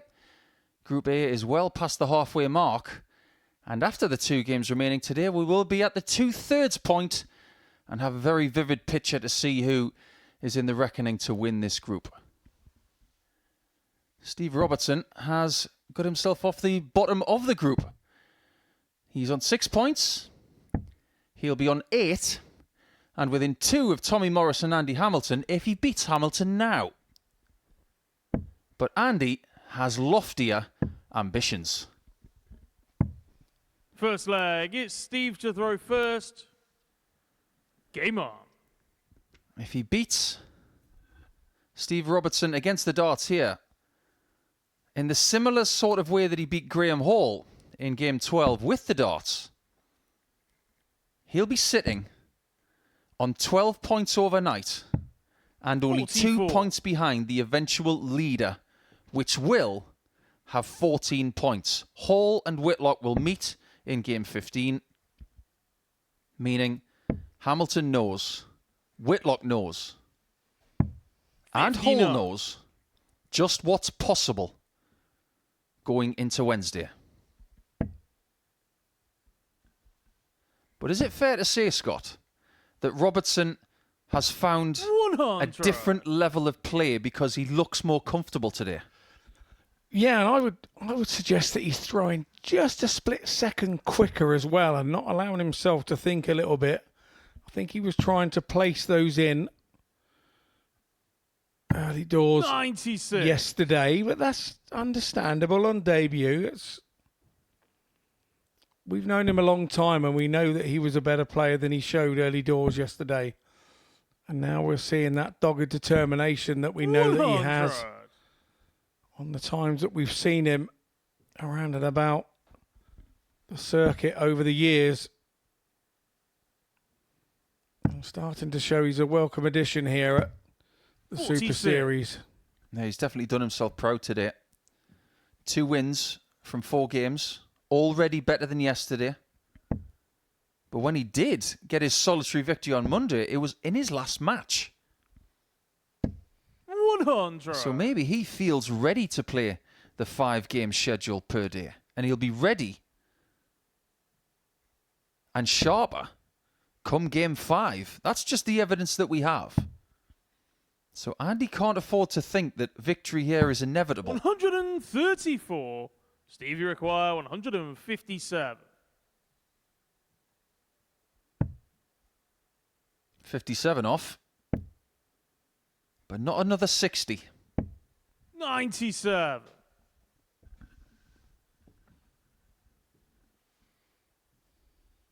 We have seen some massive finishes today. 132 from Hamilton. That was particularly appealing. 140 from Hall. As well as 130 from him. 80.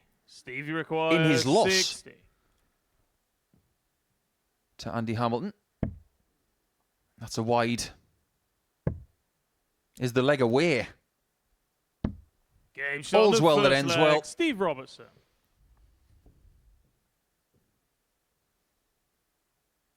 It's a long Second old leg, drive it's Andy to throw from first. Northumberland to Southern Hampshire. on.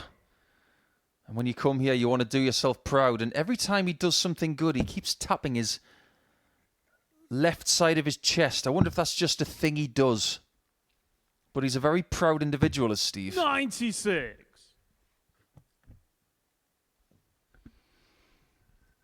Yeah, I think we all have some sort of quirk, don't we, when things are going well, and we know there's like a reference point. I think 43. I'm one that always has got the Dorset badge somewhere on me, either the badge or the flag, and when something goes right, you just give it a little tickle and just remind yourself of why you're doing what you're doing and how you got here. 59. Yeah, there's nothing wrong with that. I remember Robert Thornton used to always take a little teddy bear in his pocket and on the stage because that was a gift from one of his grandchildren.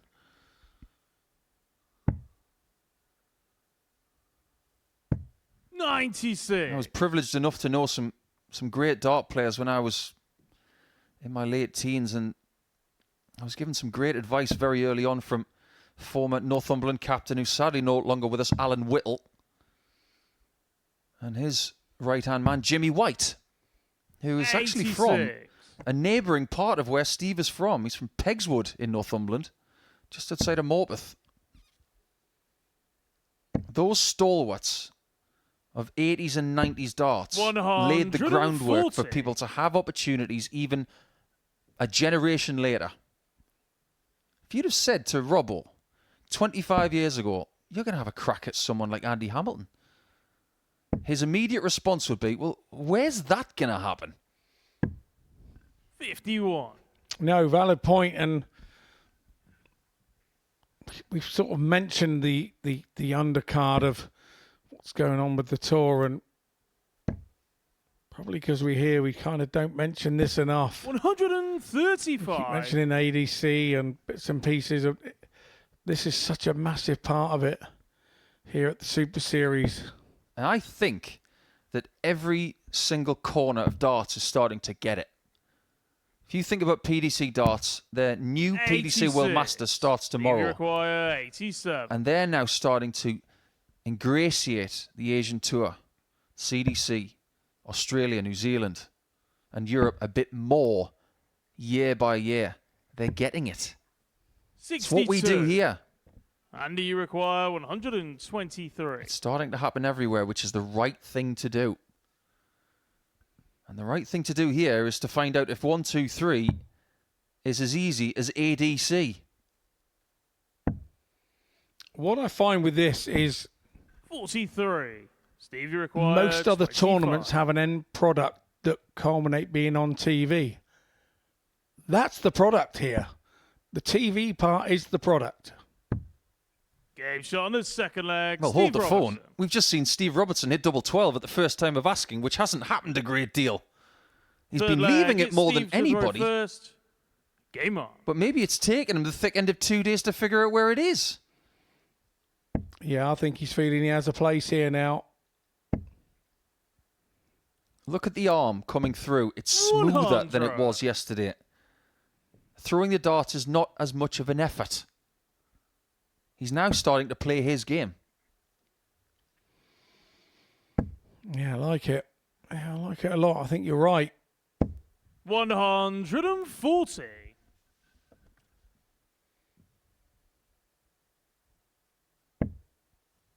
Still want to know where he got those shoes.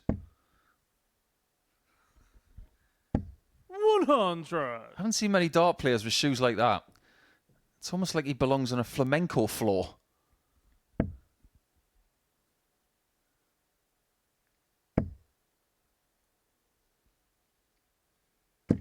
Oh, that's an imposing 135. 135.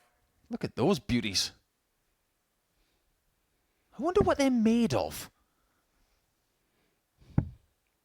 They look like they've been made with something that Simon Whitlock caught. 96. It's some sort of tanned leather for sure. But some would say cobblers, Scotty. 140. I wonder if someone's going to have a better pair of shoes than that in 2025. We might as well just end the award right now for best shoes of the year because Steve Robertson's got them.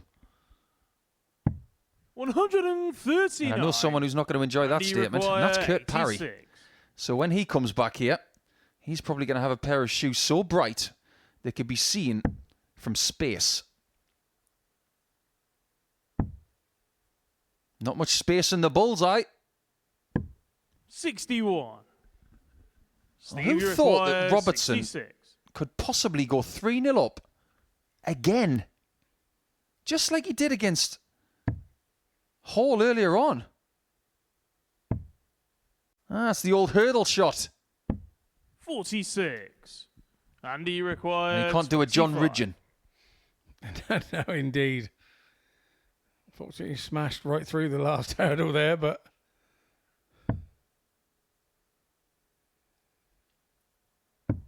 Game shot on the Hammer third keeps leg. Andy having Hamilton. a habit of doing this, doesn't he? You just think that you've got him, Fourth leg, you've got it's him, Andy you've to got throw your first. foot on his throat, Game on. and all of a sudden, your shoelaces come undone, your flashy shoes fall off your feet, the hammer's off the floor, and he's starting to take out doubles. 121. Yeah, Andy's just so hard to get rid of. You can categorize it any way you wish, but he's so determined and tenacious 134. that he has so much belief that he can get out of any scenario he's in. And we're talking about someone who was 15-8 down against Simon Whitlock in a race to 17, and he won the remaining 9 legs. 140. I don't think you need any more proof than that, do you? No, not at all. And I'm sure somebody said to him afterwards, "You'll never do that again." And you'll say, "Will I ever have to need to?" That's the answer, isn't it? Well, off the top of my head, I don't remember the exact scoreline it was when he was in that semi-final at the World 41. Championship against Whitlock, but my head is telling me 5-1 down.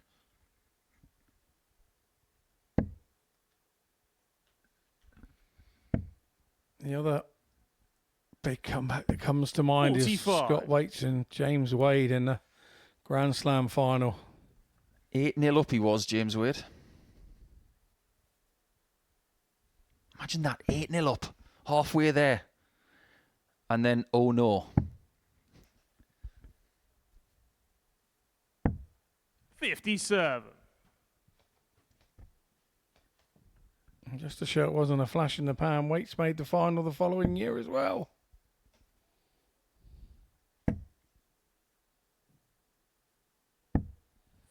Just checking that game with Whitlock. Andy won the last 3 sets. And he won the last set by 4 legs to 2. So he was 5-3 down.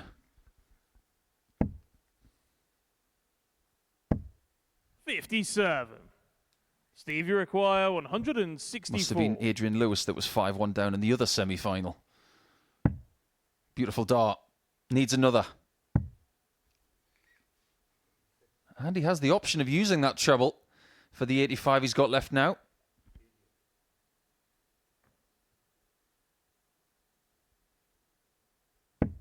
$96. Andy, you require 85. Again, we find ourselves in this leg 4 situation where someone could stretch their lead to 2,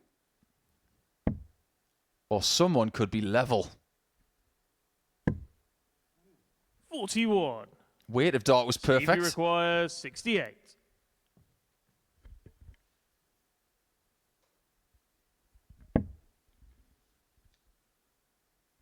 This may just be the biggest dart of the match. 48. Second time he's missed tops Andy, you low. require 44. He could have finished this one off. Yeah, and there had been no argument had he won this 4-0, and they were shaking hands now, but the argument is now incoming. Double 16 for the hammer. Can he hammer this home and go 2-2? 12. When that was mid-flight, he'd have Steve, thought, you yes, I require can. 20. If you'd have just pressed pause when that was in the air, I would have said that's in.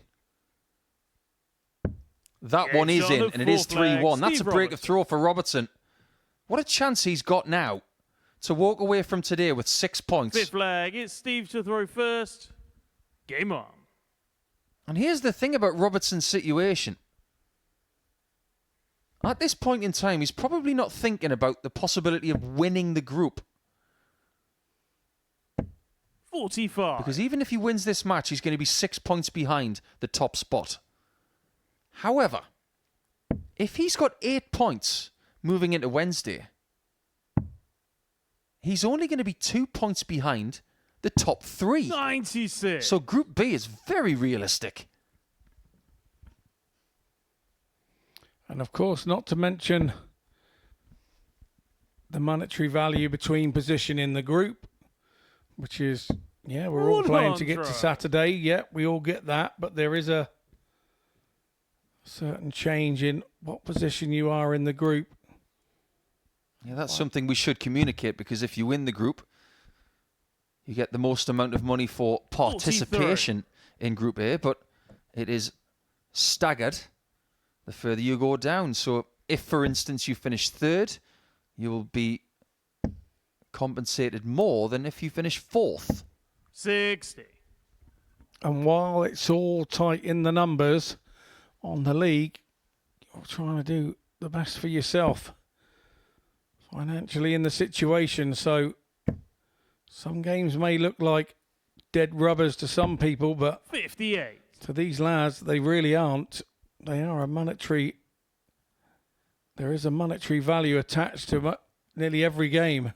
And these amounts of money, I can say this because I know, these amounts of money, they go a long way in Choppington. It's not that expensive a place to live. As long as you stay out of Morpeth, it's very affordable in that part of Northumberland.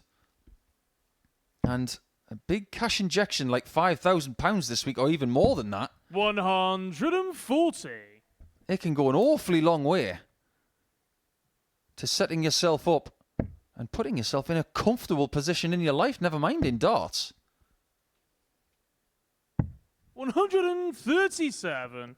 Andy, you require 164. Very, very steady. Averaging 85, 50% on the doubles is the big man. Hamilton needs some Hail Marys.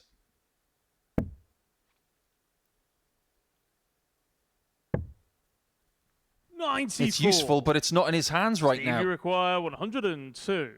We've seen Tommy Morris finish his day with a double-double effort. Steve needs a treble 19.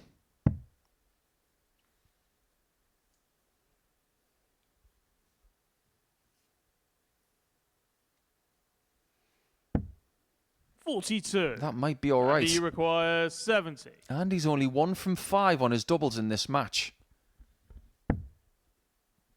But you sense it's about to change. Game shot on the 5th leg, Andy Hamilton. Typically tenacious. He just won't wilt. He's like stainless steel 6th leg, spinach. it's Andy to throw first. Game on. I take it you mean the iron content in that. I don't know what I mean sometimes, Scott. I'm not going to lie. What I'm trying to say is he's pretty hard to get rid of under the heat. And the heat was turned up there, but he was up to it.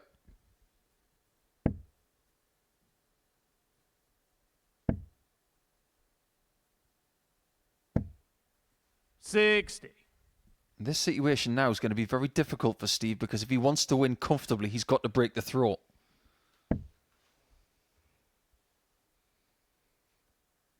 And something is changing. 121.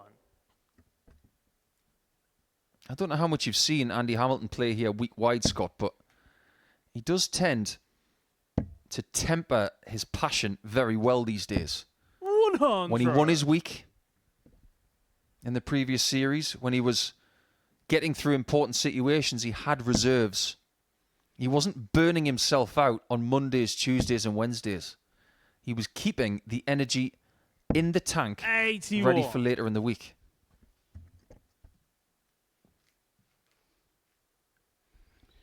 It's something you have to do. It is difficult to play for all 6 days here. You know, that is the one thing that I found very difficult at times. It's difficult for most people when they've just got to play darts for 6 days. You've got to look after a farm as well. 60. Yeah, we dodged up and back. I was fortunate to win a Group A on one occasion and hot-footed it home till the Saturday evening.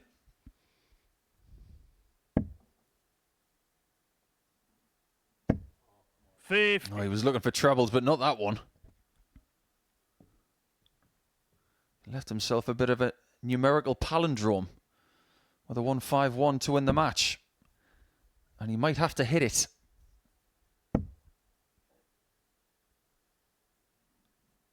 Again, that treble in the northeast corner. 151. Leaves him handily placed. And that treble doesn't do him any favours either.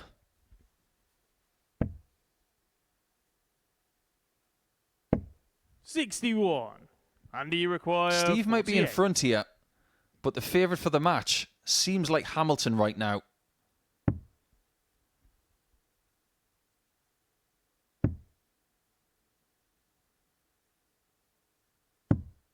$32. Maybe not, because this Steve, you should require present an 90. opportunity if Steve can stay straight. Yeah, treble 20, double 15 is the shot here. Or big 5, treble 15. No, that's a 10. He's so disappointed with that first dart. That causes the problem with the second, doesn't it? And he requires... That's where you've just got to 16. stay straight. Even if you hit a big 20, right at the top, got to keep the chance alive.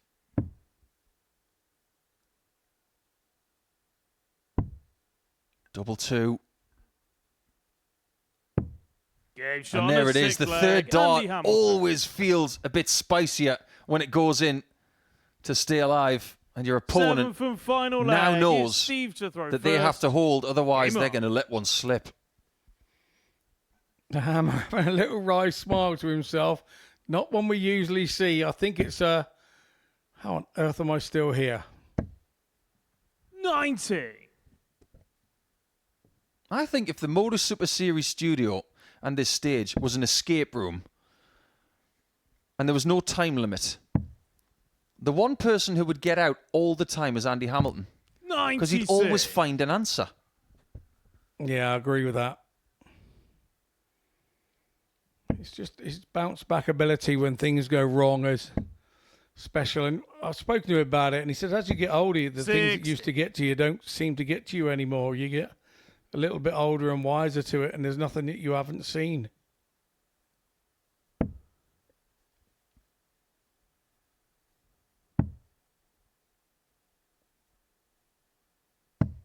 $96. Sometimes sport is very fair, but it can be unfair. I've watched a lot of figure skating in my life. It was somewhat forced on me as a child. But when you've had your performance on the ice, you have to go and sit on a bench and wait for the judges. And you've got to sit there and smile and say, I'm very happy. Can you imagine if dart players had to do that? They wouldn't want to. Whether they won or lost, they like to win and get out of here. I thought they had to in the press box after. Very similar situation, and then all of a sudden 67. They start talking a bit gibberish and then say things they shouldn't say. It's all part of the business, I guess. It's all part of the show, as they say. 100. That is a world-class 140. When you're under this kind of pressure, to find it right there is admirable, to say the least. But maybe we're about to see something just as good. 134, maybe? 134. Lovely jubbly. Steve, you require 111. Pressure applied then from Hamilton. Not a lot he can do from here. Treble 17. Treble 14, probably the route. 51.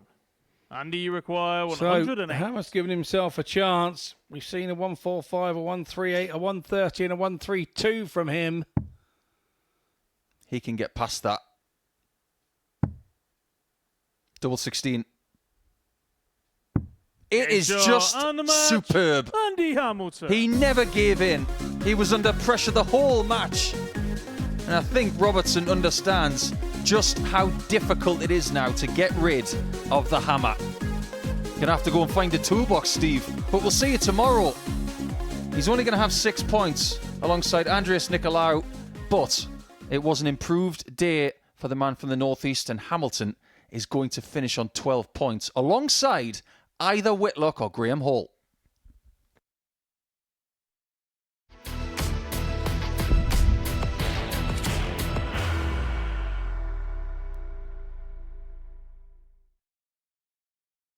Are you ready to lift that trophy, Darius? Yes. Let's do it then. Ladies and gentlemen, your MODUS Super Series 9 champion is Lucky D, Darius Lewandowski!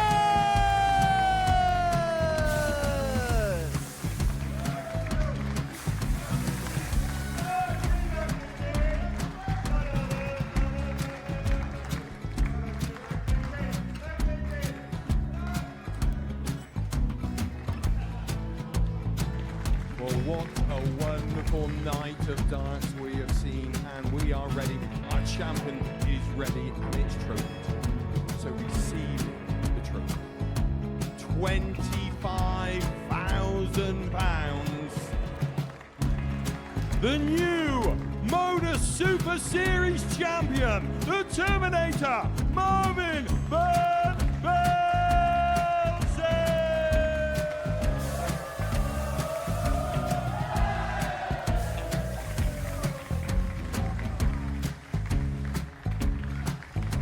And one more time, the 8th MODUS Super Series champion, the Terminator, Marvin Van Velzen.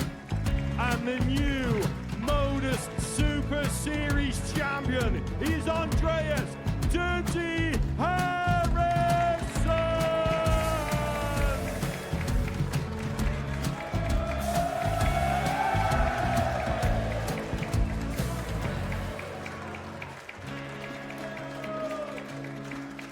And one more time, the 7th MODUS Super Series champion.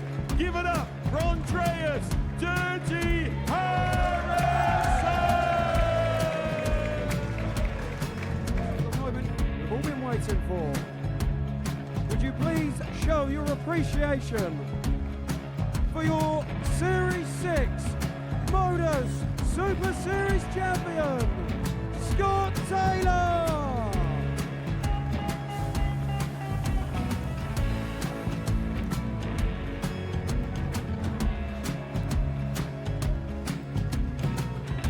One more time, your new MODUS Super Series champion.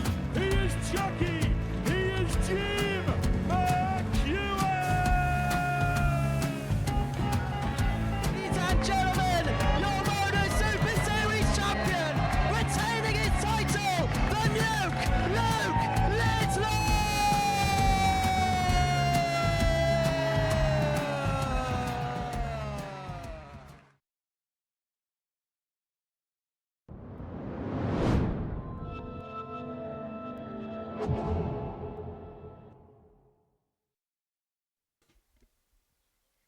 And now, exactly what you've been waiting for, the main event of the day. The top of the table clash between Simon Whitlock and Graeme Hall. G-Man, who started the day on top of the table with a 2-point cushion, he could maintain that cushion if he wins this match. But if he loses... First leg, it's Graeme to throw first. Game on. He will have a 2-point deficit ahead of the final day of Group A. Is it going to be a dream situation for Whitlock as he ascends to the top by the end of day 2? 100. It won't be easy because we have seen from Hall twice today that he's averaged over 100. But Whitlock, who's already got 6 points in the 96. bag for today alone, he has turned up the heat in the maximums and his doubling has improved. He has indeed, but the one thing we do know about Graeme Hall is he likes playing the bigger games, doesn't he? 140. Seems to motivate him, seems to find his mojo, and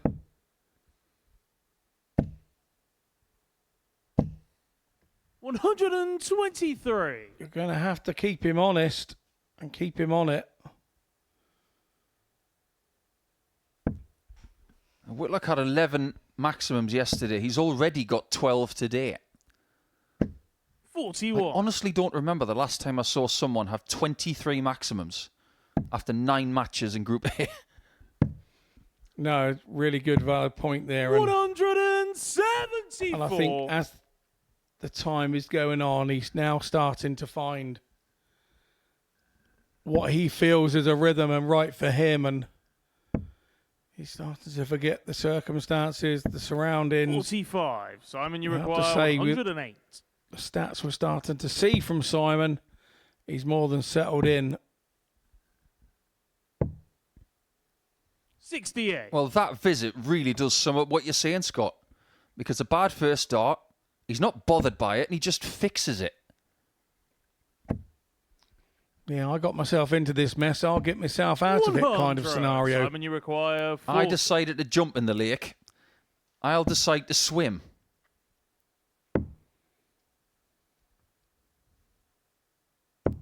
And he is not sinking. First leg, Simon Whitlock. That's a break of throw to start this match off. And if he has the lead at the top of the table at the end of today, Game on. it might be something he doesn't relinquish. Yeah, that's 59. probability as well. You like to think was his experience.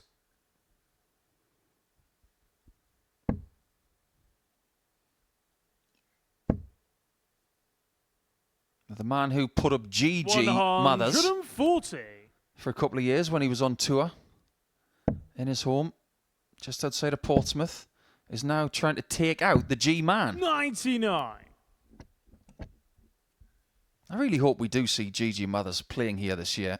He was part of the crew when we first came here. He actually helped build this place. Well, you'll see half of him because last time I saw him, 140. he had lost an awful lot of tonnage. Here we go. First one. And that means he has had a 180 in every game he's played this week. For 2 days. Astonishing.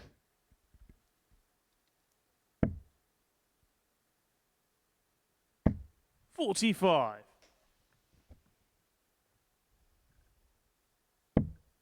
Now, he's got a bit of competition in the ranks of consecutive games with a 180 because the record belongs to Conan Whitehead of 24 games in a row. Simon is now on 10. He's not even halfway. So he will keep up with that. But he might not have to play 24 games this week. 82. He's hoping he only plays 19. 74.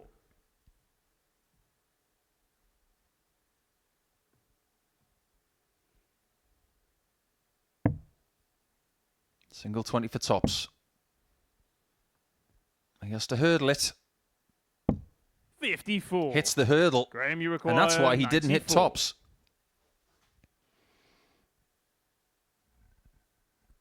So Graham Hall with a chance here. Which way is he going? Is he going bullseye or is he going treble 18?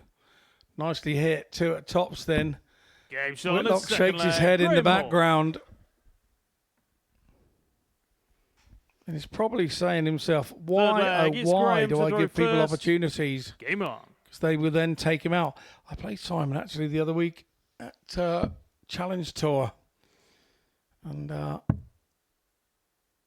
let him off the hook. He came to me and said, how did you lose that game? And I lost it 5-1 and I had 3 darts at a double every single leg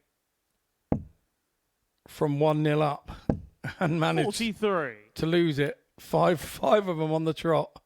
And he said, people don't do that to me, Scotty. They usually just hit it.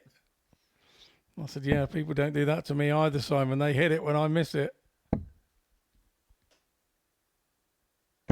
140. I know a few dart players who don't let anything off the hook. Very keen fishermen indeed. People like Darren Webster, Adrian Lewis, Michael Van Gerwen, 77. James Wade, yourself, Chris Mason. Oh, I just play at it. I just play at the fishing. I do enjoy a bit of puddle fishing where the fish can't get away. What was the first fish you ever caught? I think I caught a pike when I was young, actually. It was the first fish I caught. First fish I ever caught was in Simon's presence. It was a scorpion fish. And the person who was hiring the boat to us that day off the coast of Perth said, "Oh, you can't catch that." And he cut the line. Poisonous. So you couldn't even touch it? Couldn't even touch it. If you look at a scorpion fish online, you'll understand why. 140. Well, I'll be doing that this afternoon when I get home. I will be looking up the scorpion 100. fish. Graeme, you require 68. This game could have been so different had Whitlock hit that tops in leg 2. But you've got to give Hall credit. He hit the 94 in 2 to equalise, and now he's got a chance of getting the lead.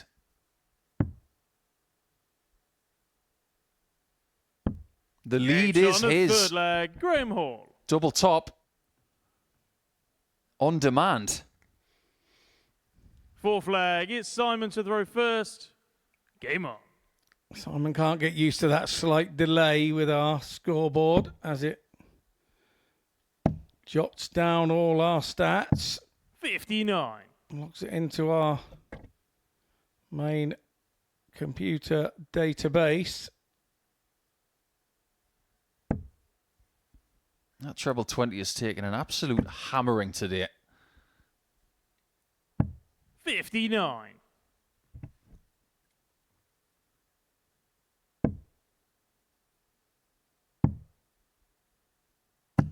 The 180s aren't as plentiful in this game for Simon as they have been in previous times. He has got one.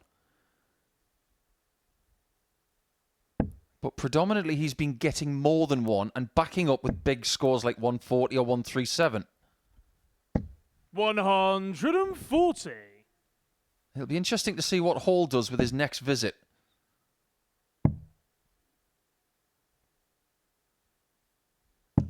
$96. He is a dart behind, so he should really go for the 18s here.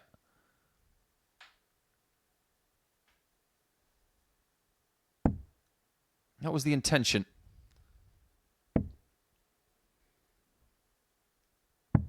40. And with a trebleless visit, it's back to advantage Whitlock. He has the darts, and wow, is it going to be a... No, I thought he was going to stay there. 98. I can somewhat understand that switch, because the worst case scenario for him is 2 single 19s to leave a finish that requires the same treble twice.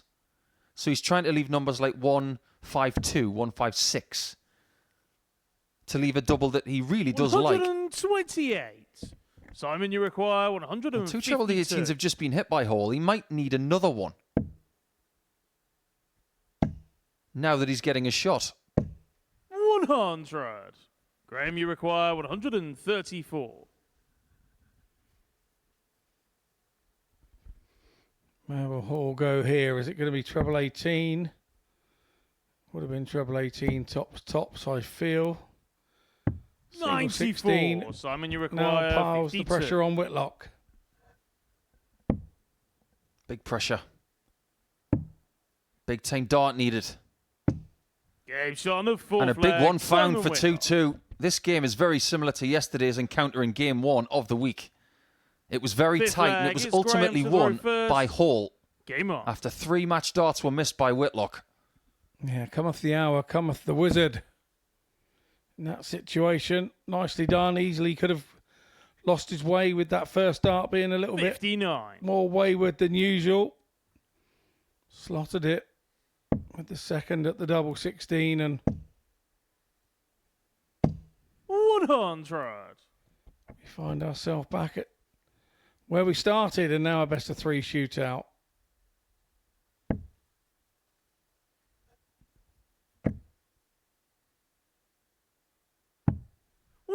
Wherever you look today, you've seen huge scores like that. So much quality on show. And it's only January. 93. A year full of darts at the MODUS Super Series imminent, with lots of different things to come. international pairs, special weeks, and of course, Champions Weeks, 95. where champions are crowned. It's got to be really big, this. Stay there. Exceptional. 162. Graeme, you require And he knows a thing or two about a 107. 146. One of the biggest shots of his entire career was a 146. Can he muster up the accuracy to do it again? 60. Simon, you require 140. He wouldn't be in this situation if it wasn't for that maximum on the 18s. But that one is missed by quite some distance. 46. And he went a different route. Graeme, you require 110. He tends to do that a little bit. I think it's to keep our spotter on guard, I think, just to keep him on point. Hall is not going to take 110 out. All Simon needs to do is dodge that one segment with his first dart. 78. And he'll have a chance of getting another break of throw Simon, like he you got in the first leg of the require contest. 100. Got to use his wise old head here and stay straight with the first. Oh, nicely done. 60. And these are the moments where you just then want to run head thrust you through the require board. 32. You create an opportunity for yourself and then miss.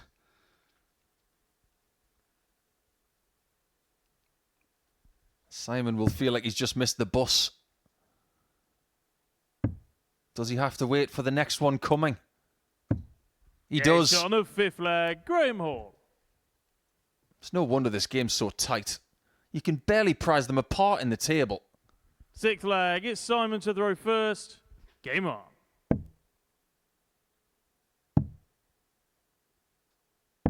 $93.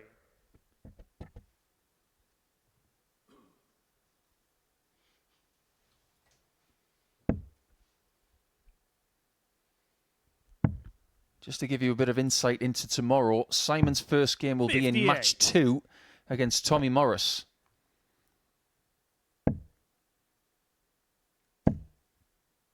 Whitlock and Hall will meet again in game 10. By the time they get there, someone is hoping that they're 4 points ahead. It can't be that simple, surely. Especially when Whitlock is refinding the 180s. 100.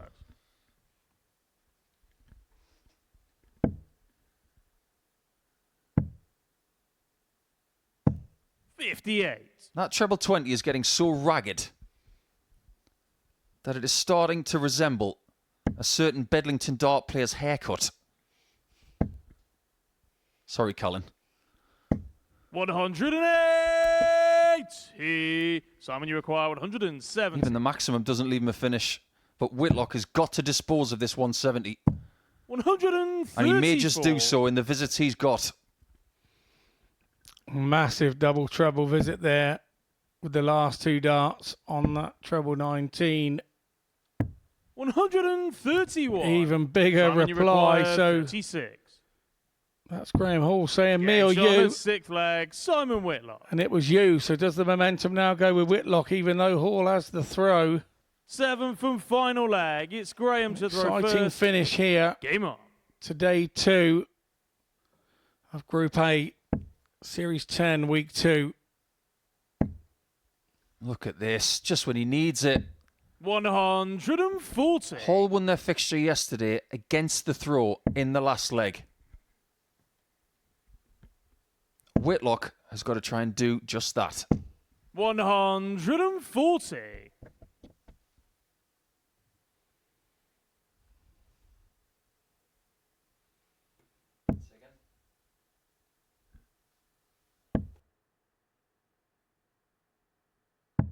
$97.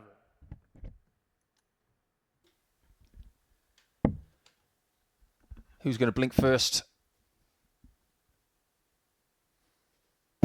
Nobody is blinking. This is like a stare down. This is very good indeed under the circumstances. This is one of those games where you stand in the background and say to yourself, 140. I just want this guy to miss one visit. Give me one treble-less visit. Give me something to work with.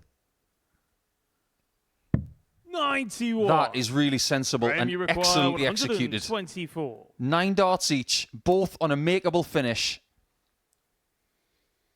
Does it end right here? It may just do.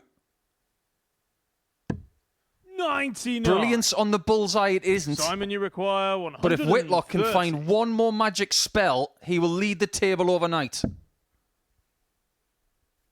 Wave the wand at the bull. 92. They've both missed it. Graeme, you require 25. One by considerably more than the other. So it's Graeme Hall coming back to polish off the 25. Second day in a row that Whitlock has missed a dart to beat Graeme Hall. Yesterday, Graeme made him pay, and he makes him pay once again with another 4-3 scoreline. It's not the end of the world for Whitlock. It's still been an excellent day for him. A very up and down one for Hall in what has got to be the contest of the day. Both averaged 97. They've both had very decent doubling, more so for Hall, but having the darts in that last leg was crucial, and he will lead overnight.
Welcome back to the MODUS Super Series. The climax of Tuesday did not disappoint. Graeme Hall taking out Simon Whitlock by 4 legs to 3, and in doing so, he does lead overnight. It's been a fabulous day of darts. Wherever you look, there's been an upset or two.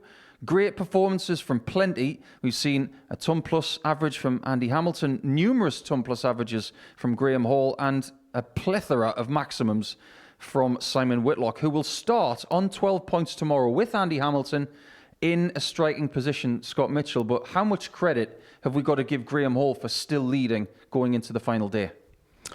Yeah, there was another game there in the middle of the day where he could have easily self-destructed after he lost to 0 early doors, but he didn't. He come back fighting, still believing in himself, and that last game there with Whitlock, something very special indeed to get over the line and use his experience to use the darts to his advantage. Is that something that we've learned about Graeme over the last couple of days, that there will be a slip, but we shouldn't judge him on it? No, because it seems to be very temporary. Where other players make a mistake, a slip, a problem like that, they then sometimes chuck it in a rucksack on their back and let it drag them down for the next game. It's something that Graeme does not do. He is mentally sort of quite strong, and to not take it to the next game is not an easy trait to learn. Simon Whitlock today, I think it's easy for us to plant our flag in the ground and say he has missed a maximum this week, because he's well over the 20 amount mark. He's had 11 yesterday, more today. Is he going to need even more tomorrow to find his way to the top of the table?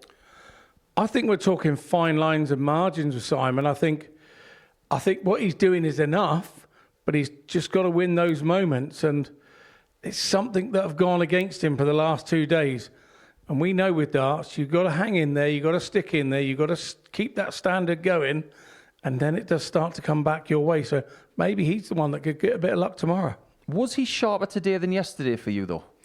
Yeah, very much so. There was no worries. You know, he's been to the place before. You know, he's visited the place and done bits and pieces here.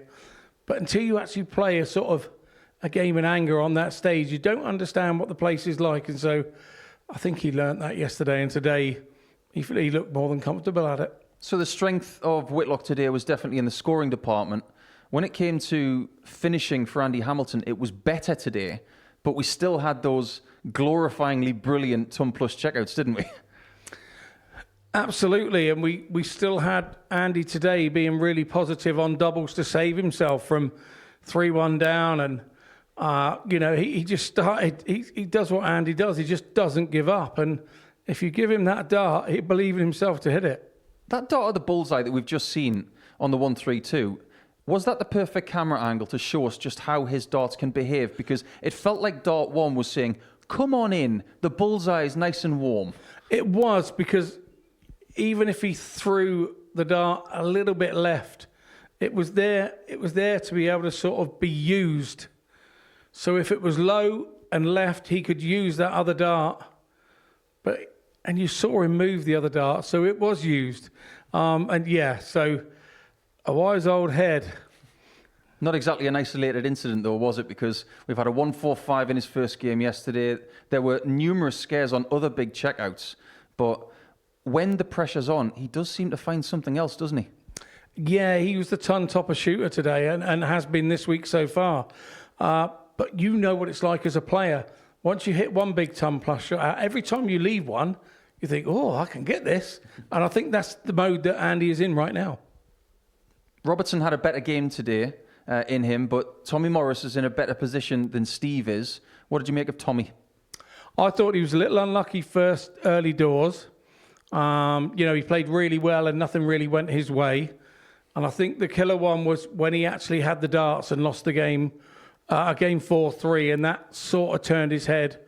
And he went a little bit off the rails there for a couple of games and managed to pull it back. But he needs to be on it tomorrow. If he's going to have a chance, he's got to go 5 out of 5 tomorrow. Have you ever gone double 16 twice to finish a game on 64? No, I find it hard enough hitting it once. So to go and do it twice with 3 in my hand, it's not something I ever try to do. Yeah, I don't think it's something I would do, even though I like double 16. As far as Nikolaou is concerned, is he pretty much resigned to the fact that he's going to be in Group C now? I think he's resigned to the fact, and every time we have a Group A, you look at a player that has played okay, but not kind of had the rub of the green, not quite got up there with the averages.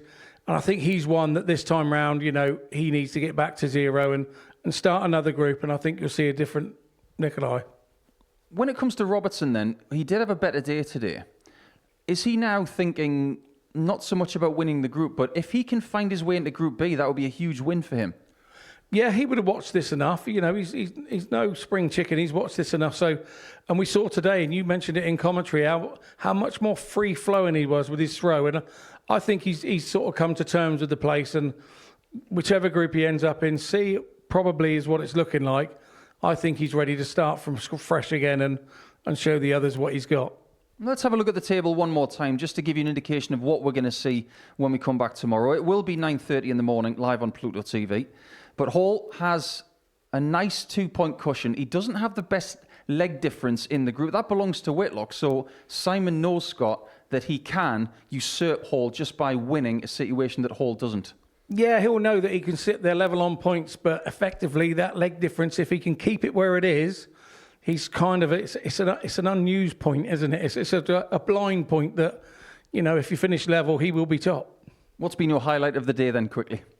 I really enjoyed Hammer doing those sort of comebacks from 3-1 down. I've really enjoyed that. Yeah, I've enjoyed the 180s from Simon as well, and I look forward to more tomorrow. I really enjoyed having you here today. We'll see you tomorrow morning, as we usually do on a Monday and a Tuesday. And you'll see me as well, because I'll be with Scott from 9:30 tomorrow morning on Pluto TV for this. We've got a great section coming up for you after the break, because we're going to relive some of Steve Beaton's best moments in his debut.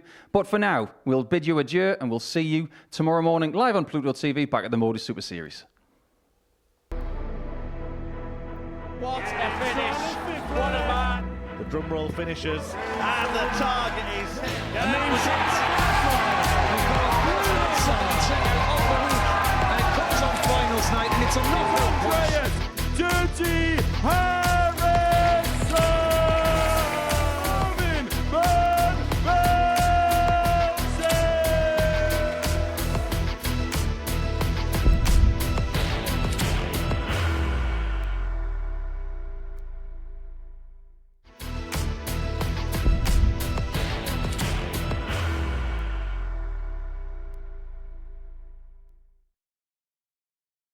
Are you ready to lift that trophy, Darius? Yes. Let's do it then. Ladies and gentlemen, your MODUS Super Series 9